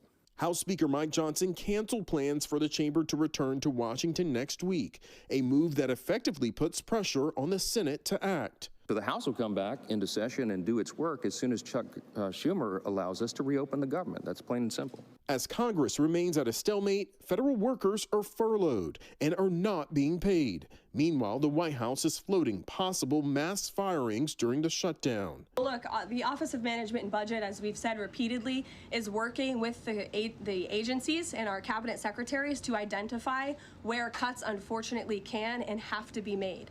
Max Steyer is the president of the Partnership for Public Service. So federal employees are truly both first responders and victims. They're feeling a sense of betrayal, a sense of fear, a sense of uncertainty around, how they're going to be able to do what they're there to do, which is to help the public. As negotiations continue, sources tell CBS News House Republicans will hold a call over the weekend. Both chambers are in recess for now. Michelle? Willie James, thank you. President Trump is ordering a review of Oregon's federal funding as Antifa chaos continues in Portland. Meanwhile, radical agitators have spent nearly 100 nights straight laying siege outside the city's ICE facility. Chanley Painter is here with all the details. Chanley. Hey, good morning. That's right. Trump's announcement coming as the violent anti-ICE clashes persist in Portland since early June. White House Press Secretary Caroline Leavitt saying this, watch. President Trump will end the radical left's reign of terror in Portland once and for all. The president has directed Secretary Hegseth to provide all necessary troops to protect war-ravaged Portland and any ICE facilities under siege from attack by Antifa and other left-wing domestic terrorists. This is not peaceful protesting. This is left-wing anarchy. ICE's Portland director says the facility is under constant attack with little help from local police because of political directives from city leaders. And the nightly protests have escalated beyond just chants and signs. Bottle rockets are striking ICE buildings, rocks are shattering windows, lasers targeting officers' eyes, and barricades blocking vehicles. Dog,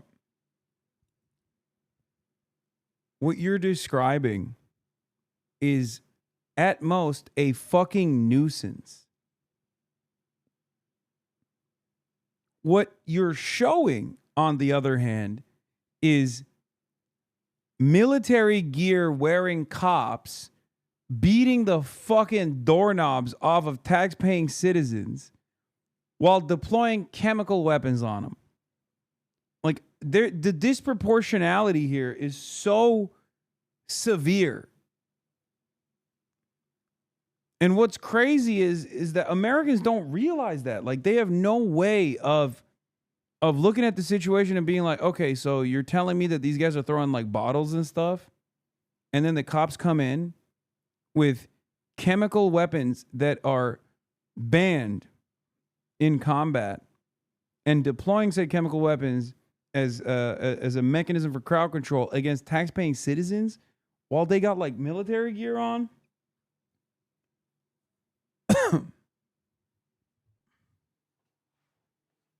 I don't know. You see this fucking insane video that went mega viral? Oh, I did. Yes. I did. Portland ICE agent jumps into a brawl to pepper spray a frog in the ass. Except people are laughing about this. But what's crazy about it is like that literally is a fucking is for breathing.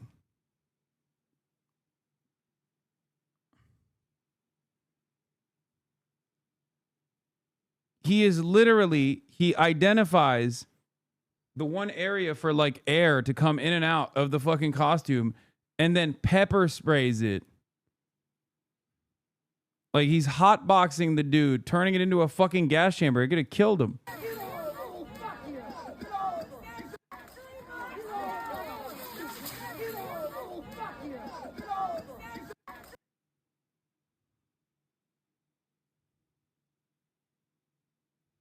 This is the siege on Portland.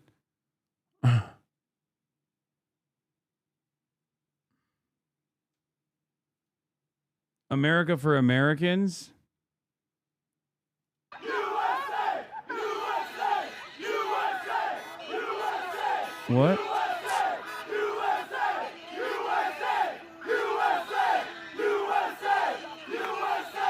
I'm confused by what this is. America for Americans, we are asleep no longer. Why does the Department of Homeland Security's Twitter account constantly post like, oh, this is in front of an ICE facility? That's so funny. Wow, sick, man. Hell yeah, dude. You guys have a real movement right there. No, but what the question is, why does the Department of Homeland Security constantly post like AI Nazi shit, but in the lamest way possible too? They constantly post like a fucking groiper.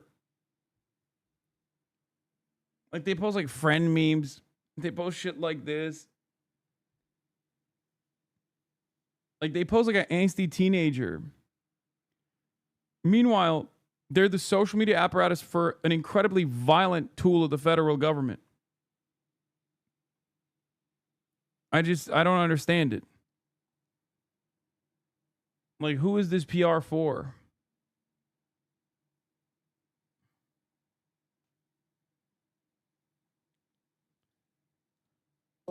On Friday, the FBI said 2 federal citations were issued in just the past 24 hours, as well as 27 active and pending investigations and 130 arrests.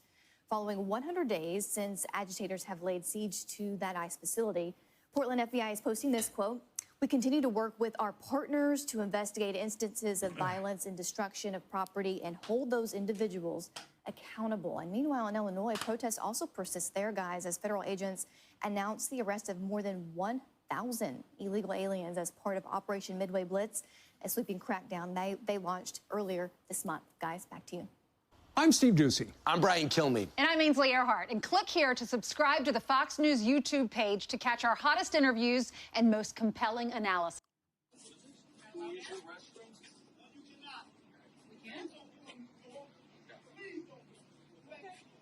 Thank you. Interesting. That's what Governor Pritzker says is cooperation in keeping people safe.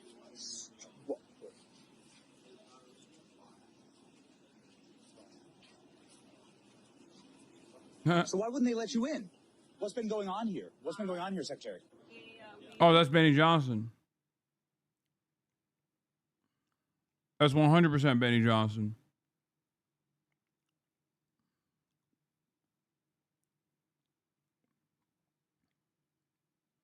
A Tim Pool journalist was arrested and that person contacted DHS that led to the escalation that's being seen in Oregon now. Coming to go out and do some operations to pick up some guys with criminal convictions on them, and the city police wouldn't even let us use a restroom. And you were just blocked by a worker here from the city? Worker at the municipal building here in Broadmoor. would not allow us to go in and to use the restroom at the police station. So as much as these local leaders and governors talk about cooperating and having the backs of our law enforcement officers, this is what we have to put up with every single day. And all we're doing— No, they literally say they don't want you there. Actually. So they're abiding by the wishes of their constituents. And nobody's out here being like, please come to Illinois.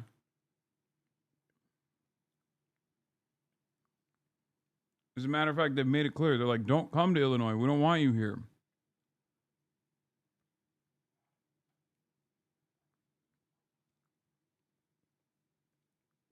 Is getting criminals as terrorists and cartels and gang members off the streets to make families safer here. It's ridiculous. I mean, is impeding law enforcement? I mean, this is a real problem around here.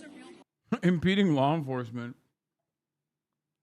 What, not letting Christy Noem piss in the fucking police precinct is not impeding law enforcement, dude.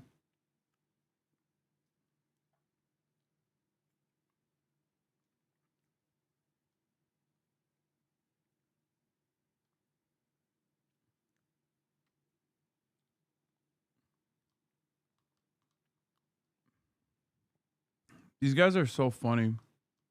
You are tactically engaging in a kinetic action that is impeding and obstructing my piss. As an honorary member of law enforcement, you are impeding on law enforcement activity. This is criminal misconduct. Please allow me my moment of reprieve. I must tactically disassemble my bowel movements.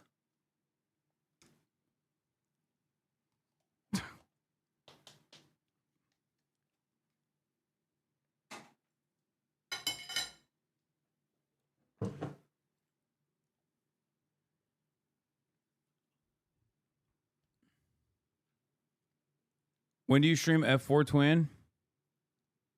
In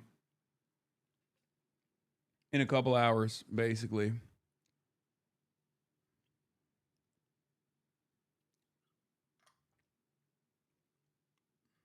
I'm so proud of our officers that deal with this every single day. They know that Our officers that have to hold their pee-pee every single day. We're so proud of them. We're so proud of them. They're brave big boys.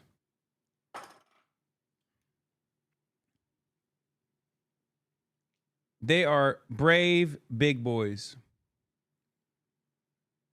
for being able to hold their pee-pee in without having to go to the nearest precinct.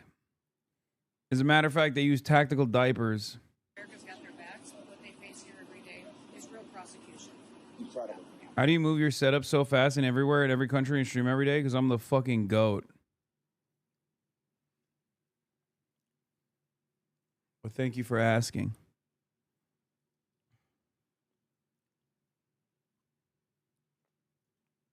Finally, somebody recognizes all the fucking work we put in around these goddamn parts so you can get all the news that's fit to print. Wow. Municipal Broadview building.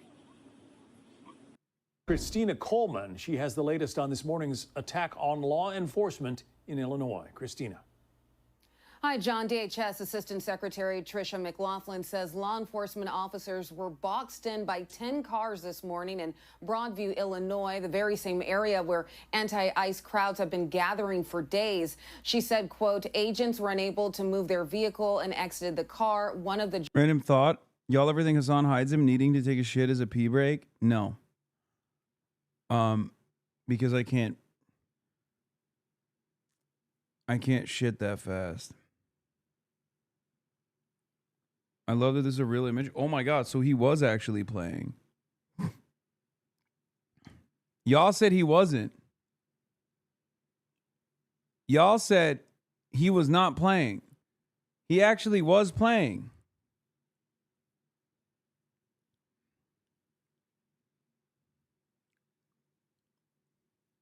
You've never had to poop during a broadcast? No, I have.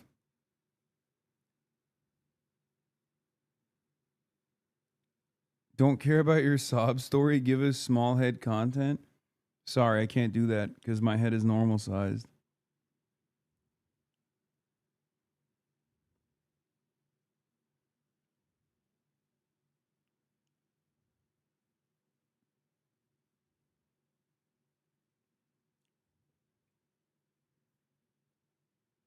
Connor was guiding him through the menus. Drivers who rammed the law enforcement vehicle was armed with a semi-automatic weapon. She says law enforcement fired defensive shots at an armed U.S. citizen who drove herself to the hospital to get care for wounds. McLaughlin also said that the armed woman was named in a CBP intelligence bulletin last week for doxing agents and posting online, "Hey, to all my gang, let's F them up. Don't let them take anyone." Very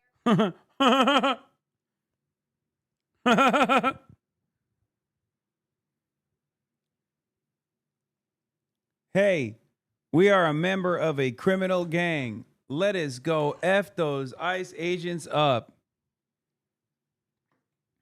That's so funny. Come on, man. We like to do gang violence to ICE agents. It's such a stupid Very post. disturbing.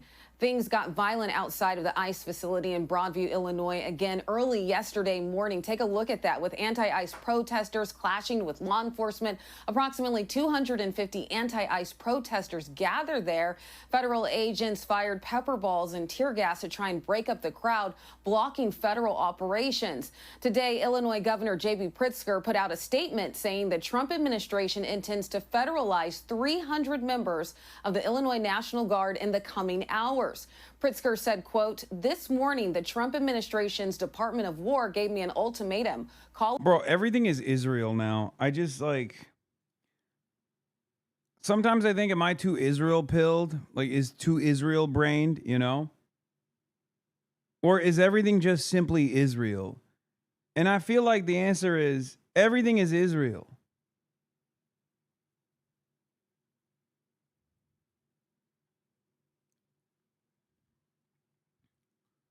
Because, like, this whole, like, fake, oh, we have real criminal threats that we have to destroy with, like, the dumbest fake bullshit of all time. Permanent victimhood status. I mean, I guess it makes sense. Israel's, like, the purest reactionary form, which is fascism. So it makes sense that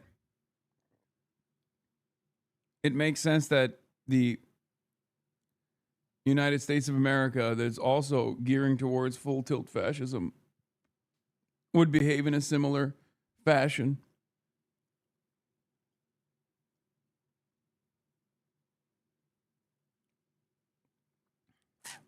Troops, or we will. It is absolutely outrageous and un-American to demand a Governorson military. Like, J.D. Vance literally said, yeah, blood libel when talking about ICE agents.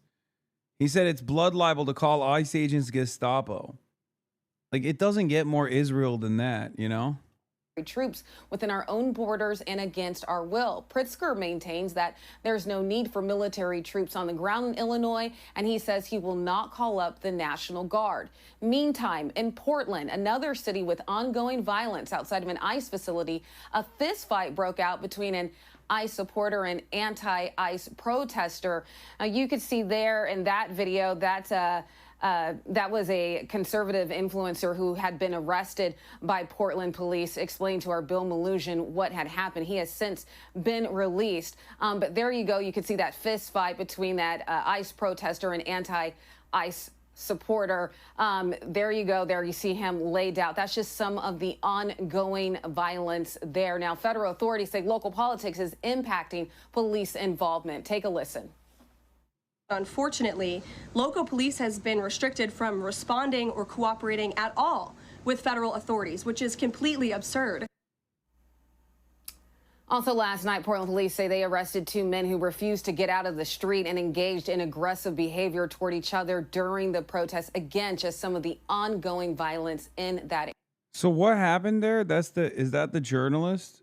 The Tim Pool guy? No, right? The Tim Pool guy was like,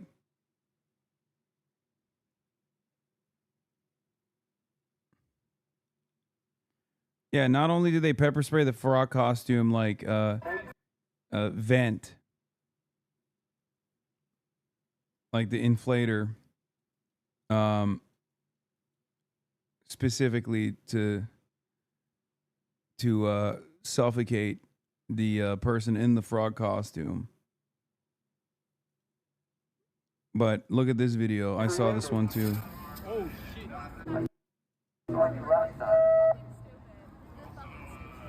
Yeah, she kept saying, "You're fucking stupid. You're fucking stupid."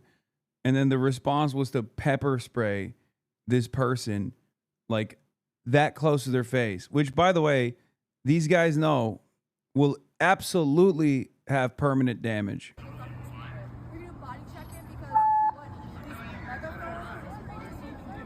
Who is talking to you? No. Hey, this is the line that they created. Oh shit. What do they do? Laughing. Big tough guy, man. You're a big man. Little guy. This one's really bad too in Chicago.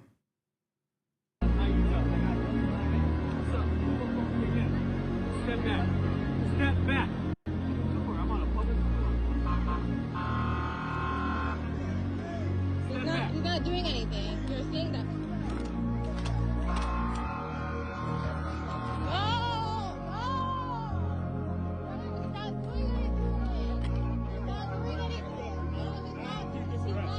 Like, what's the purpose there? Like, that's just straight up assault. You understand? That's all this is. That's just straight up assault.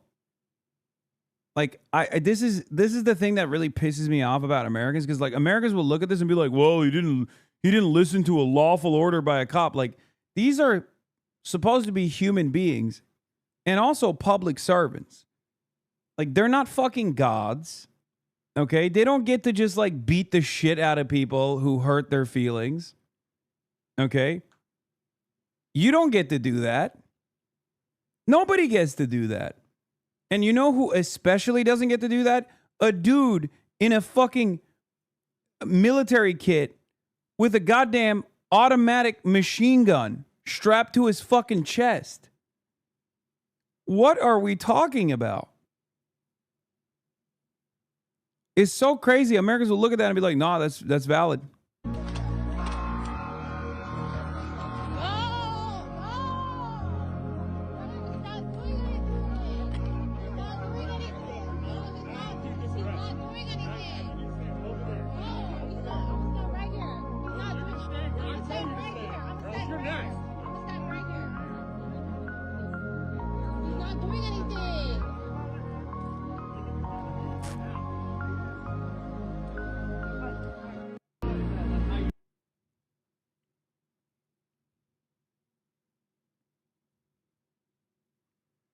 ICE agent used tear gas to speed up traffic in Chicago. ICE gassed a 2-year-old because they were mad about the traffic. They are on a terror spree. What?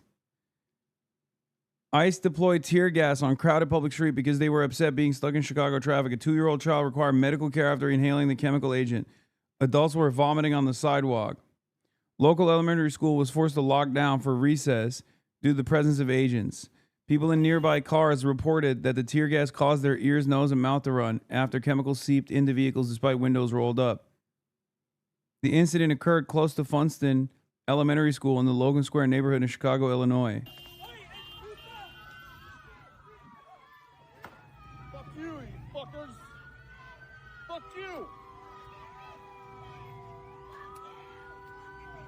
Fucking bitches.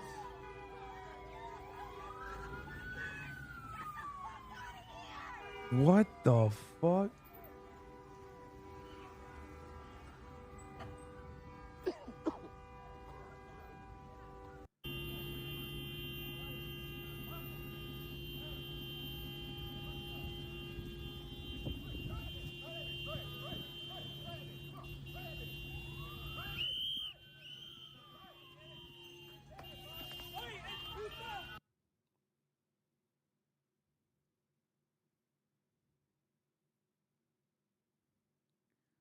Well, I look at this and I feel protected, you know?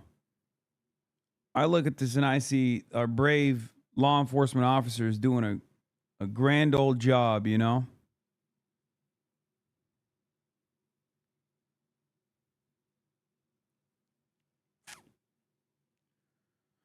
I mean, like these guys get paid with our taxes, by the way. Just remember that. Okay? They're public servants. Supposedly doing all this for our best interests, okay? And just the horrors of what happened to the children is one thing. You also had American citizens, black American citizens that were drugged out of their homes and detained and put through something that they should not have had to go through. And when we are having a conversation about how customary it is to detain someone, I want people to remember the historic implications of that for black people. Okay, hold on. Wait, what would be? Wait, let me ask you honestly. What would be the alternative to go in there and say, okay, guys, raise your hand if you are an American citizen, and we're going to let you out of here. Do you trust people? What are you saying? What do you?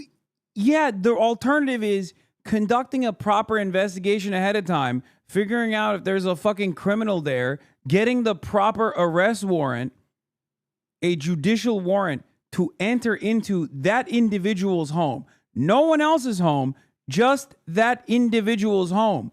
That is just the law, by the way. What's the alternative? Following the fucking law? Yes, dumbass. That's the fucking alternative. What the fuck are you talking about? What do you mean? Like, you can't just go, what's the alternative? Not violating the Constitution? Not violating the Fourth Amendment? Yeah. No, that's the bare minimum, actually. Hello? There is no other alternative to this, actually. That's what's supposed to happen. What the fuck? You can't just go, what's next? About a egregious violation of the law. To be honest, is that the alternative? No, yeah, the alternative is for law enforcement to do their job. Yes, and that's make what sure they're that doing. They are detaining the right people. And how do they detain? Absolutely. How do they determine that? They have to see the papers. The alternative is for law enforcement to act like a scalpel and not like a hatchet. Brianna, 1 second. When you walk down the street. Like, that dumbass is talking about dragnets. Ask that person about China, and they'll talk about, like, how devastating this is. Ask that person about Xinjiang, right? The Uyghur genocide. Ask that person about Xinjiang. Why was the Chinese intervention in Xinjiang, the autonomous region, unacceptable? At least from my assessment, because these guys will go above and beyond and say they were, like, you know, slaughtering Uyghurs by the millions and, like, eating their organs or whatever the fuck. But, like, as far as mass surveillance and mass detention, that was the problem. It was dragnets. Portrayed as a counterterrorism initiative. It was literally what the administration is doing. Dragnets and mass surveillance acted on by state mandate as a fucking counterterrorism initiative. That's exactly what the current American government is doing. When they talk about what the Chinese government is doing in Xinjiang, they literally say they were doing a Holocaust there, okay? They were doing a Holocaust. They were just, like, killing every single man, woman, and child they could. But then when America is doing similar things, if not identical things, on U.S. soil, they're like, well, okay. Oh, well, that's just, you know, following lawful orders. It's ridiculous. When you walk down the street and so let's say hypothetically a law enforcement person came up to you and said, "Are you a U.S. citizen?" What are you going to say? Well, that's not the question. No, let me ask you. No, if they said that to you, what would you say? I would say yes. Okay, and then they said, "I don't believe you. Let me put you but you in know some the zip Why don't you ask the kids at Tiananmen Square? Oh my God. You know what the difference You is when need they're to- going into we're a gonna- hostile no, hold on a situation. second. Abby, you're No, hold on a second. People are 37 illegal aliens This is where out of people hundreds live. of This is people. where people live, man. Listen, I think that I'm just playing out the scenario They that didn't you bust just the crack described. Right, but the That's scenario the- I'm hold on. describing is Brianna, you just described the scenario. Yes, and in which they you were say racially that their profiling only these people. choice is to detain someone, make them not free to go, take away their freedom for however long, so that they can prove, not to take your word for it, but to prove that they are citizens. And if that happened to you, walking down the streets of New York, you would probably file a lawsuit, would you not? Abby, you are completely taking what I said out of context. So I will say it again. that's what When you a said. law enforcement official is going into a situation or an environment in which they know that there are criminal gang members in a confined All right. environment in an apartment complex. We have to go. And in an but- apartment, hold on, in an apartment I don't want us to complex, forget. how should they differentiate between those Hold on two? a second. I don't want us to very real situation. I don't want us that to happens to black and brown Americans just one second. every Just one single second. day. I don't want you us don't to have that forget. experience. Dude, what ICE did in collaboration with other federal law enforcement in the Chicago apartment complex is completely illegal and unjustifiable. Okay? I don't understand why these guys have some of the dumbest right-wingers. I mean, I don't think that there's an intelligent right-winger in general that you could even have. I don't know why they're doing this in the set of the Food Network for some reason. So you I don't want us to forget Like, what the fuck is going on at CNN? that we're talking about an apartment building in the middle of the night Mm-hmm. where people, Yes, a many confined innocent location. people, many innocent people were sleeping in their beds, 100%, going about their but how lives. should ICE They don't have determine they don't they're have a innocent? hold on a second. They don't have a choice about who they're Yeah, and then in the process, they zip-tied naked children and arrested an entire building of U.S. citizens so they could post this video to impress unfuckable 65-year-old MAGA pigs with heart disease. Yeah, they had a Black Hawk, bro.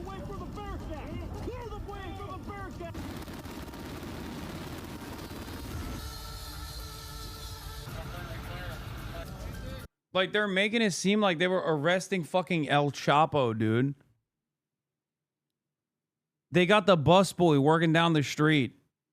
This is literally like the lawful, the criminal person that they're apprehending in this is like 37 dudes that work for landscaping small businesses and like the bar back at the fucking local eatery.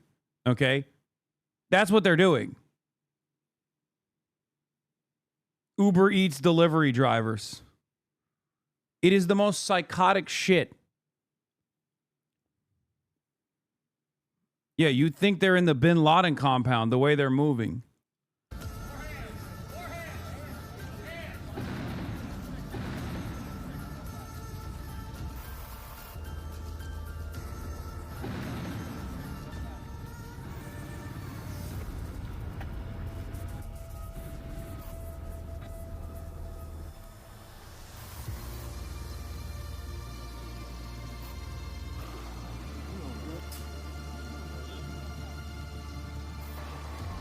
You did it. You did it, bros. You did it. You arrested the local dishwasher. I can't believe it. You did it for the heinous crime of seeking refuge in the United States of America, okay? Fantastic. And a shit ton of American citizens were detained in the process and had their stuff thrown around, destroyed in the process. All the doors were destroyed in the compound.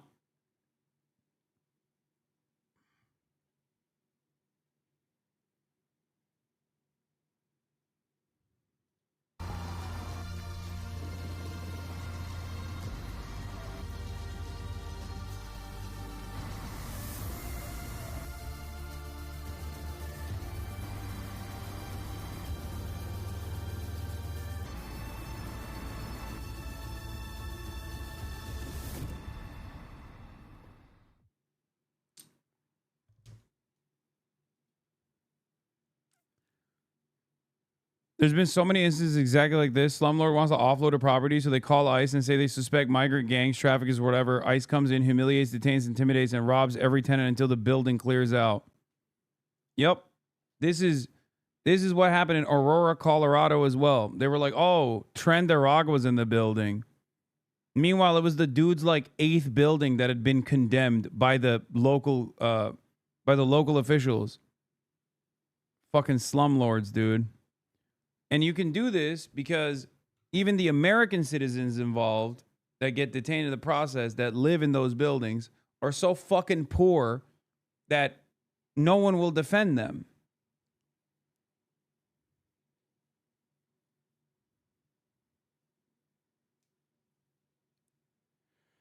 Oh, don't remind me, TYT, greatest shame by promoting that shit? Yeah. Maybe they'll talk about this one too. They'll say, oh, Trendaragwa was in this building too. Those amassed and armed federal agents backed by a Black Hawk helicopter descend on a Chicago apartment building, handcuff everyone, including kids, and then check them all for outstanding warrants and immigration status.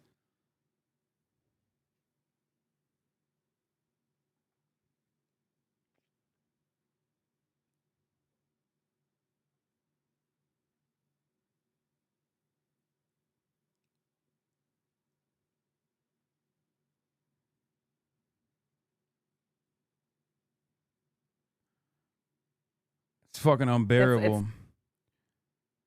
Here's more from that panel with dipshit Scott Jennings. I mean, it's a place that I didn't think I was actually going to have to be in when we live in the United States. And I think about, you mentioned Chicago, just the... Brother, sister, I already covered the Greta Thunberg story. I did. That was the first story I covered today. Is there a clip of TYT defending this?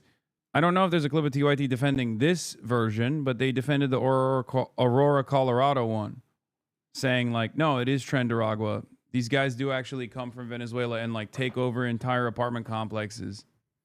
And it's good that ICE actually did this last time. Scene of children being torn from their homes in the middle of the night because of this over-militarization of a community, and just to think of the trauma and what that's going to do for the next generations to come. It's terrible when the children of Trendaragwa are having to be separated. I know the children argument doesn't work for Republicans because it never has. Violent situations. But I actually we don't actually know. First of all, we don't know who those children were, but I imagine that there were other children who were not. I mean, it's a place that I didn't think I was actually going to have to.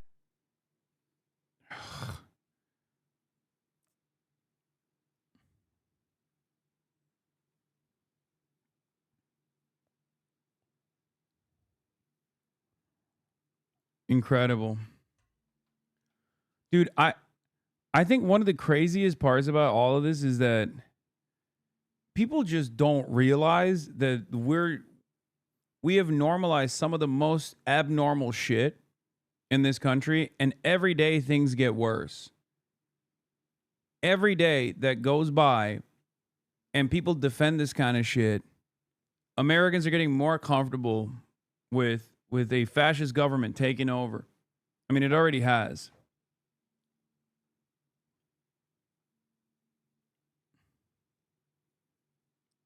I don't know. I don't know where this goes, man. The ICE stuff is so crazy. It's just so unacceptable. And you do have dipshits out there who are celebrating this. Like, hell yeah, baby. My life sucks dick. So I'm glad when I think about like a random person who has even less than I do getting fucked over, because I'm fearful of that person. I'm fearful that they're brown and therefore scary. Horrifying stuff. Anyway, that's all I got for today. It's a very short stream tonight, obviously, because I'm going to be live in a couple hours. Not a couple hours, but like 10 hours. We're going to be going live early in the morning. Super early for LA time, obviously. 3 a.m. Pacific time. All the way until 10 a.m. Pacific time for GP3. Hopefully we'll see you here. But I'm going to be live broadcasting alongside Pokimane GP3, the Formula 4 race, Ludwig and Michael Reeves are competing for the American team, basically, against a bunch of French content creators and a bunch of Spanish content creators. And it is a massive event, ginormous event. 200,000 plus people are here in Le Mans, like in the arena, around the track, watching. And we will be the English broadcaster for the entire event. It's very exciting stuff. I'm going to try to go to bed early tonight, hopefully, so I can wake up early and then live broadcast that. And yeah, it's going to be viewed by millions of people. And yes, GP Explorer, for those outside of France, GP Explorer was created by French content creator Squeezie in 2022. The idea was bold: gather some of the biggest content creators and streamers, put them through months of real motorsports training, and let them compete in a professional level Formula 4 race. Formula 4 is the first official step in single-seater racing after karting. These cars are lightweight, fast, and purpose-built for competition, nothing like a modified road car. Driving one requires precision, courage, and plenty of training. That's why each creator spends months preparing, learning real racecraft, and getting licensed to race. What started as an experiment has grown into a cultural phenomenon. Thousands of fans fill the Bugatti circuit at Le Mans, a world-famous racetrack, and millions more watch online. GP Explorer is both a serious race and a massive festival, with fan activities and an atmosphere you'd normally only find at major motorsport events. Now, they did this in 2022 and then 2023. This is the third and final GP Explorer. This is going to be the last one, okay? That's why it's called The Last Race. To celebrate, the event expands into a 3-day program from October 3rd to 5th with even more track actions, concerts, and live entertainment. And the American team, there's 24 well-known creators split into 12 teams. French teams are returning from the years prior. Ludwig and Michael Reeves is racing as the official crew Motorfest team. They're the American team. And if you want to see the event program,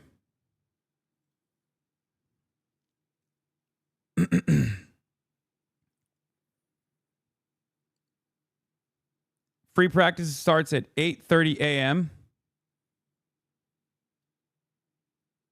11:30 p.m. Pacific. The qualification races, which is when we are going to start broadcasting, start at 12:30 p.m. Or not 12:30, sorry, 3:30 a.m. Pacific time, 6:30 a.m. Eastern time. And the actual race is going to be at 9 a.m. Pacific time or 12 p.m. Eastern time. You can watch Le Mans in person. There are plenty of ways to follow GP Explorer. Official French stream is going to be on Squeezie's Twitch and YouTube channels. International streams are going to be, the English stream is my and Pokemane's Twitch channel will feature the English broadcast, and the Spanish one will be on Ibai's Twitch channel.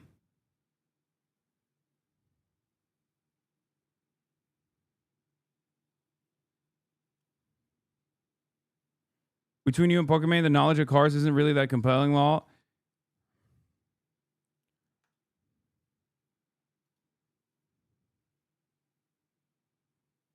Is Ibai a fucking knowledgeable race car driver, dumbass? It's content. It's also not like professional sports. These are not professional drivers either, okay?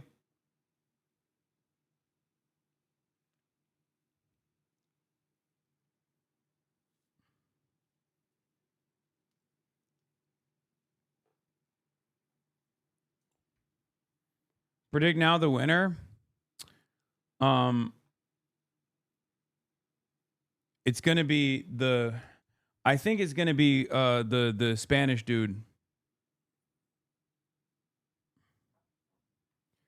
Famous petrol head Ludwig. Yeah, Ludwig, who has crashed 2 Vespas.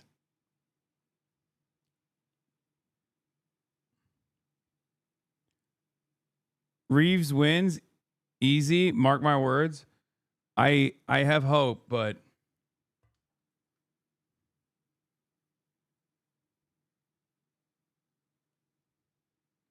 for those unfamiliar with open wheel racing, free practice is the opportunity for drivers to get used to track conditions, while qualification is a time trial to set your best lap time, which determines the starting grid. It's the first chance to see how drivers are stacking up before the race. Great way to familiarize yourself with the turns as well. Yeah.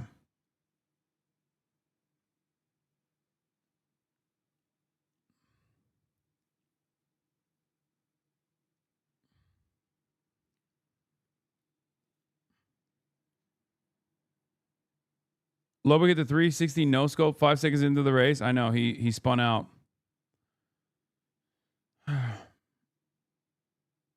Michael Reeves literally drove a car with his mind. He will win. Well, I'm going to be very American patriot tomorrow. Okay. I got patriotism in my heart, as much as it pains me to support Ludwig. I will suck it up and do the right thing, because obviously I'm on Team America. Anyway, love you guys, and I will see you tomorrow, okay? Hopefully, I'll see some of you tomorrow. Starting off in LA time at 3 a.m. Pacific, 6 a.m. Eastern time. See you there. Peace. Los Angeles, California, says Hasan. The starlock to the starlock to the topic just begun. There he is again, Hasan is streaming. Hasan is streaming. There he is again. Hasan is streaming. Hasan is streaming. Reviewing the P.O. box, Uncle Uger's face. Sudden discord at your prop. Great names take embrace. Tiny Bernie Sanders, LGBTQ Air Force. The whole left at your fingertips, Ane at your door. H3 crowded debate, the Young Turks online show. 3 full fucking years of this, plenty more to go. 90-day fiance, talks of champagne bourgeoisie. A Trump rally live reaction, a mass riot at DC.